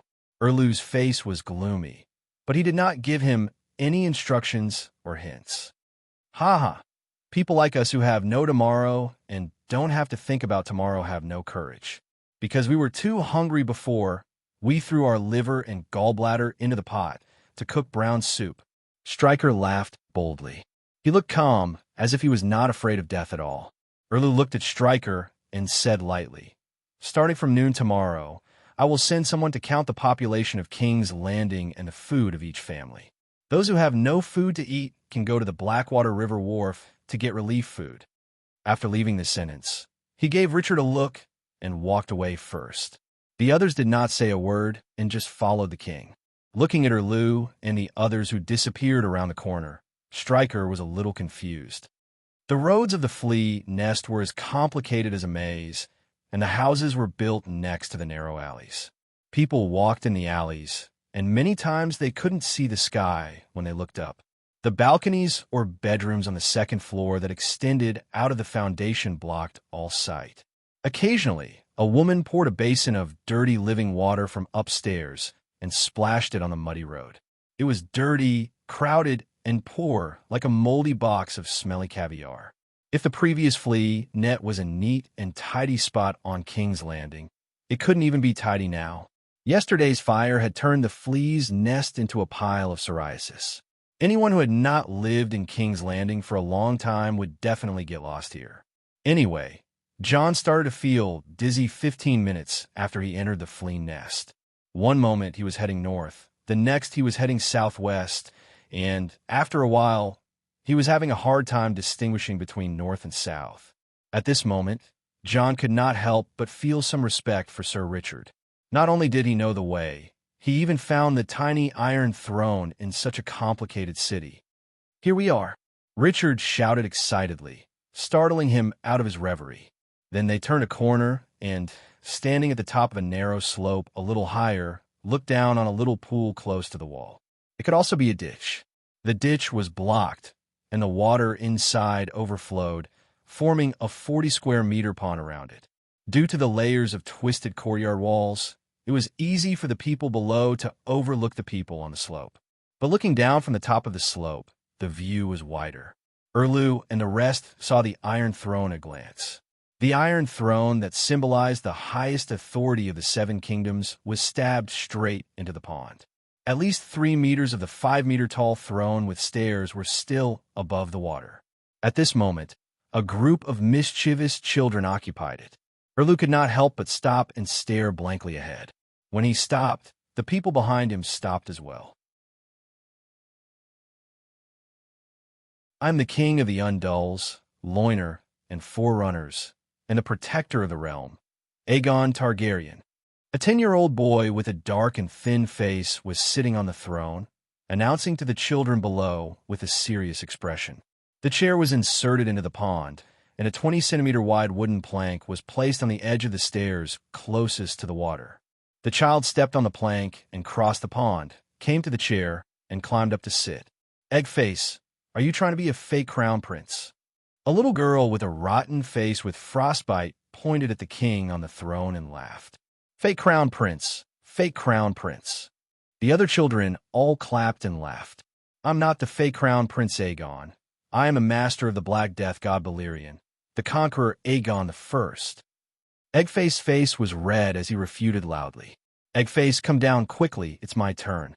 A yellow-haired boy who looked like a skinny monkey under the Iron Throne jumped up and shouted. Eggface stood up reluctantly. Rip, the sound of cloth tearing came from his butt. Turning around, he saw a piece of gray sackcloth hanging from the woven sword seat. There was another tear in the patched cotton pants, and the old yellow and black cotton swayed in the wind. Ouch, my pants are torn. Mother will definitely beat me if she knows, Eggface cried. Ha ha ha, King Aegon with his buttocks exposed. The little girl with frostbite clapped her hands and laughed again. Eggface glared at the girl and walked down the stairs with a disheveled expression. As he walked, he cursed, "What kind of stupid chair is this? It's not for people to sit on." Soon, the skinny monkey child climbed up the Iron Throne after Eggface. That comical appearance made it seem like a macaque was placed on the throne. The skinny monkey child shouted in a high-pitched voice, "I'm the king of the Undulls, Loiner, and Forerunners, as well as the protector of the realm, Robert Baratheon. Where's my hammer? Legger, eat my hammer." The child was too engrossed in his role. He mimicked the actors in the tavern, raising his right hand as if he was holding a sledgehammer and shaking his head as he spoke. Ha ha ha, Robert, your Gigi was eaten by a wild boar. It was the little girl with frostbite again. She was laughing so hard that she bent over. Robert pointed at the little girl below and shouted, "Hey, bitch Cersei, you dare to poison me. Eat my hammer too." "I'm not Cersei. I don't like you. I don't want to be your wife." The little girl shouted angrily. "Monkey, you're still playing?" A triangular-faced boy picked up a stone and threw it at Monkey on the Iron Throne. "This is not your toy. It's my turn." Monkey reluctantly got down from the chair. This time, he did not cut his pants, but he looked back twice with every step. He was not careful and fell into the pool with a splash. His whole body was wet, and his clothes were covered in different colors. It was feces. A disgusting smell filled the air. Ha ha! Monkey fell into the cesspool. Robert ate feces in the cesspool. Amidst the laughter of his friends, Monkey was embarrassed and cold. After climbing out of the cesspool, he lowered his head and ran away. "I am the king of the Undulls, Loiner, and Forerunners, as well as the protector of the realm." The triangular-faced boy was stuck. He frowned and thought hard. "Who should I be?" he asked his friends. The frostbite-faced girl rolled her eyes and suggested, "Why don't you be the great Emperor Joffrey?" No, Joffrey was crazy and stupid, and he died in such a stupid way. The triangular-faced boy shook his head. "What about Tommen?" a child said. "That slug, he didn't even know his wife was cheating on him. If I have to be a cuckold to be king, I'd rather not be on the Iron Throne. Help me find someone more powerful." I remember there was a Targaryen king. In the play, he defeated the Dornishman. He was very young and promising. The triangular-faced boy said, "The Mad King." "Not the Mad King. How about Stannis? He has the mystic dragon and just took over the King's Landing." "That's impressive." "No, that's an evil heretic. My father and brother have been secretly cursing Stannis these days. If they know I'm Stannis, they'll beat me to death." The triangular-faced boy said fearfully, "That's true. If people know you're Stannis, you'll be beaten as soon as you go out. Look at what he and you Luwin have done to us." Someone agreed. "Hurry up. Stop messing around. It's my turn." The triangular-faced boy sighed helplessly and said loudly, "I'm the king of the Undulls, Loiner, and the First Folk, and the protector of the realm, Renly Baratheon." "Well, I'd rather be Renly. At least he's pretty," he explained to his companions. "Be careful of your brother. Is Red which wants to kill you?" The little girl shouted in fear. "What?" The triangular-faced Renly was confused. "Fool! Don't you even know how Renly died?" The children around him said in disdain. "Oh, you mean the King of Hearts." The triangular-faced Renly understood and laughed. "I'm not afraid. When I become king, I'll take St. Matthew with me every day." Then it was the little girl with the frostbitten face's turn. The people below cheered, "Circe, Circe, Circe." She pouted and thought for a while, then said, "I want to be the dragon queen. Can you not spread it? I want to say it, I want to say it. I want to tell your mother that you blasphemed Saint Danny. See if she doesn't whip your ass." The tan and thin face Aegon from before laughed. "Fine, I won't be the dragon queen. I'm the king of the Undulls, Loiner, and the first folk and the protector of the realm, Barbara Kimbell." She raised her head and announced, "TSK, isn't that your name? You might as well be the horse Circe." Her companions said in disdain, "What do you know? Now that I'm sitting on the Iron Throne, of course I have to say my name. This means that the Iron Throne is mine, and the 7 kingdoms are mine. If Stannis came now, would he be like Eggface and say I'm Aegon?" "That's right." The children were surprised and doubtful. Then, the children began to say their names one by one. In a short while, the Iron Throne had more than a dozen previous owners. However, not all of the children successfully sat on the Iron Throne. When it was the turn of a 10-year-old girl with a flat nose, she carried her younger brother who was not even 2 years old and climbed onto the Iron Throne with difficulty. Fortunately, the Iron Throne was wide enough for her to put her brother to one side. But before she could shout her slogan, her brother squatted on the Iron Throne and pooped. "Io, I haven't even gone up yet. Why is Hammer pooping on the Iron Throne?" The children below stomped their feet and wailed. "Hammer is still young and doesn't know any better," Hammer's older sister said shyly. "Wait a moment. After Hammer poops, I'll go home and get a basin to wash the Iron Throne. My house is behind the wall." This pit is even the public toilet of my hotel." She pointed at the wall with more than a dozen drains. "No, I don't want to sit on a poop-stained chair. It's disgusting," the child said with a look of disdain. "What did Hammer eat? Why is it so smelly? It smells even worse than this pit of feces." The little girl with frostbite pinched her nose and mumbled. Hammer's older sister was even more embarrassed. "Yesterday, my father picked up a corpse ghost pig. I don't know which noble family it came from. It's so fat. Long night falls. Pork is expensive. I haven't eaten pork for many years, so Hammer ate a little more." "Sister, after Hammer pooped, he stuck his white butt, which was covered in yellowish-brown feces, over. Hey, help me find a wooden stick. I want to scrape Hammer's butt," Hammer's older sister said anxiously. "No need. The Iron Throne is big enough anyway. Use the Iron Throne. It's so cold here. I'm leaving." The little girl with frostbite pulled her clothes together and ran off first. The children seemed to have gotten tired of the game of fighting for the Iron Throne. They left one after another. "Don't go. You don't want the Iron Throne anymore? You don't want to be kings anymore?" Hammer's older sister said anxiously. "Who want a poop-stained Iron Throne?" the children said in disgust. In just a short while, everyone had run away. "Wah, wah, wah." Hammer rubbed his bare butt against the chair. The sharp blade cut open his soft skin and fresh blood flowed out. He was in so much pain that he started crying. "Hammer? Is that Hammer crying?" The sound of a woman holding her feces came from the other side of the wall. Mom, you're in the toilet." Hammer's older sister shivered and said, "I'm sitting on the Iron Throne." Hammer pooped on the Iron Throne and cut his butt. "Stupid girl, the feces pit is just beside. Why didn't you pull Hammer into the feces pit? The Iron Throne is cold and piercing. What's so good about sitting on it?" Hammer's mother scolded from the toilet on the other side of the wall. "I want to be a queen," Hammer's older sister said softly. "Idiot, you think you're king just because you're sitting on the Iron Throne? Even an idiot wouldn't think that." Erlu's face was pale. Her body was on the verge of collapsing. In the end, she spat out a mouthful of black and smelly blood and fainted.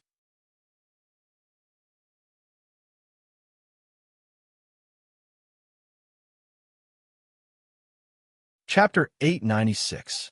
Casterly Rock City was a towering mountain by the sea. It was hollowed out with tunnels and halls. In fact, it was easy to understand the existence of Casterly Rock City if one had watched The Lord of the Rings. It was the lonely mountain of the Song of Ice and Fire world. The dwarves excavated gold and gems in the lonely mountain, and the early ancestors of the western region excavated gold and silver mines in Casterly Rock City. The dwarves built the hollowed-out, lonely mountain into a city within a mountain, and the ancestors built Casterly Rock City, where the gold mines had dried up, into a main castle. Lonely Mountain was close to a huge freshwater lake, and there was a long lake town on the side. Casterly Rock City was close to the Sunset Sea, and there was a Lannister port built on the side. Lonely Mountain was occupied by the mystic dragon Smog, and the owner of Lonely Mountain was homeless.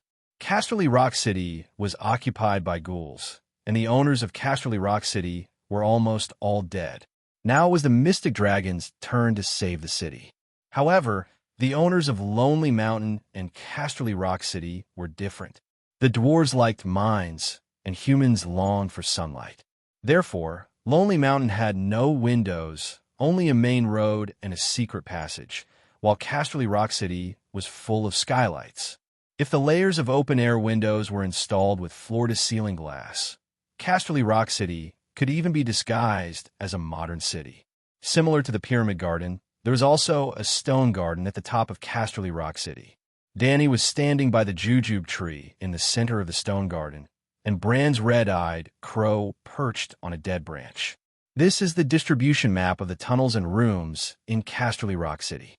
The blue dots are the armory, the treasury, the granary, the wine cellar, and the furs, and the red dots are the ghouls. Branzel connected with Dany's mental power and transmitted a three-dimensional topographic map of Casterly Rock City to her. "How many ghouls have you found in the western region?" Dany asked. "I can only find a few large-scale ghouls, and there should be ghouls among them," Bran said. After a pause, he hesitated and said, "We are in big trouble this time.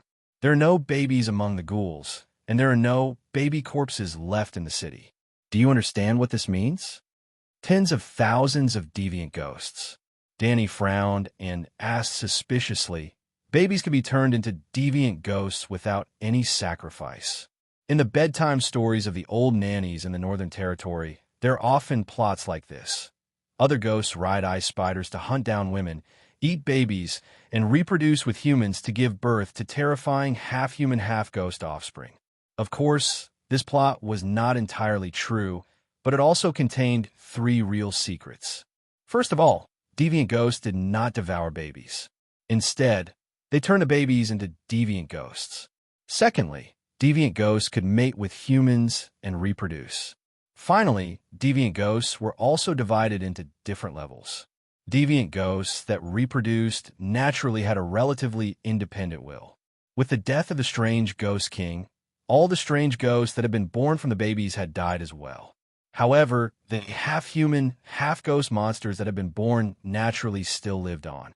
This was also the reason why there was a second long night at the Great Wall in less than 100 years after the end of the previous long night. It was the time when the commander of the Night Watchers married the deviant ghost bride. Last long night, a strange ghost king and all the deviant ghost soldiers died. The remaining deviant ghosts retreated to the land of eternal winter and waited for the next worldfall. The body temperature of deviant ghosts is lower than -50 dragon degrees. How can humans ensure that their bodies won't freeze during the process of reproduction? Dany's mouth twitched. "It's probably magic," Bran said awkwardly.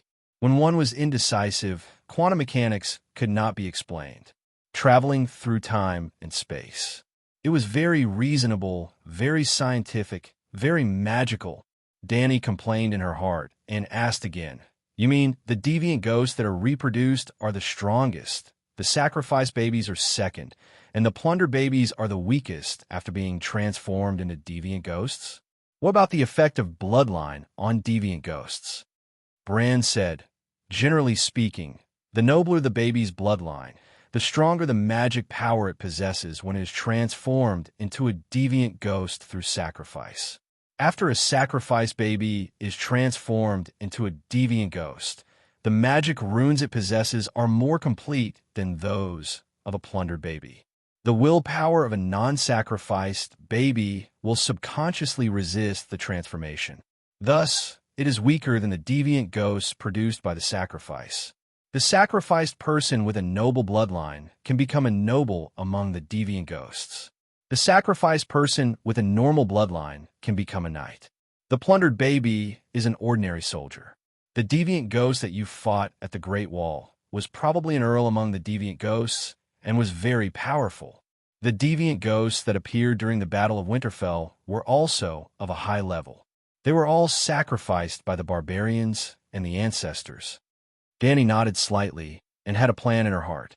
The deviant ghosts that crossed the Great Wall were equivalent to the Jurchens outside the Great Wall during the end of the Ming Dynasty. The deviant ghosts that crossed the Great Wall were equivalent to the Manchus who started to collect the Han army flag. The deviant ghosts that crossed the Great Wall were equivalent to the Manchus who built the Green Camp on a large scale. Bran continued, the deviant ghosts that are transformed have higher limits. Once the transformation is complete, they possess ice magic and necromancy spells that can summon corpses into ghouls. Not only is natural reproduction difficult, but there are also many uncertainties about the offspring. Just like a human, a newborn can be strong, tall, short, weak, deformed, or even dwarfs. The deviant ghost limits are very low. Many naturally born deviant ghosts don't have magic at all. Other than their bodies being colder, their strength is inferior to that of an ordinary human. What about the upper limit? Will there be a higher upper limit for naturally born deviant ghosts? Dany asked. After pondering for a while, Bran denied. If the deviant ghosts that reproduce are stronger, they can just choose one of their descendants to be the deviant ghost king. Why force Benjen Stark? 8,000 years have passed since the last long night. Even if the birth rate is low, a great king should have been born. The truth is not so. The true deviant ghost king has not appeared. It is as if the laws of the world are preventing him from appearing. Or rather, when the deviant ghosts completely exterminate the living, when the world enters eternal darkness and coldness, when the deviant ghosts become the main characters of the new era, the deviant ghost king will appear naturally. 2 megalosaurus, one green and one white, flew from the east, followed by 5 pterosaurs full of steel knights. Dany and Bran were not extremely bored, standing in the stone garden of Casterly Rock City to enjoy the breeze. They were waiting for Little White, Little Green, and the 5 pterosaurs that followed them. Let's begin. Dany closed her eyes, and Blackie, who was lying on the side, jumped up and spat out dragon flames with his 2 younger brothers, burning the corpses on the walls of Casterly Rock City. The 3 dragons were all wearing steel armor and were not afraid of the javelins thrown by the Han army flag. In fact, there were only 3 deviant ghosts in Casterly Rock City. If the deviant ghosts dared to appear outside the city, they would have been discovered by Bran and then killed by the Dragon Queen. Well, although Bran was not a competent 3-eyed crow and was far less omniscient than Blindon, he was still a bug-level spy. Letting him help to scout the enemy was better than having a shape-shifting animal companion. In Westeros local wars, because of Bran's existence, the humans actually had an information advantage. Dany liked asymmetrical wars, where she had an absolute information advantage. Well, she often fought in Slaver's Bay and was used to it, so she called Bran over as a scout. Goo-goo-goo-goo, a series of crow shadows flew out from Dany's eyes, turning into a line of fire that surrounded her body. Gradually, a golden red fire cocoon appeared on her body. A total of 300 fire crows. Prepare to cover me with your will. Dany said, I'm afraid the effect won't be too good. Others might not be able to sense it, but Deviant Ghost King will definitely know. Bran hesitated. Don't you know my situation? Am I hiding it from Deviant Ghost King? Dany said indifferently. All right. The big crow jumped into the sky. The huge, 3-eyed crows will cover the entire Casterly Rock City, isolating the area within a 2-kilometer radius in a terrifying wall of will. Well, it was like using the will to create a golden bell that covered Casterly Rock City, thus blocking the senses of the gods and fate. Don't doubt, in Westeros, as long as the 3-eyed crow was willing, they could hide it from any existence, even if the other party was a true god. For example, when Blindon invited Dany to work together to deal with Lalo, Lalo didn't even notice it before he fell into the trap. Wind, come. Danny's eyes suddenly turned green. Gradually, a gentle wind blew around her, and the clouds began to gather. The wind swept away the clouds, and a tornado began to form. Finally, in the stone garden of Casterly Rock City, a huge tornado with a diameter of 100 meters stood tall.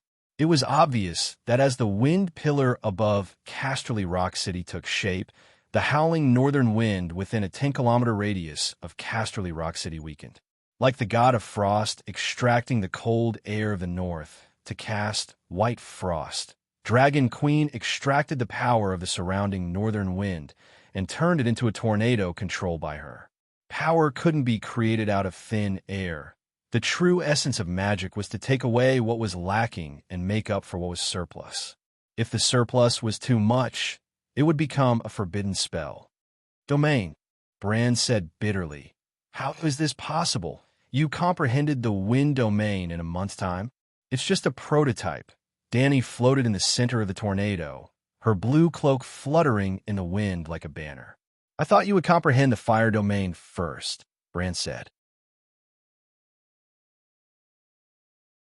I thought so before, but soaking in the wind of a world every day, I can't help but think. Dany seemed helpless, but she was very proud of herself.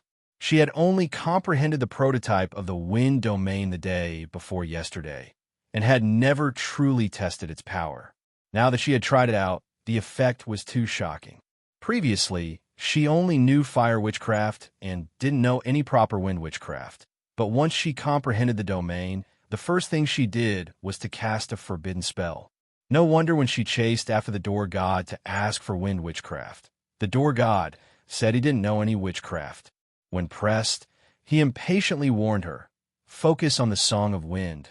With the Song of Wind, witchcraft is completely useless. Now Dany finally understood. Compared to Tao, witchcraft was really just a side branch.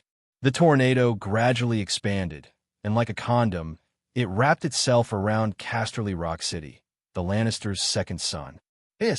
Big Black, Little White, and Little Green stood in a triangle on the city wall surrounding Casterly Rock City.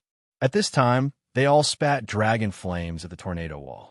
It was like sprinkling a strand of red dye in the milky white vortex. The dragon flames kept spitting, and the fiery red in the tornado gradually deepened. Whoosh, whoosh, whoosh.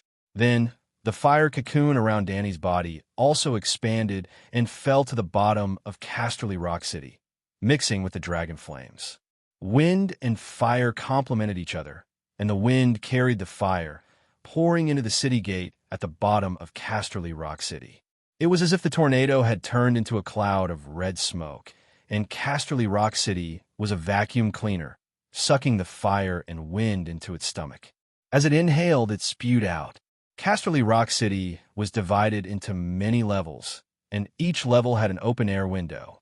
At this time, the wind carried black smoke and fire, spewing out from the window, occasionally bringing out corpses and ghost limbs that burned like torches. Other than the warehouse of supplies, Casterly Rock City was completely exposed. You're tuning in to the Warrior Lore YouTube channel. Don't forget to subscribe and join us on this journey to catch the most captivating stories.